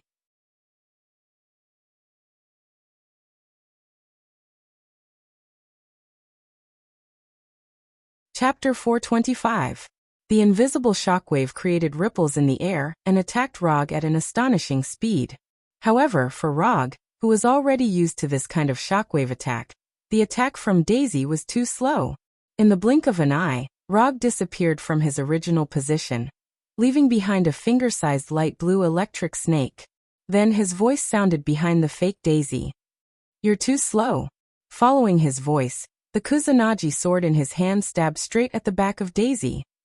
Without enough time to dodge, Daisy made a counterattack that was within Rog's expectations. Boom. With himself as the center, he unleashed a 360-degree shockwave without any blind spots. This was both an attack and a defense. Although Daisy, had never fought with Rog before. All the Skrulls, including him, had studied Rog's fighting style in detail. Strength, speed, technique, energy release. In the internal investigation report of the Skrulls, most of Rog's fighting attributes could be said to be perfect. This was also the reason why these Skrulls had never disguised themselves as Log. With their technology and strength, the Rog that they disguised as was extremely flawed. Even if they used it to fool ordinary people, the Rog that they disguised as was not enough to pass off as the real deal.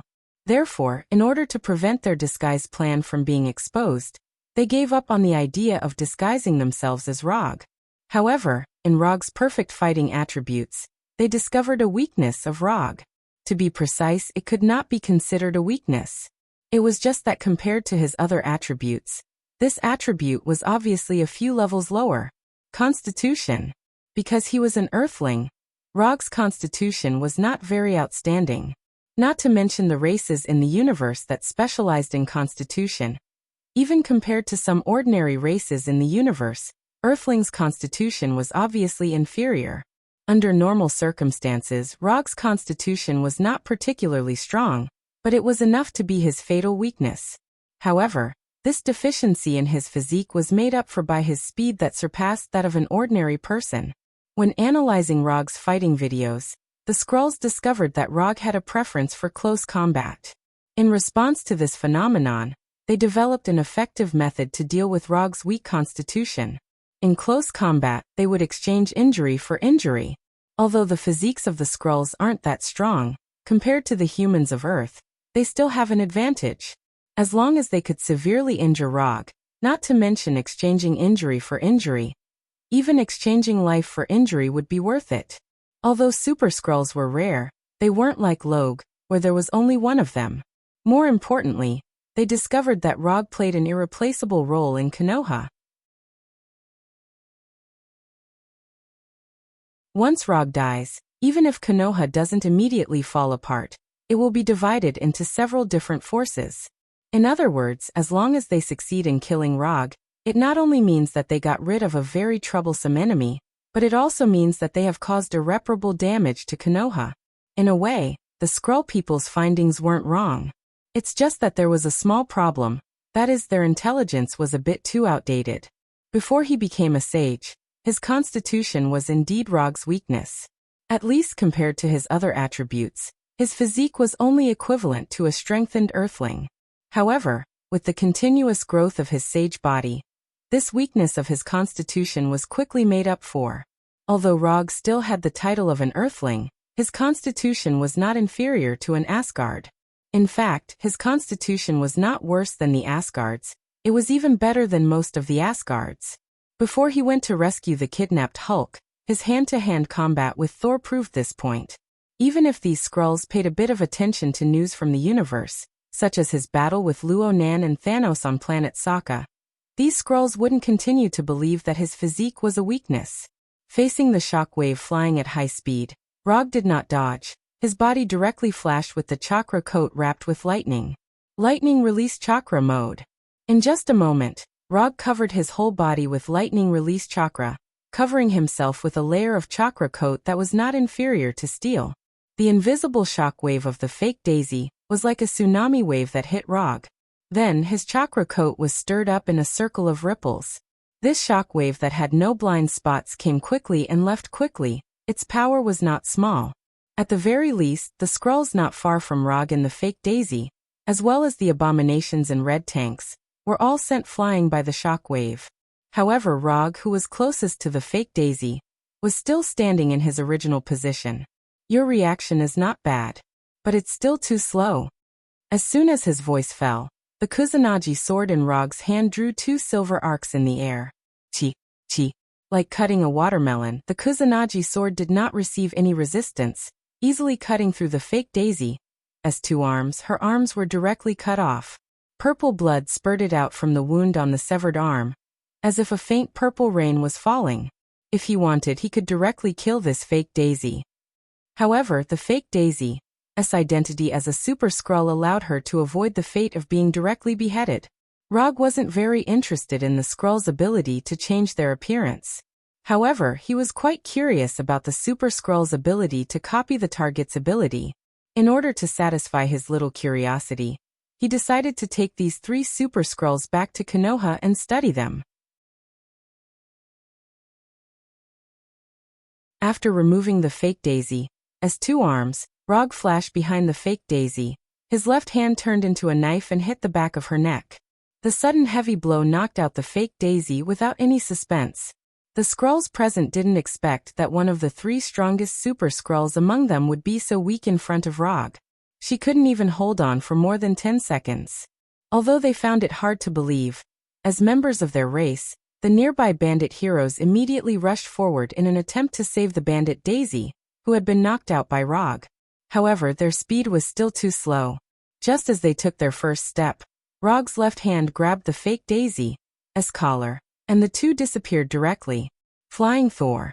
In order to prevent this Super Skrull from bleeding to death, Rog didn't waste any time and directly took her back to Konoha's laboratory. Hinata, look after this guy, don't let him die. After instructing Hinata, Rog's figure disappeared again. The Super Skrull who lost her arms was lying motionless on the dissection table in the laboratory. The humanoid robot in the corner was awakened by Hinata, took bandages, sutures, and other tools, and came to the dissection table without saying a word.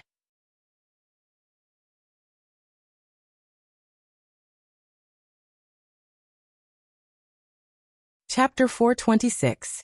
Although Hinata didn't know what Rog was going to do to the seriously injured Super Skrull, since Rog had ordered her to do so, she would never let this Super Skrull die.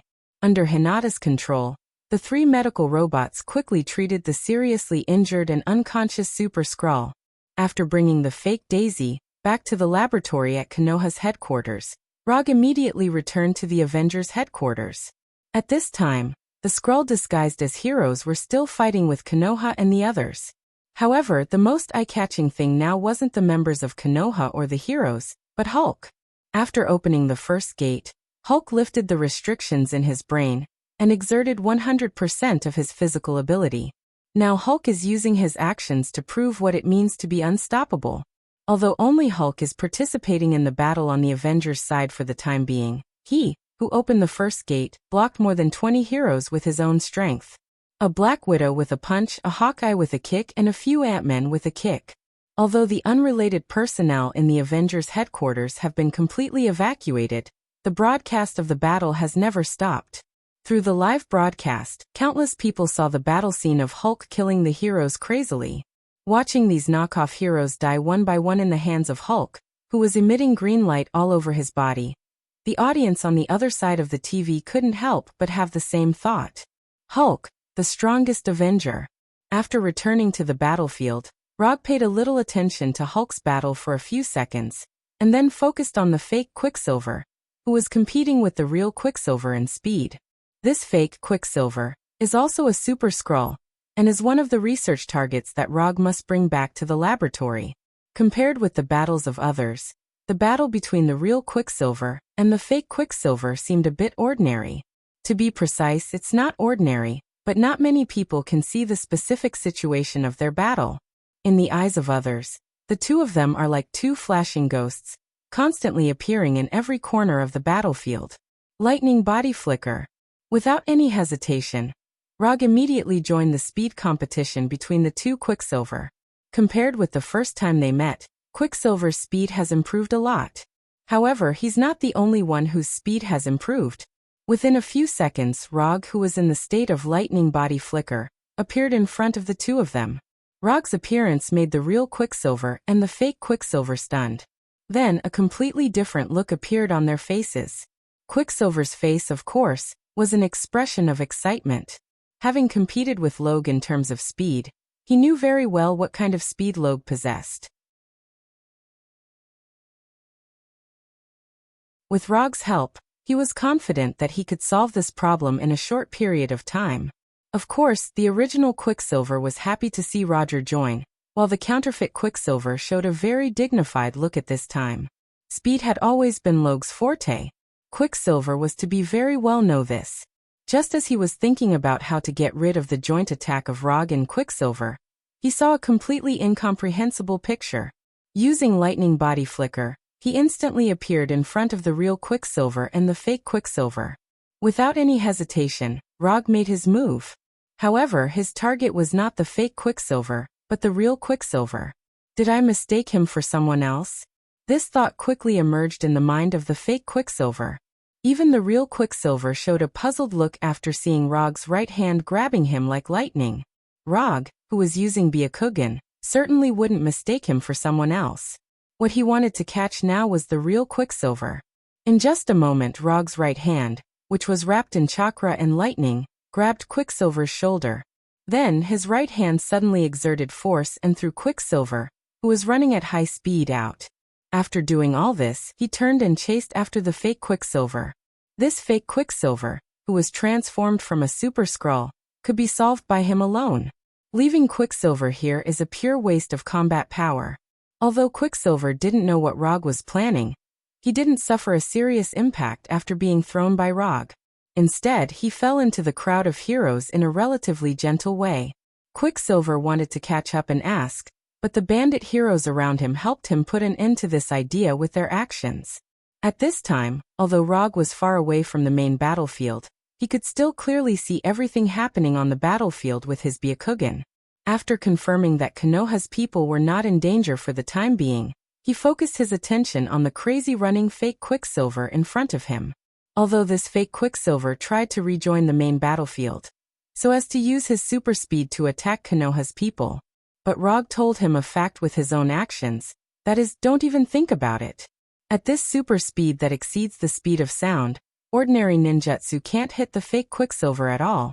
After confirming that Konoha's members on the main battlefield were not in danger with his Byakugan, he closed his Byakugan. 3 Tomo Sharingan open. First gate of Hashimen Tanku, open. After switching Byakugan to Sharingan, he opened the first gate of Hashimen Tanku at the same time. With the opening of the first gate, his already amazing speed instantly became even more terrifying. He didn't use Hashimen Tanku to directly attack the fake Quicksilver. He had a better way to deal with this fake Quicksilver.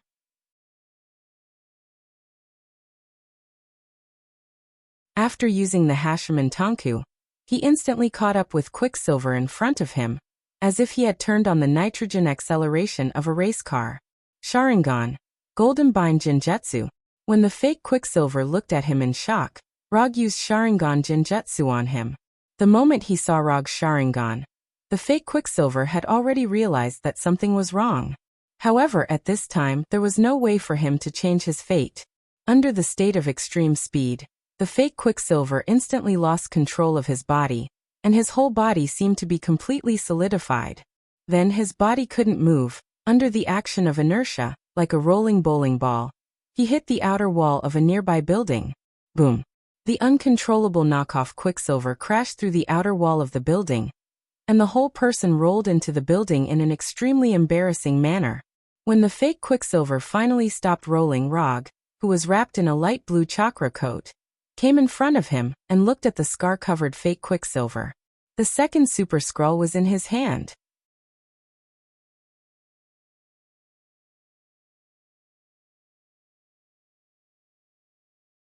Chapter 427. This guy copied Pietro's super speed. He won't be able to move normally for half an hour. Check his injuries, don't let him die. After you're done, find a room and lock him up. After bringing back the immobile Quicksilver, Rog told Hinata. At this time, on another dissection table in the laboratory, the medical robot was helping the fake Daisy with the final treatment. She copied Daisy's superpower. Don't forget to prepare a room for her. Rog glanced at the fake Daisy on the autopsy table, who had turned back into a Skrull, and continued. Yes, sir. Hinata's gentle voice sounded out of thin air in the laboratory. After instructing Hinata, Rog once again used the Flying Thor and returned to the headquarters. Both the fake Daisy and the fake Quicksilver were in his hands, only the fake Hulk was left. When he returned to the headquarters of the Avengers, the first thing he saw was his last target, the fake Hulk, that was transformed from a Super Skrull. He was being beaten up by the real Hulk who had opened the 8 inner hidden gates. Although he didn't know how a Super Skrull with a body similar to an ordinary person became a huge Hulk. However, after seeing the fight between the real Hulk and the fake Hulk, he had to admit that the fake Hulk perfectly copied some of Hulk's abilities.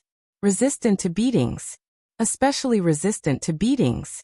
Even in the face of the real Hulk who had opened the Hashiman Tanku, the fake Hulk still showed an extremely tenacious ability to resist all of Hulk's attacks.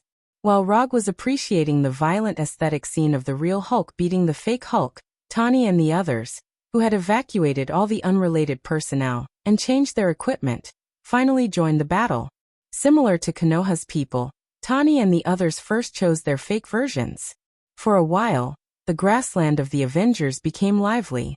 5 or 6 Iron Man in Iron Man armor were fighting in the air, and 3 or 4 identical Captain America were fighting with each other. The graceful Black Widows were fighting in a group, and the Hawkeye were shooting arrows at each other. The War Machine Colonel Rog, Falcon Sam, Ant-Man Scott, and the others were also fighting fiercely with their knockoff versions. The only one who looked more relaxed was Illusion. He didn't know if it was too difficult to imitate Illusion, or for some other reason. Among these heroes, Rog only saw one fake Illusion. With the addition of the Avengers, the fake heroes, who didn't have much advantage, suddenly became more precarious. After a while, Roger, who has activated his Sharingan, began to be unable to distinguish their true identities. But even so, he didn't intend to switch back to Byakugan. The only target he needed to deal with now was the fake Hulk, who was fighting with the real Hulk. As for the other knockoff heroes, they could be dealt with by the real deal. Flying Thor. After sensing the Flying Thor technique on Hulk, Rog directly flashed in front of him and joined forces with him to attack this fake version of Hulk. Taijutsu Monstrous Strength. After further development of the Sage Body, Rog rarely took the initiative to use monstrous strength. Even when fighting with Ronin on Sokka Planet, he didn't deliberately open Taijutsu, Monstrous Strength. However, at this time, in order to send this fake version of Hulk flying as soon as possible, he directly used Monstrous Strength. Even one-on-one with the real Hulk who opened the first gate, this fake version of Hulk couldn't gain the upper hand. When Rog also joined the battle, this fake version of Hulk didn't even have a chance to fight back, and could only be beaten passively. Although Hulk didn't know why Rog suddenly joined the battle, he had no opinion on Rog's approach. Not only that, he even somewhat liked the feeling of fighting together with Rog. Under the joint attack of Hulk and Rog, this fake version of Hulk only lasted for less than 5 seconds before he was completely sent flying. Just when Hulk was about to chase after him, Rog suddenly stopped him. "Leave him to me, you go deal with the rest." After speaking, Rog didn't wait for Hulk's reply, and used Lightning Body Blink to chase after him. Seeing Rog's figure suddenly disappear, Hulk, who was emitting a green glow, stopped in place and thought for a few seconds before taking large strides towards the other Hulks. The situation had developed to this point. The Skrull people had completely lost the initiative in the battle. Right now, not to mention rescuing the imprisoned Skrull people, whether they could even leave this place alive was a problem. Thinking of this fake version of Hulk transformed from a Super Skrull person looked at Rog in front of him with hatred. If it wasn't for Rog, their disguise plan wouldn't have been seen through so quickly. If it wasn't for Rog, their rescue plan wouldn't have ended up in such a situation. All of this was caused by the man in front of him. If it wasn't for him, the Skrull people could definitely turn Earth into their new home planet. In this fake version of Hulk's view, the reason why they couldn't occupy Earth was all Rog's fault. It had to be said that the Skrull people who had already started a space civilization somewhat underestimated Earth. In terms of civilization development, Earth was indeed inferior to those planets that had started a space civilization. However, Earth was truly a monster house. The number of hidden monsters on Earth was more than any other planet in the universe. Even if it wasn't for Rog, their plan to invade Earth would absolutely not succeed. However, at this time, this fake version of Hulk obviously wouldn't think so much. In his mind, there was only one thought, and that was to completely kill Rog. He knew that Rog was very strong, but he wasn't weak either. He was a rare Super Skrull among the Skrull people. He was a Super Skrull who could perfectly imitate Hulk. He was a Super Skrull who survived the full pursuit of the Carey Empire. Just as this fake version of Hulk was about to burst into anger and wanted to prove his strength to Rog, He saw a huge energy ball with a diameter of several meters, crazily rotating. Super Jade Rasengan. Rog didn't intend to explain anything to this fake version of Hulk. The only thing he wanted to do now was to get this rare Super Skrull person to Konoha's laboratory as soon as possible, and then carefully study their secrets. Boom.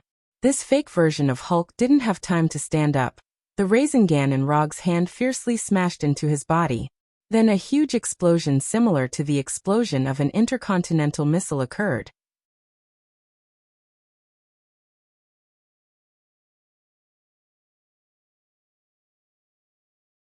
Chapter 428. The huge explosion resounded throughout the headquarters of the Avengers, immediately attracting everyone's attention.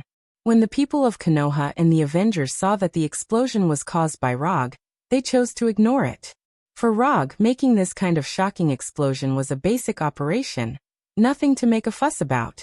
But for the Skrulls, Rog's attack was something they couldn't imagine. They couldn't understand how Rog, an Earthling, could have such powerful strength. This kind of strength was even stronger than Ronin, the one who brought indelible painful memories to their race. It has to be said that the intelligence of these Skrulls was not just a little bit behind. In their hearts, Luonan, the demon-like manipulator, was defeated by Luo Gu. Moreover, it was twice. This once again proved how important it was to understand one's opponent in advance before carrying out certain secret plans that could not be divulged to outsiders. The Okodama Rasengan smashed into the body of the knockoff Hulk.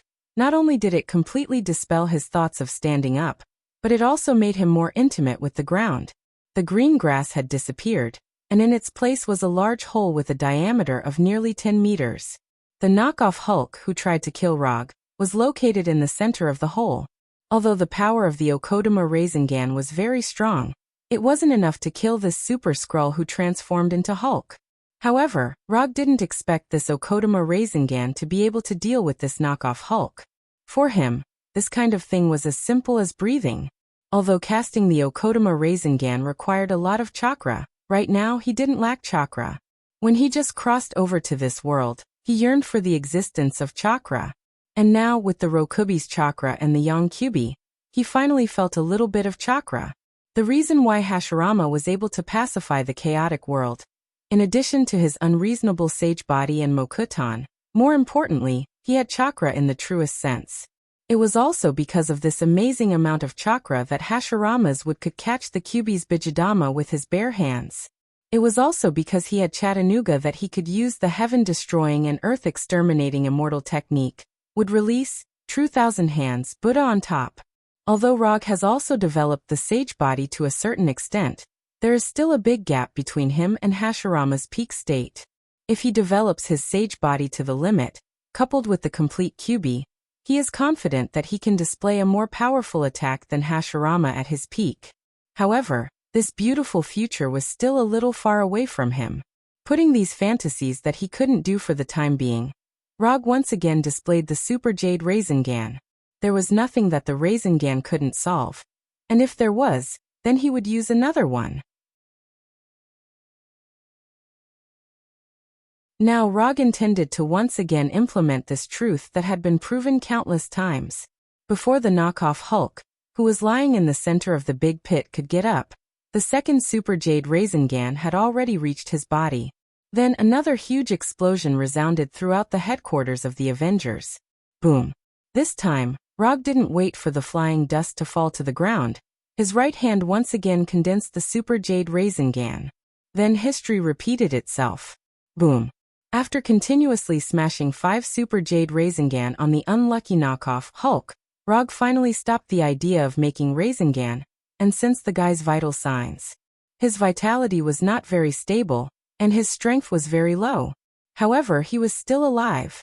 Since he didn't die, it didn't affect his next plan. Under the gaze of the Skrulls, Rog slowly walked into the big pit that had expanded to more than 20 meters in diameter. Flying Thor. Without any hesitation, Rog brought the unconscious Hulk, who had changed back to his original appearance, back to the laboratory of Konoha's headquarters. This guy replicated Hulk's ability, the others are the same as before. After instructing Hinata, Rog's figure disappeared again. Although the 3 Super Skrulls were in his hands, The battle in the headquarters wasn't over yet. Although he didn't have much of a plan to fight, as the fourth Hokage of Konoha, he couldn't abandon the members of Konoha who were fighting. This was his duty as the leader of Konoha. When Rogue returned to the headquarters of the Avengers, the Skrulls who were in the midst of battle couldn't help but reveal looks of fear. The three strongest Super Skrulls among them had all been defeated by Rogue, and none of them had been able to hold on for long. From the beginning of the battle to the present, a total of 5 minutes have passed. However, in this short span of 5 minutes, they had lost their 3 most powerful combatants. This kind of thing, not to mention the Skrulls who were at a disadvantage, even if it happened to Konoha and the Avengers who had the advantage, it would still have a psychological impact on Konoha and the Avengers. The situation is over. Although these Skrulls were still trying to resist the attack of Konoha and the Avengers. However, everyone present, including the onlookers on the other end of the television, could easily see this. After returning to the headquarters, Rogue didn't join the battle again. As long as he stood there, it was enough to affect the Skrulls.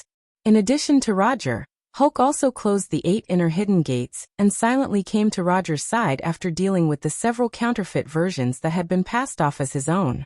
Hulk didn't have the ability to distinguish between Skrulls, except for his own Super Skrulls. He couldn't recognize which one was authentic and which one was fake. In order to avoid accidentally injuring the people on his side, he also directly withdrew from the battle. Rogue and Hulk's withdrawal didn't have much impact on the battle. It didn't take long for these Super Skrulls who were still stubbornly resisting to have plans to retreat. However, even if they want to leave now, it's too late. Moreover, Rogue won't give them a chance to leave. Shadow Clone Jutsu. Rogue summoned 4 shadow clones that looked exactly like him. Then these 4 shadow clones rushed to the east, west, north and south directions. 4 Violet Flame Formation. When these 4 shadow clones arrived at the predetermined location, they simultaneously cast the 4 Violet Flame Formation. A purple square-shaped barrier rose into the sky, covering the entire headquarters.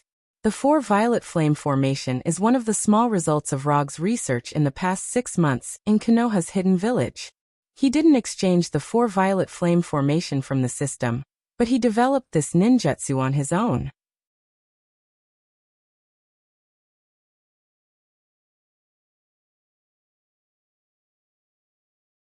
Chapter 429. In the beginning, Kuroto planned to develop the 6 Red Yang formation that was once used by the Jubi's Jinchuriki, Uchiha Obito. The 6 Red Yang formation is more powerful and has a larger range. However, the difficulty of developing the 6 Red Yang formation is too high to the point that he can't control it. Therefore, he could only take a step back and study the A-rank barrier ninjutsu for Crimson Yang formation, which required 4 Kage-level ninjas to cast. However, reality once again gave him a slap in the face. In the end, he could only start from the lowest level of the 4 Purple Flame formation. Because this is a research activity that he uses to adjust his life during his training period, he didn't care too much about the level of the 4 Purple Flame formation, and focused on studying it. However, because the 4 Purple Flame formation is a ninjutsu that he developed himself, the 4 Purple Flame formation is different.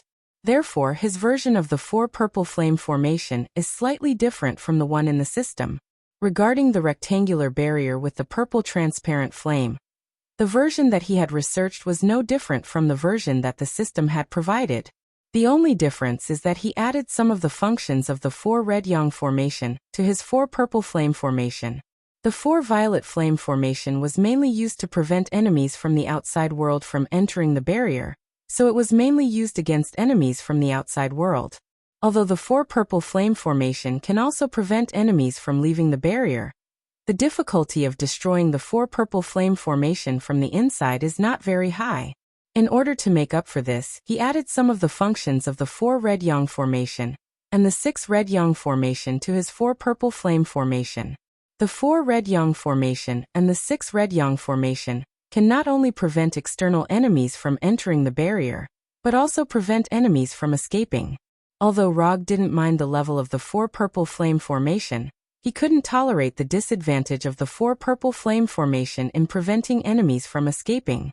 Therefore, he modified his 4-violet flame formation so that it could prevent external enemies from entering and internal enemies from escaping. When the 4-purple flame formation cast by Rog's 4 shadow clones was fully formed, the 4-purple flame formation completely lost the possibility of escape. After doing all this, Kuroto could finally enjoy the final battle of the real and fake superheroes with peace of mind. Perhaps the appearance of the 4-purple flame formation aroused the desperation of the 4-purple flame formation. At the very last moment, the Skrulls managed to gain the upper hand for a short period of time. However, their advantage did not last long before it completely disappeared. After their final counterattack failed, the morale of the Sikru people plummeted, and the fighting strength they displayed also plummeted. It didn't take long for the Skrull soldiers to be defeated. At this time, the obvious gap between Konoha and the Fu once again appeared on the battlefield. All the Skrulls who transformed into Konoha's people, without exception, died. Even if they chose to surrender in the end, they still couldn't avoid the fate of death. But the Avengers were different. Apart from the Skrulls who died on the spot, those who chose to surrender all survived. As long as they put down their weapons and changed back to their original appearance, the people of the Avengers will not attack them again, nor will they kill them inhumanely like Konoha. Rog didn't say anything about Daisy and the others' actions. To a certain extent, he even approved of what Daisy and the others had done. To cut the weeds, one must dig up the roots. Although Rog did not openly promote this in Konoha, the people of Konoha understood the essence of it very well. After the end of the battle, he directly removed the 4 shadow clones. Without the continuous supply of chakra from the shadow clones, the 4-purple flame formation quickly dissipated in the air. Rog didn't intend to intervene in the matter of cleaning the battlefield. This is the headquarters of the Avengers, it's not his turn to deal with it. As for the Skrulls who were spared by the Avengers, he wasn't particularly worried about their fate. While the Avengers dealt with the surrendered Skrulls, he directly opened the portal back to Konoha's headquarters. When all the people of Konoha passed through the portal, Rog, who was walking at the back, turned to Tani and said, "See you in 3 days." After that, he directly passed through the portal and closed it. Hearing Rog's last words, Tani's face showed a wry smile. 3 days later, the voting will be closed. With Tani's understanding of Rog, if he said this sentence, it means that he knows what the voting results will be in 3 days. You should all take a break for a few days, there shouldn't be anything special to deal with, enjoy your vacation. After saying that, Rog returned to his office with the Flying Thunder God, and asked Hinata to inform Dr. Connors to come to his office. In Konoha, only Dr. Connors has enough ability to study the secret of the Super Skrulls. Therefore, this task belongs to none other than him. Although Hinata can also do some research and analysis work, in the field of biological research, she is still not as good as Dr. Connors. A few minutes later, Dr. Connors in a white coat came to his office. "I will give you 3 living Super Skrulls. No matter what method you use, I want to know the secret of these Super Skrulls copying the target's abilities. I will ask Hinata to give you the highest research authority. You can use all the resources in Konoha. If you need other help, you can also apply to Hinata at any time." Just a few minutes ago, Dr. Connors was still watching the live broadcast of the battle at the headquarters of the Avengers in his office. He didn't expect that Rog would arrange such an important task for him just after the battle. "No problem. I will complete the task." After making a solemn promise to Rog, Dr. Connors left the office with a satisfied smile. In fact, in Rog's mind, the most suitable research candidate is not Dr. Connors, but Tani and Dr. Banner. But unfortunately, neither of them will carry out this kind of research. This kind of research is against their conscience. Looking at the departing figure of Dr. Connors, Rog sighed helplessly, and then began to think about what other scientific research talents are hidden outside. Konoha has no shortage of combat power, but at present, Dr. Connors is the only scientific research talent. At this time he once again thought of Orochimaru, the research fanatic. Otherwise, develop in the direction of Orochimaru, and become a ninja who understands science. With more and more alien creatures, Rog appreciated Orochimaru's existence more and more. He can fight, resist, and research. If Orochimaru's paranoid character wasn't so serious, he would definitely be the best choice for the fourth Hokage. Although Rogue appreciated Minato very much, this doesn't affect his appreciation of Orochimaru. In his view, Minato and Orochimaru are like two sides of a coin. One represents light, and the other represents darkness. Light can warm people's hearts, and darkness can also give people strength.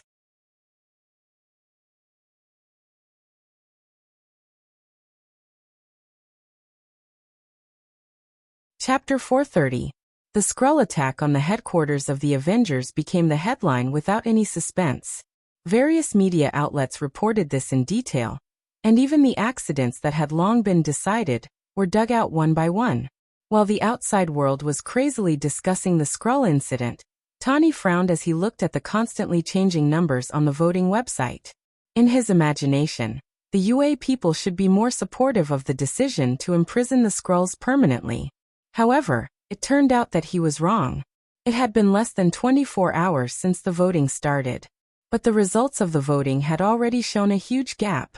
The number of people who voted for the death penalty was much higher than the number of people who voted for the permanent imprisonment. As time passed, the gap between the two continued to increase. How could this be? Could it be that I was wrong? Looking at the huge gap in real-time data, Tani fell into deep thought. While Tani was paying attention to the real-time data, Rogue, who was sitting in his office, also opened the voting website.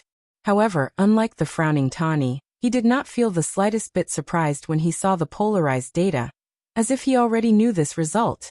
Although Rogue did not live in the UA as long as Tani, compared to Tani, he was more aware of what the ordinary people were thinking.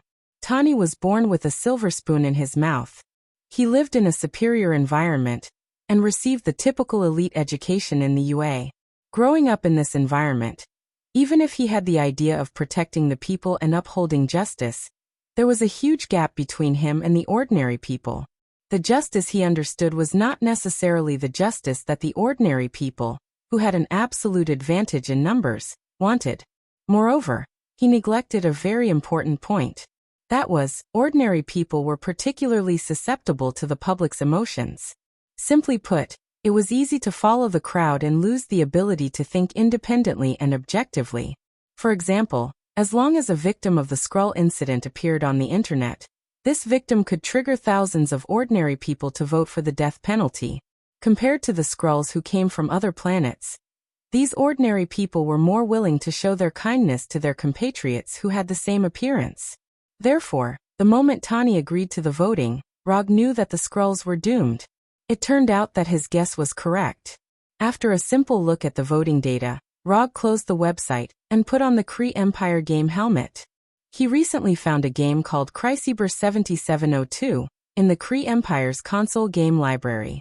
It was a game with a high score of 9 stars on the Kree Empire's game rating website.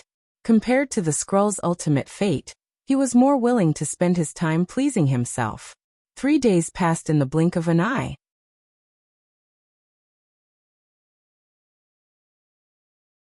Just as Roger was engrossed in clearing Chrysaber 7702, he received a call from Tony. "Bring your Special Forces team." Tony's tone was somewhat gloomy. He didn't wait for Rogue's reply and directly hung up the phone. The voting for the Skrulls ended yesterday. Although Tony and the Avengers didn't approve of the final result, they could only choose to accept it. 10 minutes later, Rogue brought a 6-man Special Forces team to the Avengers headquarters. The Avengers didn't want to personally end the lives of the Skrulls, so this dirty work naturally fell to Konoha. Rogue didn't object to this. The Avengers didn't want to be cruel executioners, but Konoha didn't have such concerns. Even if the Avengers didn't say anything, Rogue would have taken the initiative to let Konoha execute the Skrulls. Konoha was different from the Avengers. Konoha didn't need any positive reviews. To some extent, Konoha even took the initiative to develop in the direction that people feared. Reputation and positive reviews were just icing on the cake. Only strength was Konoha's true pursuit. Unlike the previous press conference, the execution process of the Skrulls wasn't broadcasted live. However, at the scene of the execution, there were reporters from various media, as well as some witnesses from the government and the people. The scene of the execution was arranged in a prison in New York. The execution time passed very quickly. It only took less than a minute before it was completely over. It wasn't much different from the previous executions. The only difference was that this time, Konoha's special forces used the blasters that Rog bought from Xander. Did we really do something wrong?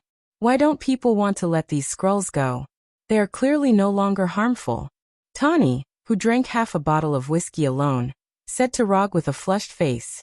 After the execution, Tani didn't return to the Avengers headquarters. Instead, he took Rog to a bar. Moreover, it was a bar under Rog's name. Although Rog didn't live in New York, he still had a lot of businesses in New York. This bar was one of them. Because he didn't care about making money, after arriving at the bar, Rog directly gave the staff a day off and completely cleared the bar, including the staff. Strictly speaking, you didn't do anything wrong. You're just too idealistic. Unlike Tani, who drank glass after glass of whiskey, Rog just tasted it at a normal speed. Idealistic? Haha, do you think the world really needs us now? Tani continued to ask drunkenly. Whether it needs us or not depends on what you think. At least in my opinion, the world still needs us. Rog wasn't as sentimental as Tani. For him, instead of thinking about these problems, it was better to study how to improve his strength. If you feel lost, I suggest you talk to Dr. Banner. He's a good listener. He may be able to give you some good advice. If you ask me, my suggestion is that you can cultivate some hobbies for yourself to adjust your life. For example, I like to play console games. If you want, I can give you the latest console model of the Carry Empire. Rog gave his own suggestion. Carry Empire? There's such a country on Earth? No, it's an alien country, one of the 3 empires in the universe. When Tani heard the word universe, his eyes suddenly lit up. He then pressed on Rog's shoulder and said very seriously, I want to go to the Carry Empire.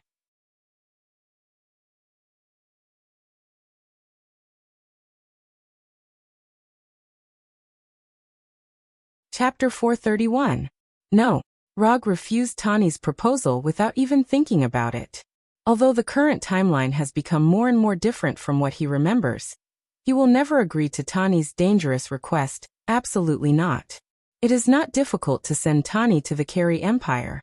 However, it is Tani who is sent out, and it may be Tani Dead Tucker who comes back. Although Tani's Mark series Iron Man armor is very good, it is also from the point of view of Earth technology.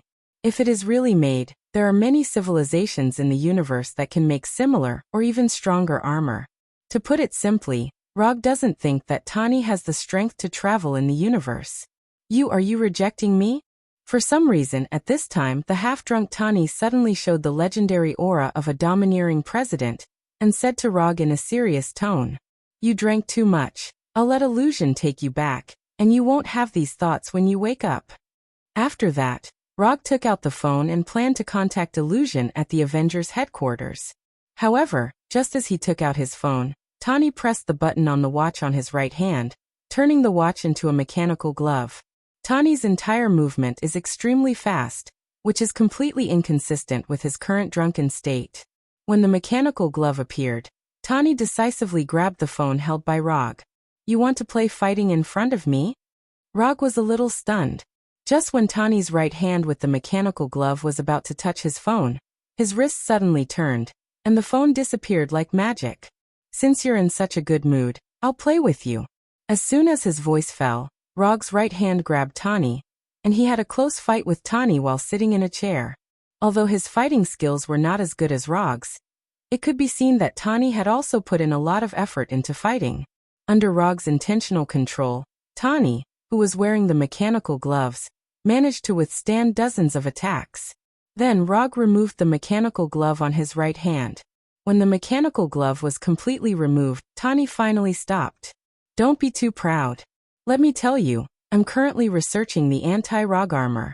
When the time comes, I'll definitely be able to defeat you. Tani said, unwilling to admit defeat. Anti-Rog armor? After hearing Tani's self-destruction speech, Rog smiled. He didn't doubt Tani's level of invention at all. However, Tani's anti-series armor had always had a tradition of being dismantled. Then we'll talk about it after you finish your research. You're really going back. Glancing at the completely empty bottle in front of Tani, Rog decided to send him directly back to the headquarters.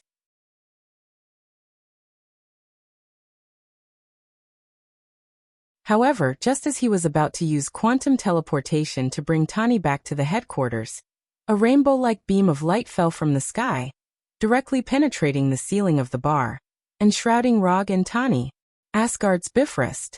The next second, the Bifrost disappeared. At the same time, Rog and the drunk Tani also disappeared. Asgard in a room in the Golden Palace. Thor, even if you're looking for me, you don't have to be in such a hurry. Can't you wait for me to send him back? Rog rubbed his temples and said helplessly to Thor, who was sitting opposite him. Sorry, I don't know how long you're going to drink. It's urgent, so I can only do this. Thor explained silently, but his explanation was not convincing at all. Urgent? I don't see what's urgent now. After being forcibly pulled to Asgard by the Bifrost, he didn't see any urgent situation in Asgard. Except for the drunk Tani next to him. Everything here was exactly the same as he remembered. This is a secret about Asgard's royal family, so not many people know about it. I just learned about it today. Thor's face was a little complicated. After hesitating for a few seconds, he continued. Loki is my brother, you already know this. But you must not know that I have an elder sister, a half-sister. I actually have an elder sister, and she's not adopted like Loki. Since being arranged to deal with government affairs by Odin, Thor has learned what it means to not show his emotions. But now he displayed an extremely incredulous expression. I know. Odin told me about this. Rog replied with a calm face. You know? When did you find out? Why didn't I know? Thor asked with a puzzled face. Odin told me the night of the celebration party, when we came back from Warnerheim. After the celebration party, Odin told Rog about the goddess of death, Hel, so he knew about it from the beginning. Even if Odin didn't say it, as a transmigrator with a good memory, he couldn't forget the existence of the goddess of death. Why didn't you tell me? Thor began to be a little unhappy. In his view, this was Rog betraying their friendship. Odin asked me to keep it a secret. If you have any opinions, you can ask him yourself. After hearing Rog's answer, Thor fell silent. Then he continued in a low tone. What did father tell you? You should be able to say it now. Of course. Then, Rog gave a simple explanation of what happened that night. As the father of Asgard's gods, Odin was an extremely responsible king and father. He knew that he would die sooner or later, and at the same time, he was also worried that after his death, Thor wouldn't have enough ability to deal with the aftermath. So he prepared a backup plan for Thor in advance. Rog was the backup plan that Odin prepared for Thor. In the beginning, Odin actually didn't have such thoughts. In the end, what made him make this decision was the battle between Rog and the sea god Njord. Odin recognized his strength and potential, so he entrusted him with the task in advance. Of course, this entrustment was still in the verbal stage, and the final entrustment had not been signed yet. The content of the entrustment could be said to be simple, but it could also be said to be complicated. When the goddess of death escaped, help Thor protect Asgard and ensure that Thor wouldn't be killed by Hela. If possible, don't kill Hela when you stop her and let her live. It had to be said that Odin thought very highly of Rog. At that time, he actually thought that he had the strength to defeat Hela. But in fact, until now, Rog still didn't have absolute confidence that he could defeat Hela. While the goddess of death was not one of the 5 gods of creation, she still possessed unfathomable strength.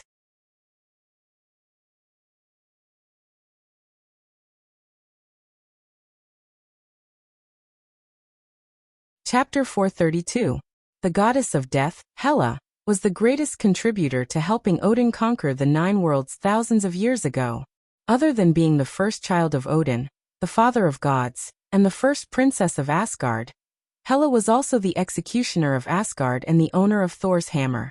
The Valkyrie army that Odin had sent out to conquer Hela was completely wiped out by Hela, becoming an army that only existed in legends. Of course, Rog had reservations about the Valkyrie army being completely wiped out. Although he did not see the last Valkyrie on planet Soccer, his instincts told him that Valkyrie did not die in Hela's hands.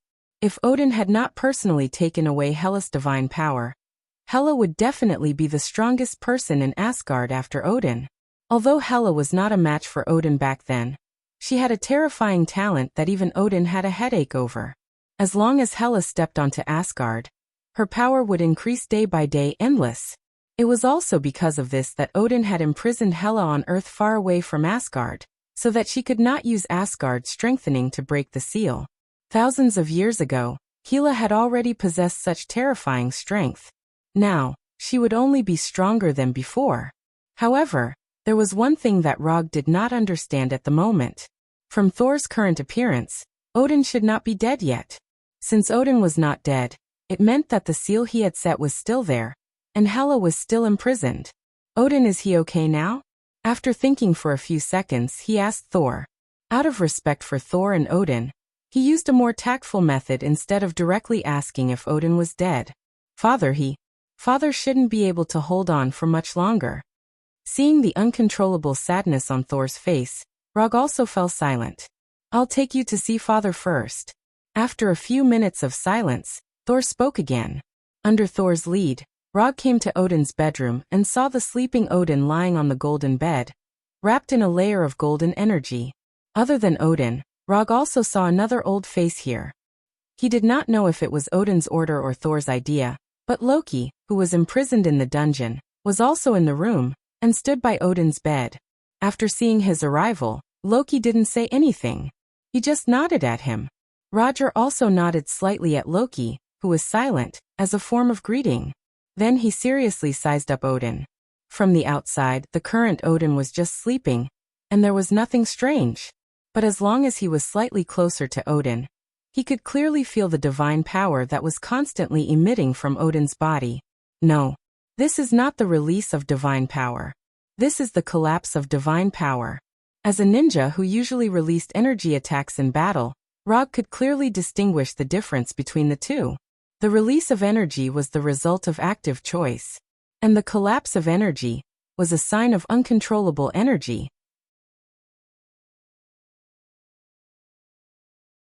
For a Heavenly Father-level existence like Odin, the uncontrollable collapse of the energy in his body basically meant that his life had come to an end. Since Mother's death, Father's condition has not been good. A few hours ago, Father's divine power suddenly began to collapse and he fainted. We used all the methods we could, but we only managed to wake Father up a little. After waking up, Father told us about Hela's matter, and then asked us to contact you immediately, saying that there is an agreement between you and Father, and that you know how to deal with all of this.